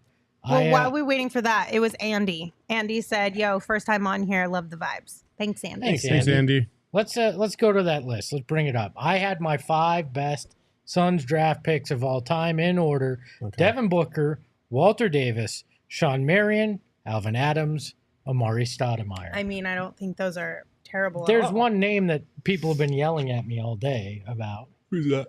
Steve Nash. But I counted it as when you were here, after you were drafted, and he did not become Steve Nash till he went to Dallas, and then he came back. So I'm just looking at Phoenix Suns that succeeded in Phoenix, and this is the 5 guys that really hit it home for me. Yeah, you could throw Hornacek and Dragic and Ced Ceballos as second rounders that played well, but if you're looking at top talent, that's the group I'm going with. No Jalen Smith? No, not yet. Damn. Sticks. Sticks was great, but Oh, if Frank had been drafted instead of Booker, he'd be number 1 on my list too. So of course, we love Frank Kaminsky. We got a super chat from Bobby Cox. Thank you, Bobby. They said, "Hi, Lindsay." Hi, Bobby. Everybody always says hi, Welcome. Lindsay. Thanks for being here tonight. I feel like I haven't seen you in a minute. Yeah, when do we get Hi Saul or Hi Espo? We never get that. Or what's up, Girth? Or We Hey, literally Kev. have a Girth's burner and an Espo burner in the chat. Yeah. Saul no love always for me. gets asked about his shoes and his man. hats. You guys get plenty. The champ is here. Oh, he is here. Look, Sean has been a trooper. He's been updating our. Sean's been an OG. Yes, he's- sir. Thank He's been you. updating our draft Let's board, go. and then he said, "You know Circle what? K in the house. I will Oh, go get fuck you whatever you yeah. need from Circle What'd you K." get? By the way, Smart food. Gabo says Kendall Marshall. Oh, And they then- had the cookies and cream Twix. Let's go. Didn't think they had it, but they Let had me it with the cat see. lunch line. Let's go. Cookies Let me and see. cream Cookies Twix. and cream Oh, Twix. don't let the baby. missus see these. I'm not doing this. That is the good stuff right there. Mike Oh, B this says, "Great list, Espo. Nash became Nash in Dallas." Yes, Thank he you. did. See? Dan Marley is a suggestion. He's probably man. 6th. Look at this. We got Sun's Dog. Hi, Saul. Mile High PHNX Guy. Hi, Saul. Connor you B. Hi, Gerald. Sun's Dog. Hello. Hi, Gerald. Hunter. Hi, Girth. Mile High PHNX. Hi, Espo. There we go. Connor B said hi, Emma. Endless said hi, Garth. RJ Hey, Garth. said hi, Gerald. Fabio says hi, Emma. There. Hold on. Emma got 2 highs. I only got 1. Well, Everybody say hi to Sean. Say hi, Sean. Thank you for the oh, refreshments. my legs hurt. Why did you sound like you're 84 years Yeah, old? my legs Because I hurt. feel like I'm 80. Oh, man. Dear Oh. Lord. All right, what's going on in the draft? Let's have a discussion real quick, Oh okay? my God, about what? So, I was watching Titanic yesterday Came with off my real kids. aggressive. I was watching Titanic with my son yesterday because he had never seen it. And obviously, we were talking about the submersible. Rest in peace, people. Mhm. And I started thinking, man, Jack and Rose are really going through a lot to try and get off this fucking boat. And I started thinking, like, of the 6 of us, since there's 6 of us now in here, Okay. who's the first one to go? Who's the most likely to survive? First one to die? Yeah. And the I was last trying to be a little bit survive? more PC about Sorry, it. my The first bad. one to go. All things considered. Sean says he's done. Sean said he can hardly swim. Well, here's the thing. I already know Espo isn't going to try because you've told us that before. You and I are on the same page as far as that one goes. Look, this is different, though. Are you going to try? I float, so I mean, Come on. so as long as the water's not too cold, I'm all right for a little while. God bless. I feel like I know. I like Low Saul and key? I would survive. no, low-key, Saul might be first. To die? Yes. Here's why. Damn. Saul would take charge. Is this It's a horror movie now or what? Horror movie rules. I don't even beat out the black guy that doesn't swim. What the fuck kind of movie is this? Are you gonna let me finish? Go ahead. I Finish. feel like Saul would take charge and come up with some wild idea for all to survive, and it would backfire. Why a wild idea? No, look. Because you're on a sinking ship, it's all a wild idea. Do you know what happens when chaos happens and I'm around? What? I get like very calm. No, look. I'm going to say this. True. The only reason I feel like Saul, I'm a middle of the pack. the only reason Saul would be the first to go was because he sacrificed himself for everybody You're else. goddamn right.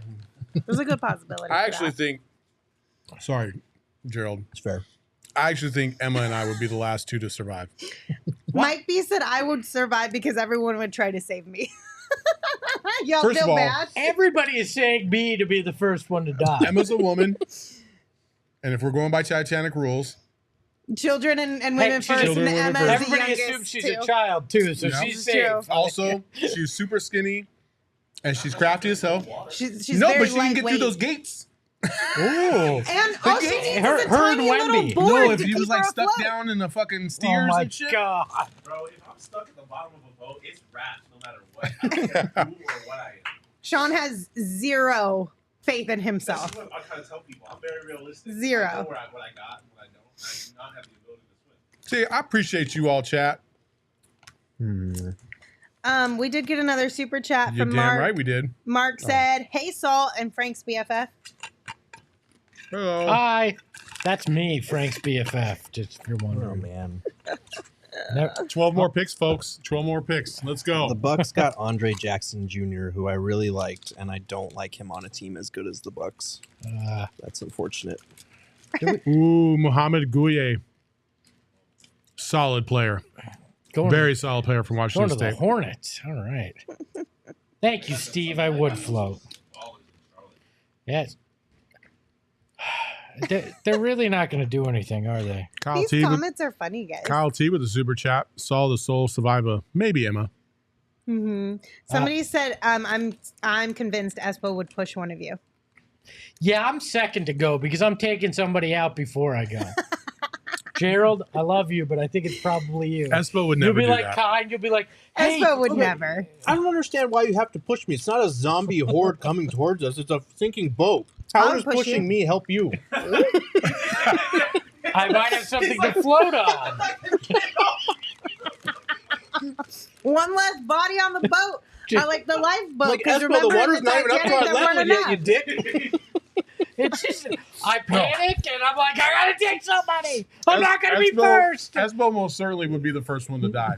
As soon as a fucking piece of ice fell from the iceberg onto the boat, this motherfucker would jump. It's over, guys! Without even knowing what the extent of the damage even was. Sorry, I just spit everywhere. Oh my god. All right, couple more super chats. Frank, thank you so much. Said, "Thanks for streaming so late." Frank V.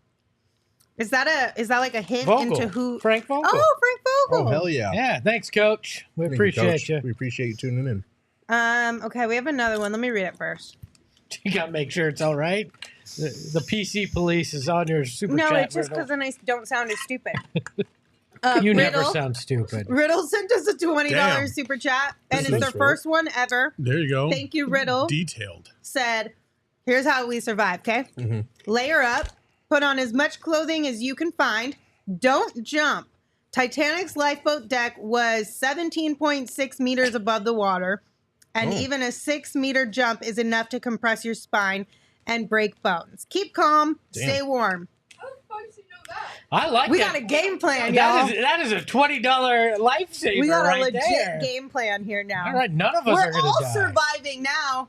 No, now I know why I'm gonna drown Gerald so I can get his clothes. What possible? And why is it just Gerald? There's a bunch of us here. That's how it would go. Because over here in my head, I'm like 6 meters. How many is that in feet? And meanwhile, he'd be pushing me in just so we could get my fucking clothes. Punch him in, take his clothes and push him in. Unbelievable. Because Gerald's clothes would But, fit like, me. My favorite part of this is we're in a life or death situation and Gerald's over here doing math. Like, how many is 6 Nerd meters? alert. He's never going to escape it. No, he's the definitely. rest of his whole Gerald life. is definitely going to be the first one that's like, how many boats? How many people? Oh shit! And then just that's it. Oh, no. Man. That's so Gerald funny. never leaves his room. He's doing the math to try to figure it all out. My goodness gracious. Trying to save lives.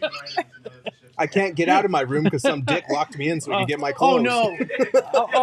Hold on.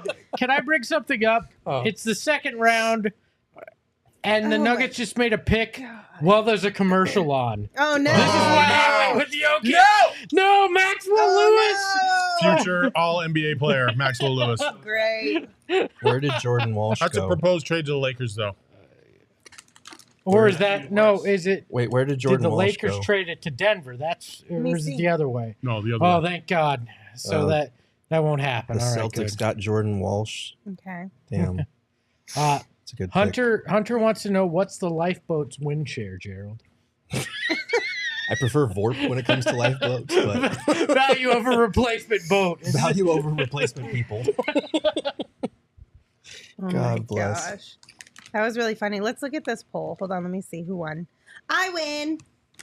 Who would have guessed? Shocker. Our inconveniences draft. I won by 42%. Gerald came in second with 31%. Saul with 16, and Espo with 11. Yeah, you're all inconvenient. Hey, Damn. hey, fucking support us. You know, here's the thing. I think I really took the win with the laying down and then having to get back up and the password thing. Maybe the unskippable ads was thrown in there, but I feel like those two were like the ringers. You here. know what? The chat's saying Emma won. I'm going to give it to Emma. I mean, Emma was really good. I mean, we could make the graphic and do the Twitter poll. No, you can't. There can only be 4 in a Twitter poll. Oh, yeah. Yeah, that's the damn 4 in All a right, well, poll. since That's we'll an do it again. inconvenience. Espo is now eliminated. And so is Saul. Sorry, Saul. Since Gerald and I were closer in numbers, put me, Gerald, and Emma on another poll. Okay. And this is your guys' chance to vote for whoever you think should have won. If it was Emma, I hope then get you vote for mollywopped, Emma. Lindsay. I mean, if I'm going to lose to somebody on this show, I'd rather lose to Emma than the three of you. Jeez. What did I do? What do you mean, why? Why? Thank you, Travis. Travis because. voted for me. You're one of the good ones, Travis. That's just how it works. Oh, man. We're still 11 11 picks away. We're getting closer, kind of. Maybe.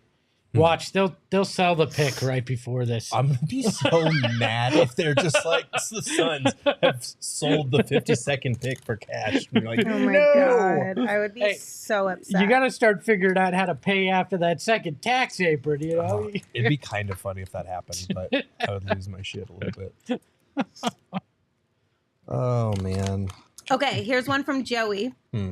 If you were getting drafted tonight, would you be dressed up or down in the middle, and would you be dressed in dress shoes or Jordans? See, that's why I read the comments at a time, Dress shoes. because I sounded dumb. Yeah, you gotta wear the nice suit. People are gonna make fun of you forever if you have a bad look on draft night. Mm-hmm. Yeah, I would be all dressed up, dress shoes, definitely a suit. I definitely would not be wearing a dress, that's for sure. Yeah. I would maybe honestly, for me, and I think it's a little bit different, maybe I would do a suit with sneakers. What would any of you dress like Amari Bailey with just a suit jacket and nothing under it, with like six necklaces? If on I had it? his body, yeah. Yeah. I mean, let's You be gotta real. be able to pull it off. I'd do it like this. I'm not wearing it with my fucking stomach and my man boobs. I know that. Why not? Live a little, right? I'm good. Sometimes you gotta live Moss. That's Taco Bell. I got a body Show by off that Taco Bell so- Oh, Wait, God. again, the draft order for ESPN is showing the Suns having the 57th pick. ESPN doesn't have the trade correct, apparently. Are we sure? No, we're not. Are Or we sure nothing's- about anything? Nothing was reported today that the Suns had lost Saw their your pick, snacking. and I had heard from a source that it's still up in the air, but the plan was still for it to be 52nd. Hold on a second. It's still up. Shouldn't you know that before the draft? Isn't that one of those details? Well, I think they're still ironing I out the know, Beal but stuff, but yeah, That was probably. finalized today, though. It's not finalized. Well, It's not they've approved by the probably league. finalized things, but it's not like official, so it's not fully locked in. I don't know. DJ Slappin says he'd wear, or I assume he would wear an orange tux. An orange tuxedo, like the Dumb and Dumber one? If I had a good friend in the draft with me, wear the blue? Has Wear the somebody done blue? that before? I don't remember it in I'm sure the someone draft. has, but The twins should have they done should it. have. I could have seen the Lopez twins doing that. They got that kind of mindset. Do we think that Dumb and Dumber is still like it's a cult classic from back in the day? But I don't know that like these I young said guys, I like would do 18 it. years old, would be You've into never it. seen it? That Sean There you has go. never seen Dumb and Dumber. Dumb and Dumber has lost its luster. We gotta do OGs and watch Dumb and Dumber. Yeah, that's gotta happen. Dumb and That could be a Dumber. fun watch along. Oh my god, yes. Dumb and Dumber watch along. Oh man. Apparently, the ESPN app has the Suns with 52, but their draft board does not. ESPN can't get on the same page between their two things, TV and the Okay, app. 2 questions from the chat. Mike B said, if Bertans gets cut, you want him on vet min? Yeah. I mean, shooter. Especially if he refines his stroke where he was shooting And earlier in then his career. CL wants to know why we didn't get Wembanyama. Man. Well, they tried hard, but apparently nobody wants the 52nd pick and $1.5 million for the number 1 pick. So it's disappointing. It is. It really is. Care more. Oh, silence. That's all I got. Sorry. Hello wants to discuss how Sleepless in Seattle is an overrated I've film. never seen it. Damn, we're already cutting ahead to our rom-com draft, huh? I have never seen it. Hello? You're dead to me. You really think that's one of the better rom-coms? Yeah. It's a top 20 pick. Okay, top 20, sure. Yeah. I mean, if we're doing a draft, Yeah, it would, I mean, it would have to be drafted. Someone would have to draft All it, I right. feel like. All right, who won our poll? Oh, Emma by 4%. Emma had 39%. I had 35%, and Gerald had 27%. So there you go. Disappointing. That is the official outcome of our inconveniences poll. It is fitting that Emma won because Emma's been wanting us to draft inconveniences She for has, a minute yeah. now. She's been aboard So it this works train. out really well that she won this draft. Very well done, Emma. Yeah. Should we just hop into our rom-com draft? I'm not ready. No, we got 10 more picks. Okay. Let's just grind it out. And I assume we're just resetting the show after the 52nd pick? Right Before. before the 52nd Oh, right before. pick. Okay. We can reset it at 50. We'll get professional again. Will we? No. I'm not doing When are we Wait, ever professional? Juno is considered a rom-com? If you have a weird sense of romance, maybe. I Googled best rom-coms ever, and it's like the 4th option on drama rom-com. It's like a teen movie more, I would say, than a rom-com. I did go to town on that bag. Edward revolved. I missed that rom-com.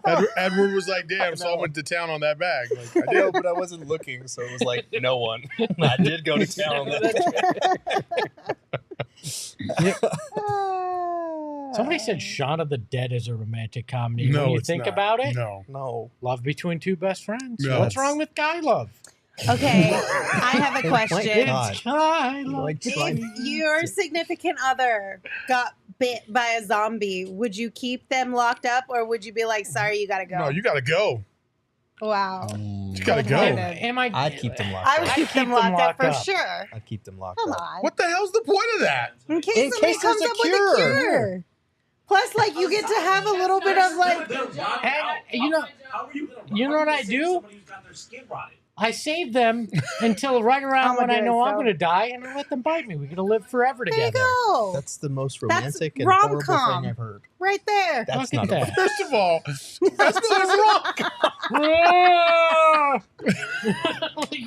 Espo's the type of person, let me just say this.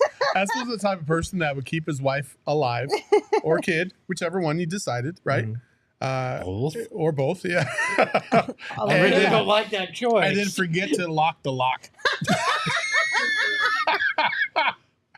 Oh no, where'd they go? God damn it! Saul was right. Oh, That's man. funny. Yeah, I would keep them locked up.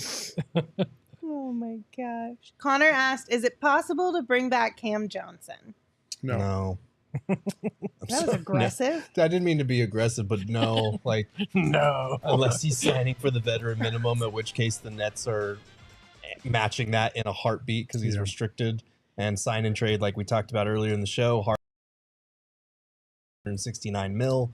The Suns have to be able to go above that with salary because they've got like 160 some wrapped up in their top 4 players. So there's just don't count on a sign and trade. Can I give Emma a shout out here? Of course. We stopped paying attention like 20 picks ago. Emma is still hitting the pick is the in. pick is in and on the clock, like and putting the player up without fail. And as she does that, she's looking at us like these fuckers MVP, the whole time. all right. She's like, at least I'm doing my job. Somebody in the chat brought up a good point. If somebody turns into a zombie, if you could figure out how, what would happen if you removed their teeth and put in dentures? Could they harm you anymore? Yeah. I think it comes from like their saliva, Is it the saliva? maybe. Like, I No, don't know. because in Walking Dead, what's her face with the sword cut off their faces and just walked them like dogs, remember? Right, I Michonne. didn't see Walking Dead. About, No. like losing their desire to eat people. Right. They didn't have the ability to. And she also like cut off their arms because I think I can't I remember. don't know, if you but get that was a scratched in that, badass if you move. can- I can't. I thought if you get scratched too. Depends on what zombie That's true. film or show you're watching. It's very weird. There, the pick is in. Great, congratulations, kid! You got drafted. Jesus. Unbelievable. Although I will say, a draft is boring when like neither Shams nor Woj are tweeting picks anymore. Yeah. It's like, well, we're at They that just stage gave of the up. draft. Oh my gosh, you're right. They're not tweeting shit. How rude. You want to know something? We've gone completely off the rails in the last 45 minutes. We've gained 110 viewers. That's wild. Thank you all guys for are the being best. here. Yes, thanks for hanging out Y'all with are us the best. as we trudge towards this 50-second pick. Eldon says Groundhog Day as a rom-com. It's a rom-com. I've never seen it. I've never Yeah. seen it. I That's just don't a think I dark watch enough rom-com. movies for It these is. type of things. Yeah. Scott Pilgrim. I struggle with that one because I would say yes, but I hate that movie.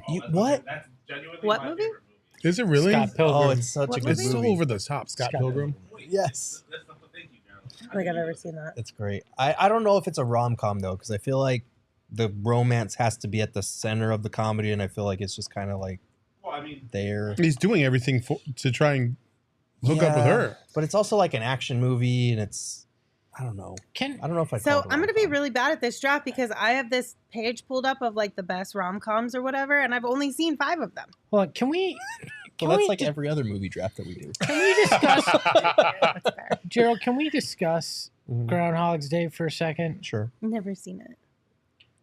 Is it romantic that he literally uses the fact that he goes back to the same day to learn everything about her and con her into falling in love with him? I mean, That's sus. it's sus, but it's also persistence. Hold on. Persistence. Persistence. It's persistence. We've been very persistent in It's persistence. Like, It's persistence, but a little sus. like I mean, It's persistence. I mean, it's very 90s of Yeah. but like I think like our understanding of what's romantic and whatnot has definitely evolved. It hasn't aged well, but I think it's meant to be romantic. no, it's so romantic. He conned her into falling in love with him. Well, okay, but 50 First Dates, he does that too. Well, He she doesn't basically- remember anything. He takes advantage of a woman who has brain damage and convinces her to fall in love every day. I mean, like, that one ain't that great is either. it romantic? Oh, come on. 50 First Dates is a classic. No, that's creepy too. I mean, how's it creepy? Wait, what's creepy? She What can't part? remember anything. 50 First Dates. Like, But he goes through the process and does it the right way for somebody who Trust has the process. short-term amnesia. Dear God. Then you're really adapting to what the person wants. You're not being your true self.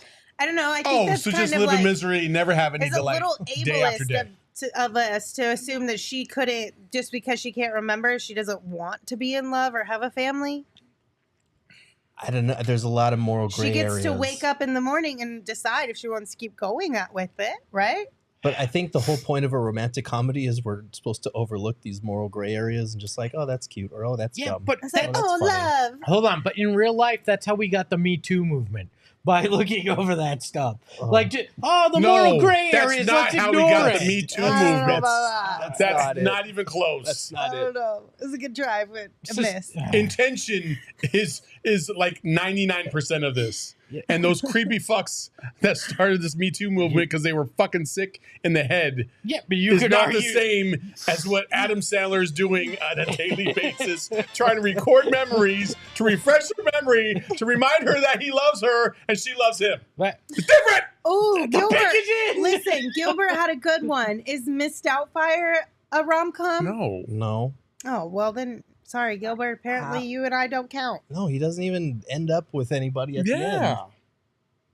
Well, I don't remember the ending. He tries to. You really are getting loopy. You know, I'm so tired. you know, Robin Williams and himself, but as a granny, they fall in love. Listen, can you tell that my allergies are getting? I need my new allergy pill. Oh man. Oh my No, God. it's okay. Thank you. Mrs. Doubtfire, Wedding he's a guy that loses his kids, right? And Yes. dresses up so he can be around his children while his wife is with Pierce Brosnan. Yeah. Wedding Crashers. Rom-com? I don't know. That one I might allow I don't know. because it That's is hilarious. Yeah, and Wedding Crashers is an elite movie, so I would probably allow it anyway. But Let's see. no, it is elite, but like I feel like Wedding Crashers is more of like a traditional rom-com than like Scott Pilgrim. Connor Smith is asking us, do you see the Suns starting TJ Warren? Well, first, he has to be on the roster. I don't think TJ's going to be on Number the two, roster. I don't think he's coming back. I'd be surprised if he came back. Number three, I'm going to say no. 40-year-old virgin. I actually think it's kind of creepy at the beginning, the whole thing, but it leads to kind of a sweet romance at the end of it. Like, It's sort of a rom-com, yeah. It's like a non-traditional one, but I might include it. This was American one that came up, Pie. Princess Bride. Yes. Yes, that's a $1,000,000%. Okay. Which one's that one again? As you wish. Although I'm not sure "As You Wish" is a healthy way to go about the relationship. See, but you're just ruining like every Like rom-com. why? It's Like why? It's like, well, he's a stalker in Groundhog Day and he's taking advantage of a brain-damaged person in 50 First Dates. I mean, Like what's wrong with As You Wish? Well, don't is think he I've ever being seen true to that. himself, or is he simply just saying anything that goes by what you need? I'm just going to say that so we can be together. Because his purpose in life is to please her. That's how in love with her. Yeah. That's what he's chosen his path to be. I think that's a weird. is Zombieland a rom-com?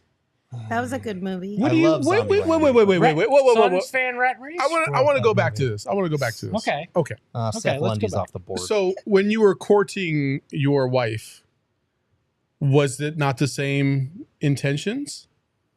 Well, not everything is as you wish. A relationship is give and take. And At there's- first, when you're courting her. I don't know what's happening. I've never seen this movie they're talking about. Maybe. You've never seen The Princess Bride? I don't know what you're talking about. Which one's Princess Bride? It's with Carrie Elways Yeah. and It's Andre the Andre the Giant? Giant's in it.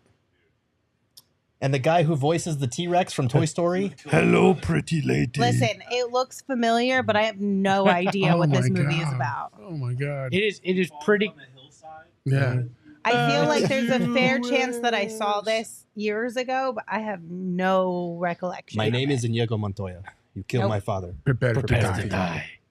Come on. Sorry. I can tell that my wife has left the chat because Princess Bride is one of her favorite movies. Oh, yeah. So I would be in a lot of trouble right now. Princess Bride is the OG. It is. I enjoy the movie. I'm not saying I don't enjoy the movie. Well, I'm gonna pick it apart real quick. Well, what else are we doing here? You want me? That's fair. You want me to pick apart Seth Lundy? Yeah. Yes. Let I me give liked you my him, and take he's on gone now. Seth I'm Lundy glad from he's Penn gone because State. no Penn State player deserves to be in the NBA. Oh, dear. He's True. a good shooter. SJ, you're wrong. Could have had a good shooter.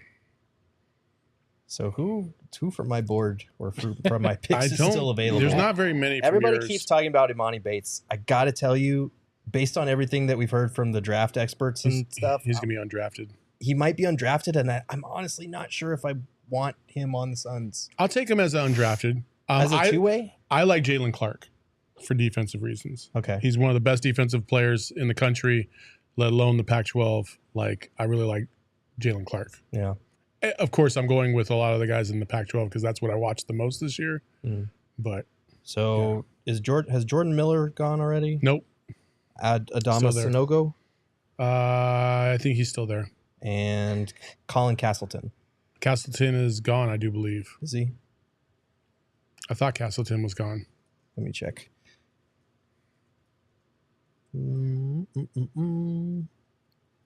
Castleton. I think he's still up. Still up? Yeah. Okay. All right. Do we? We can transition away from the insanity for a second. And Sure. 50-second pick, regardless of who they. Do we really think that this individual is going to have any impact whatsoever on this team? You don't know, right but now at least. I mean, they've got a good shot.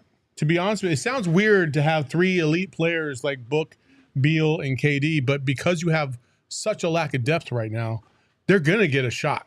Okay, if the 52nd pick has a legit shot, is this team actually a championship team then? Well, it depends on who they take because. And it depends like on if a you- trade is made with DA or not and all that stuff. That's true. If you can't ask that question right now. I get that. That's fair. It's tough to say because the Suns, we haven't really seen them draft a ton under this regime. We haven't seen them do it since Ishbia's come into play here. You can find, like, there have been recent examples of someone going at number 52 who's helped, like Luke Garza, Kenyon Martin Jr., and Jalen McDaniels in the last 3 drafts have all gone at 52.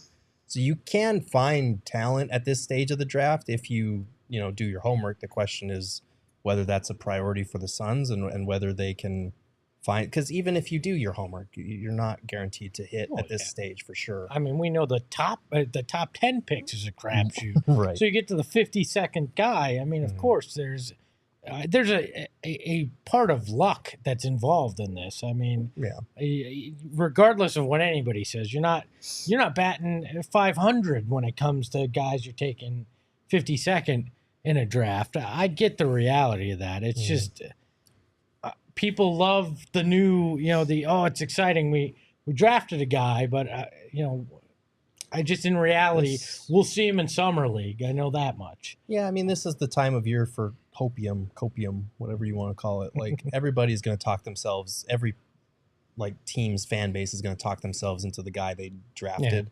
Yeah, that's fair. And because we only have one pick and it's so far in the draft, we're probably going to do the same thing. But we'll see who they wind up with. There are some good options still on the board. You mentioned Jalen Clark, Sanogo's still out there, Jordan Miller's still out there. Imani Bates still up. So Mojave King. That's a dope name. That's a really good name. I will say, shout out to all the parents of this age range of 17 or 16 to 23. There's been some really good names. Yes. That we've seen athletes have lately. This is an all-time name some draft. really good names. Yeah. Just Scoot alone is incredible. So Mojave King is amazing. I think it was Amen. Book Sunwalker. You guys mind if I do a little story time? We got a few picks. Sure. Book had asked about that. Draft stories. I don't have a lot outside of the Devin Booker one, which I think I've told before, but I'll do it again. He was drafted. Next morning, he's there for a photo shoot, right? Comes in for his rookie photo shoot. And it's upstairs in what used to be the Gorilla Greenhouse. It's now where they have a bunch of food truck things. But back then it used to be set up for kids to basically play. On one end there was the photo stuff, and then there was these hoops on the other end, like a 7-foot, 8-foot, and a 10-foot hoop. And I'm up there, Barry Gossage, the photo guy, and I think 2 other people are up there. Not many people at all. Probably media relations, Julie Fye. And Devin just starts talking to me, and we're BSing, and all of a sudden we find ourselves playing basketball on these hoops, right?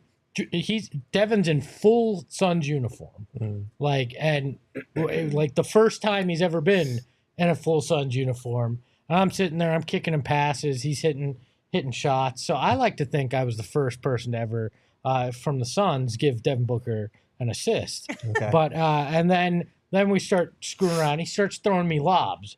I weigh a little less than now, but I never could jump. Like, that's it. And he's throwing me lobs on the 8-foot hoop, and it's just embarrassing. So finally, he throws me one on the 7, and I get a dunk in, and he was marginally not impressed with that. But it was still fun. That was when I was like, look, this kid is very focused, and you can tell he's mature for his age, but he's also a cool dude, and that stuck with me the whole time. So that's cool.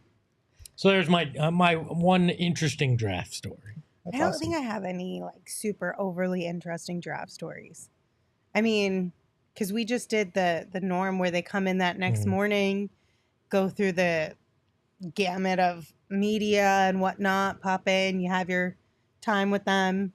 They're all fantastic. I don't think there was any person that we drafted that I was like, I didn't have a good time chatting with them. Yeah. I have a draft lottery story if we want to kill a little bit. Oh, I went to the draft lottery when we got the first overall pick. That was cool. Did you? Mhm. I was not that lucky. That was fun. I went with Lon Babby, and Julie Fye was there. I think we were the only real Julie Fye was a representatives. goat. And we, the draft lottery was at the time held in the Good Morning America studios in Times Square. And the hotel we were at was right across the street. So Lon Babby and I are walking over, and I get to go in, and we're walking down the street, and there is a fortune teller on the street in New York City, and Lon Babby stops there to get his fortune told. Oh my God. And needless to say, the story ends. The Suns, even though they had the second worst record, got the 5th pick, and Alex Len was drafted. So I don't think the fortune was all that good, is what I'm saying. That was a rough fortune. Jordan Miller is off the board now at Okay. number 48 to the Clippers. So that's unfortunate.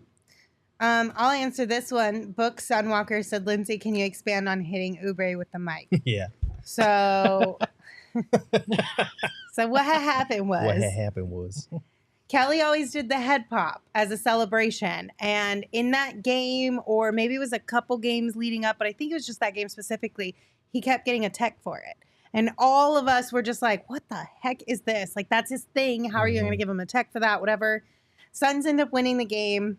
Kelly had a good game, so he was my walk-off interview. And when I went up to him before we were on camera, I was like, hey, you want to poke a little fun at the referee shenanigans tonight? You want to do a head pop for me at the end of the interview? And he was like, absolutely.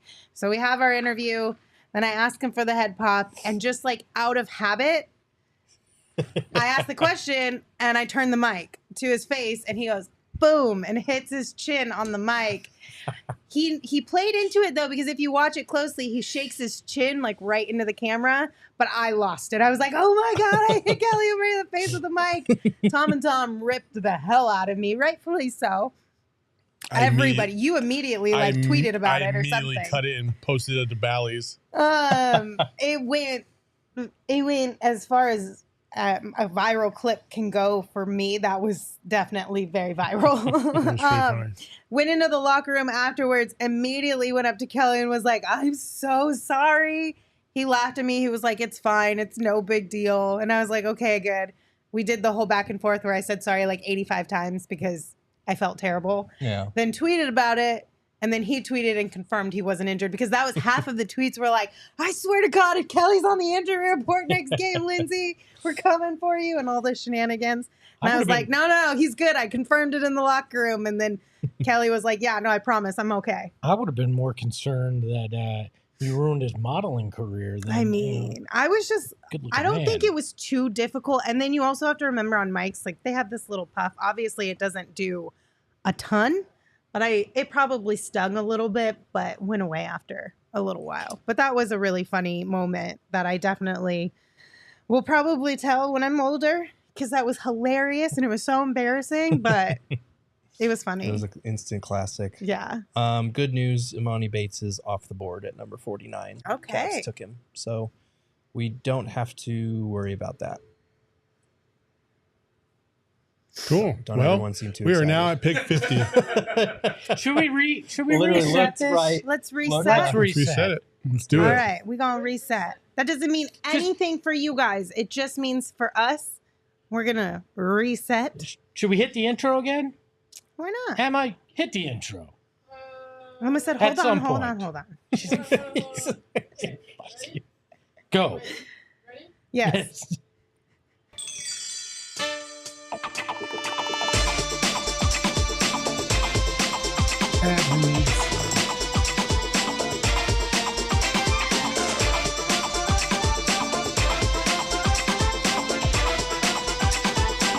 Welcome to the PHNX Suns podcast. Today we are talking about the NBA draft.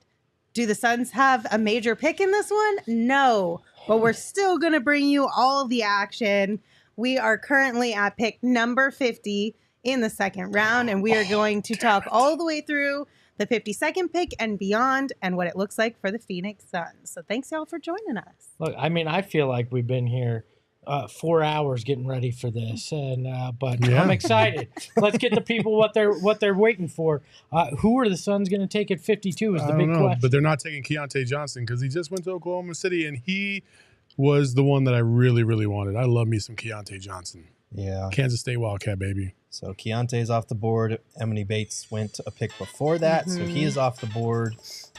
So in terms of who they could be looking at now, I think Jalen Clark is still available from UCLA.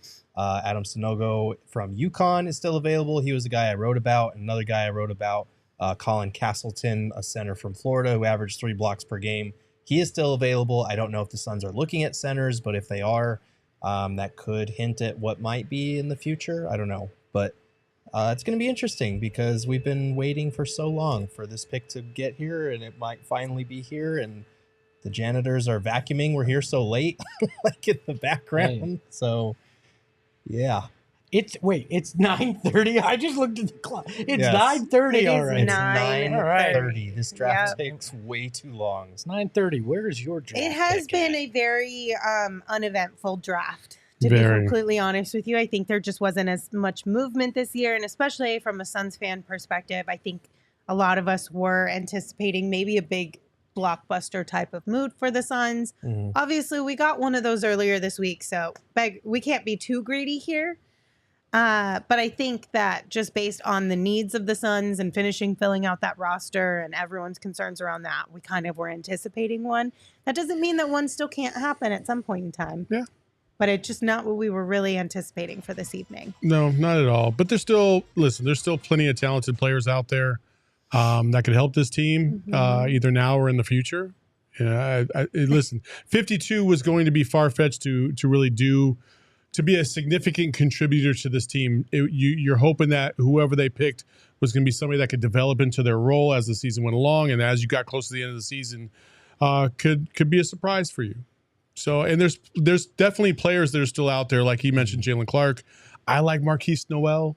I just do. He's a little tiny little guard, but I like the tiny little guards. It's fine. Yeah. Isaiah Thomas was kind of a tiny little guard. I'm just saying. Shane and a couple people in the draft are also saying Jalen Wilson, wing out of Kansas. I wouldn't mind Jalen Wilson wouldn't either. mind that The either. Suns need some wings, so why not? Too Let's go bad. crazy. The Nets just took Jalen Wilson. Son of a bee sting.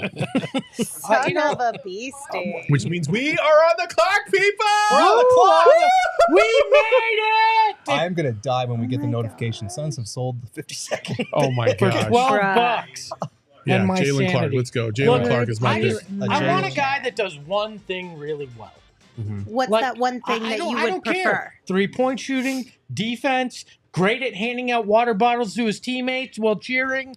Just give me one thing that the guy's good at. I don't need you to try to find the diamond in the rough that's all purpose. In particular, I would like a defensive-minded guy. Give Frank Vogel something to work with because you've given him 3 elite offensive guys and no defense. So if we're going with that route, Sanogo would probably be the wiser of the picks. Okay. Because of his versatility, his length, his height, like the measurables, like talking about a rim protector, that's probably the best one you're going to find so far left. And he has elite interior touch, like insanely good touch around the basket. So that would be kind of interesting. He's a guy that can catch the ball in the short roll, put the ball on the ground, and score in the paint despite being a little undersized. So something interesting about him because he was insanely good around the basket. Well, and I feel like that's all you really need. You don't need a guy that's going to try to do too much offensively. You got plenty of those. So yeah, I'm all for that kind of guy with that mindset. He shot 75.6% at the basket this season among 893 players to take at least 150 shots at the rim. He was 14th best and second among all high major players. That's from Sam Vecini's draft guide on The Athletic. So really good at the basket. So we know who the Nets pick is. We already said that. So, God, this takes forever, even in the second round to get. Can I just give a shout out real quick? We have Sure. a couple people in the chat who are East Coasters and international folks as well, who are staying up super late, pulling all-nighters to join us to watch this draft together. And considering that the Suns are picking 52nd, that's dedication. And kudos to you guys. Thanks for being here. We really appreciate you. Yeah, for sure. I am shocked. Honestly, I'm shocked that they did not make some kind of move. I kind of am too. I don't know. I guess just maybe all the talk leading up to them potentially wanting to move up and maybe buy themselves into. I know there was limitation on how much they were able to spend because of the money they spent to the Wizards, but still, I just expected something. Yeah, we've also been spoiled in recent years by very explosive drafts with lots of crazy trades and stuff. We were bound to come back down to earth eventually, but this has been really straightforward. To be fair, over the last 12 months, we've done 9 hours of draft show, and this will be the first thing that's been done for the Suns. Yeah.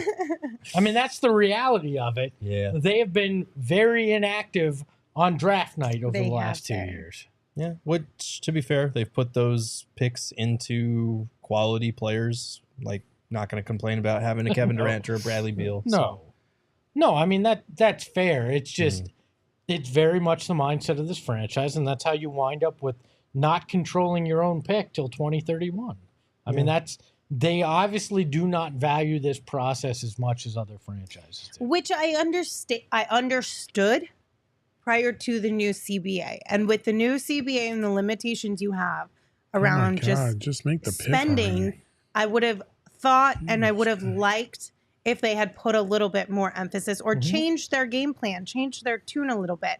And to be completely fair, not selling the 52nd pick maybe is that for them. It's the baby steps into it. But I think just with what you saw with what Denver did as far as getting into the draft a little bit more, picking up some of those additional picks, you kind of would have wanted the Suns to do the same. But I mean, when you have such a small scouting staff, does it really surprise us that I mean, to me, it doesn't at this point. Yeah. This does not surprise me that it's not a huge deal to them. So, all right, guys, we're getting closer and closer and closer. How much time's on that damn clock? Seriously, never. I thought it was supposed to be 3 minutes in the second round max. How would you speed up the draft? I feel like it should be rapid fire. You have 30 seconds to get up there, and if you're not up there, the next team can go right by you. Espo's trying to ruin some young men's careers. Well, how about the second? Okay, how about just the second round? I think best case scenario. Shoot, I don't know. I don't know about rapid fire, but you can reduce the amount of time on the clock for sure for the second round. 30 seconds, you can shout your pick in. How about that? Because it's 5 minutes, right? In the first round. In the second, is it still 5? I think they shorten it to 3, right? They have to. I mean, it's not as if we've been staring at the screen. We haven't been seriously. Come on, guys, make a damn pick already. Well, the Suns are officially on this the worries clock, me right? because we could be selling the pick and trying Please, to find. Oh my Please, god! no. Seriously, Oh my God, Gerald, don't even put because it that should have been out in by into the now, and it's not. world. This. Oh man, I'm gonna lose my mind if we don't. Ken said have a longest pick. 5 minutes ever. I'm gonna You're die not laughing wrong. like this is my Joker story. Gerald. Yeah. The pick is in. Oh, come on. Give How me has something nobody tweeted it? I don't know. Shams and I Woj keep just called it a refreshing. day. Shams and Woj are asleep No, by now. Shams has been tweeting. Shams finally got back to tweeting. Yeah, Woj was like, I'm a head out. Tumani Kamara at number 52. I don't know who that is. Alvin Kamara's brother? Tumani Kamara. All right, let's take a look Did at anybody what have that Sam Vecini on knows. your list? Did anybody predict this at All right, 52? he's 23 years old. He's 6'8", 220 pounds. 7'1" wingspan. He's a forward out of Dayton. He's a flyer. Last all right. season for Dayton, he averaged 13 points, 8.6 rebounds, and 1.2 steals. Shot 54.6% overall and 36.3% from three. He's from Brussels, Belgium. That's cool. All right, the muscles from Brussels. He originally went to Georgia. Yeah. The country or the school? The school. All right. Interesting. Oh, I mean, they got a forward. that can rebound. I mean, at least on the rebounding college is level. nice. Can you I move like us that. just a little bit to the right on the screen so I can see what? Oh, he what's was going on? actually in attendance at the draft. Yeah. So was he projected to go earlier? Yeah, I don't know because he was on Sam Vecini's draft guide. He Yeah, that was doesn't even the look number like him. 67 prospect. On the Ringer James by is Kevin still making O'Connor, the- he was 58. Okay. So Interesting. says big man skills and a wing's body with a developing 3-point shot. He hustles and there's positional versatility.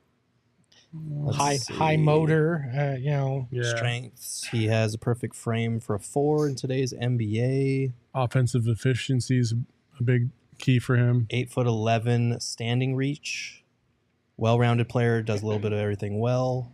He's not a 3-and-D player. Probably most interesting on defense, multi-positional. They still have this as a proposed trade to Washington. I don't get why they still have that.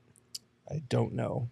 And if we waited this whole time just for this not to be our pick and have to figure out what's going on at 57? Well, we'll take a look at who goes at 57, but from my understanding, the Suns still have the 52nd pick, so I don't know why it's listed as a Wizards trade proposal on this. Here's on something ESPN. that's not going to make anybody happy. Uh-oh. Despite his increased production across 4 years of Division I basketball, Kamara has struggled to stay consistent from game to game.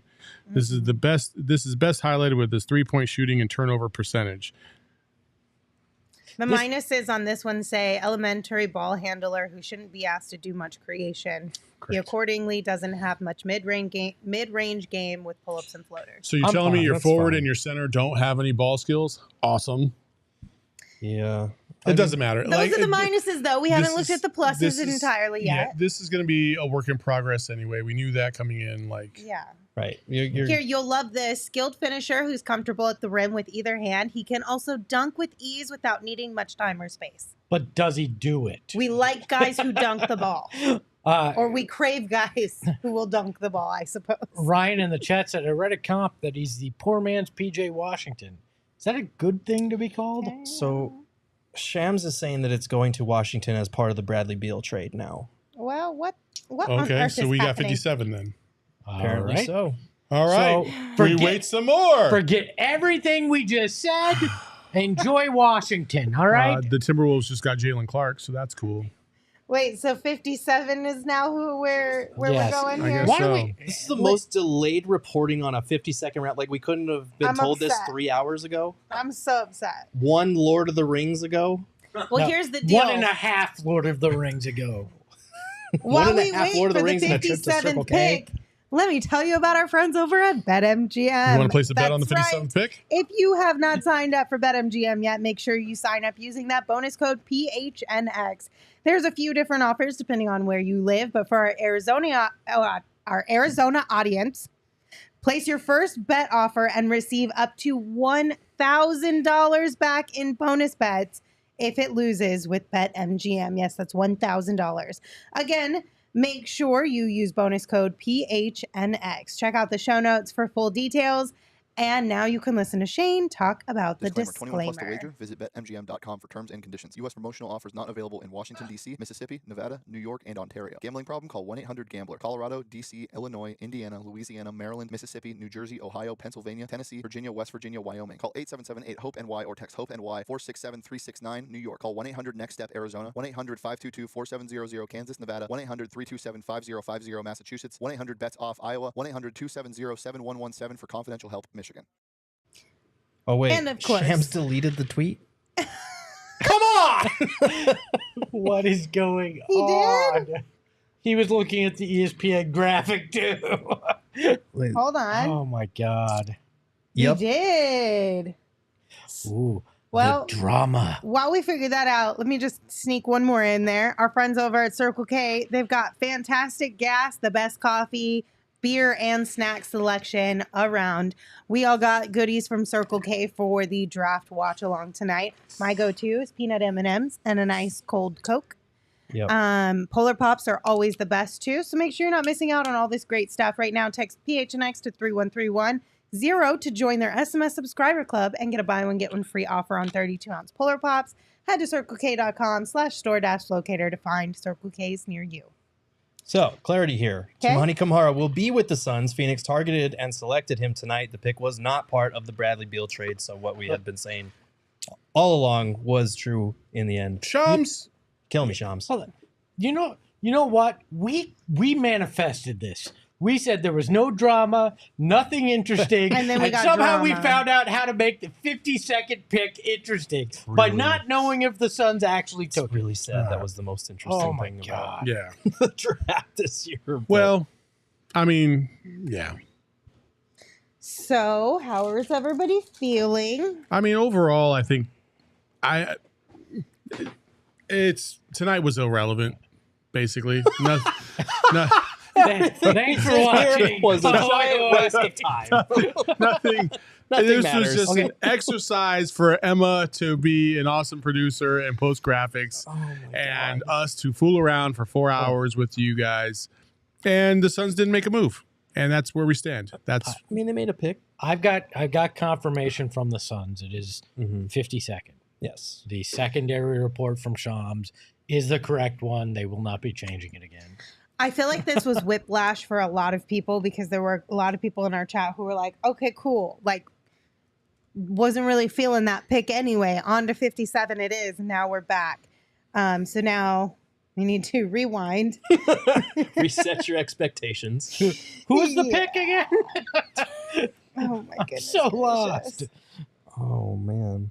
So can we reset? Yeah. 52nd pick. mm-hmm. Kamara out of Dayton. Mm-hmm. 6'8", 220. Is good at rebounding, efficient around the rim, not a ball handler.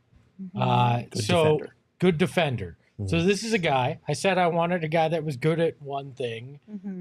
Rebounding seems to be something that he's got a nose for, and he's a defensive guy. Hopefully this is somebody that Frank Vogel can work with. Not to be a major contributor, but to develop the defense. I do like this, right? An improving shooter who made 40.4% of his 89 open catch and shoot 3-point attempts over 2 seasons with Dayton. That's good. You know, continue to put some development into that area and work with NBA level coaches. Maybe that's something that can get even better. That'll probably be his swing skill based on what I'm reading here in terms of whether he'll be able to stay on the court. Finishing around the basket is good. Being able to knock down a set shot, open shot is good, especially on this Suns team. He's not going to be asked to create much with this Suns group. The question is whether as a 4 he'll be able to spread the floor.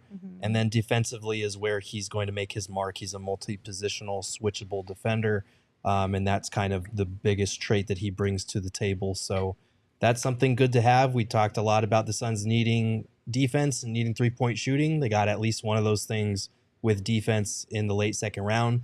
Truthfully, I don't know if he's a rotation player in the NBA. I'll need to watch some film on him and get back to you tomorrow on that. We'll see him at Summer League, and we'll be able to find out first up close and personal. Yeah, expectations should be tempered when we're this late in the draft. Yeah, But it's always fun to have a new guy to a study. 4-year player in college, though, which that's somebody, a trait that James Jones has liked in the past. A guy that is probably who he is for the most part. I don't think after you spent 4 years in college, you're all of a sudden going to blossom into multiple different skills you didn't have. So yeah, tempered expectations. Maybe he can be a good defensive player here that can rebound if he ever sees the court. Yeah, one of the things that I'll say about this is like somebody in the chat was talking about Ish Wainwright's better. Yeah, he is better. Like that again, expectations is everything. Like you're not going to get. It's very rare you get a diamond in the rough in the second round, and even if you do, most likely they're not going to be able to be the superstar that maybe they end up being in year 1 or 2, just because they have a lot of things that they got to overcome. Like, so manage your expectations, people. It's not that big of a deal if this guy plays or not. It's just you hope you hit on this guy. You hope he balls out. You hope he develops into your system. He might be a guy that can be can provide some type of contribution to this team in year 2, 3, or 4. But for right now, not a lot of expectations on this pick. Yeah. Here's the thing. I also want to share on the flip side, because I did talk about his shooting on open catch and shoot threes. When he was guarded, it was significantly lower. I'm talking significantly, 25.5% on 47 attempts when guarded, which obviously raises questions about which one is it? Which one will we get at the NBA level? But if you want to find a silver lining to that, you got 3 offensively heavy shooters around you. So maybe you'll be open a lot when you do see the court. Yeah, maybe. I mean, that's the expectation, is this guy is not going to be someone that defenses are, frantically closing out on from behind the three-point line when Beal and Booker or KD are out there. So that's the silver lining in all this. And, he's 23, so he probably doesn't have as much room to grow as some of these other guys. But again, this late in the draft and with the Suns' expectations, you're looking for maybe a more polished product, someone that can hopefully come in, contribute on the defensive end right away, and hopefully Kamara will be able to do that. This will maybe excite some Suns fans. Kevin O'Connor of The Ringer says shades of Torrey Craig is what he sees in him with his hustle and positional versatility. There you go. So maybe Torrey Craig can mentor him to become Torrey Craig. All right, real quick, I want to remind you guys that our friends over at OG's just dropped their limited edition pink lemonade gummies. Those went live yesterday, and like I said, they are limited edition, so make sure you get your hands on them ASAP. It's a fresh, tangy lemon with a hint of red berry and plenty of sugar flavor.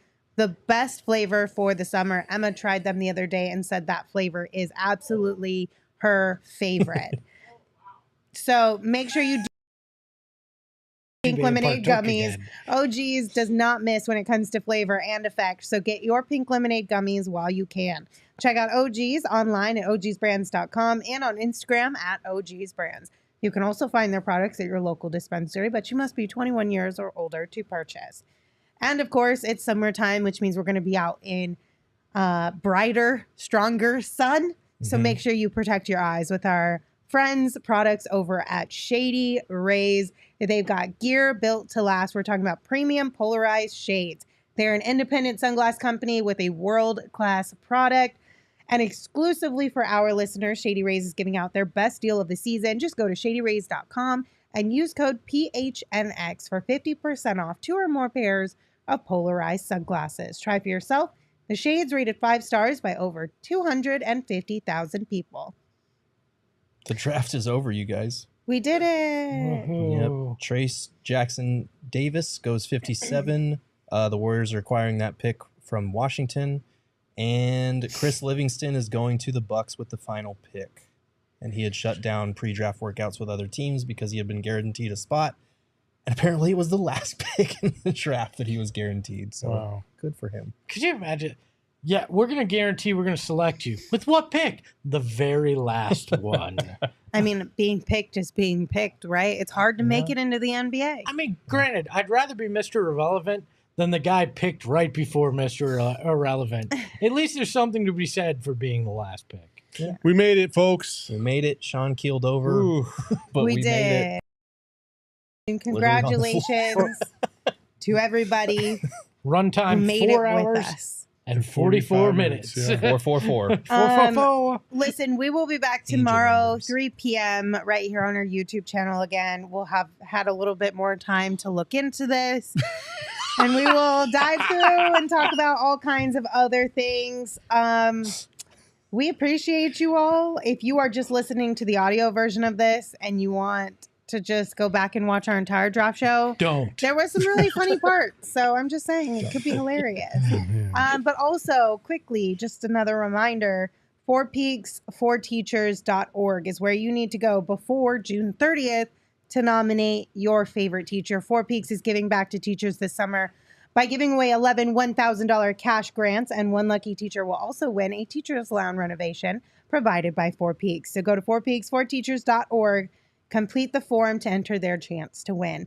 You can also check out at 4 Peaks Brew and at 4 Peaks Pub to keep up with the latest at Arizona's hometown brewery, but you must be 21 years or older to drink 4 Peaks, and we ask you drink responsibly.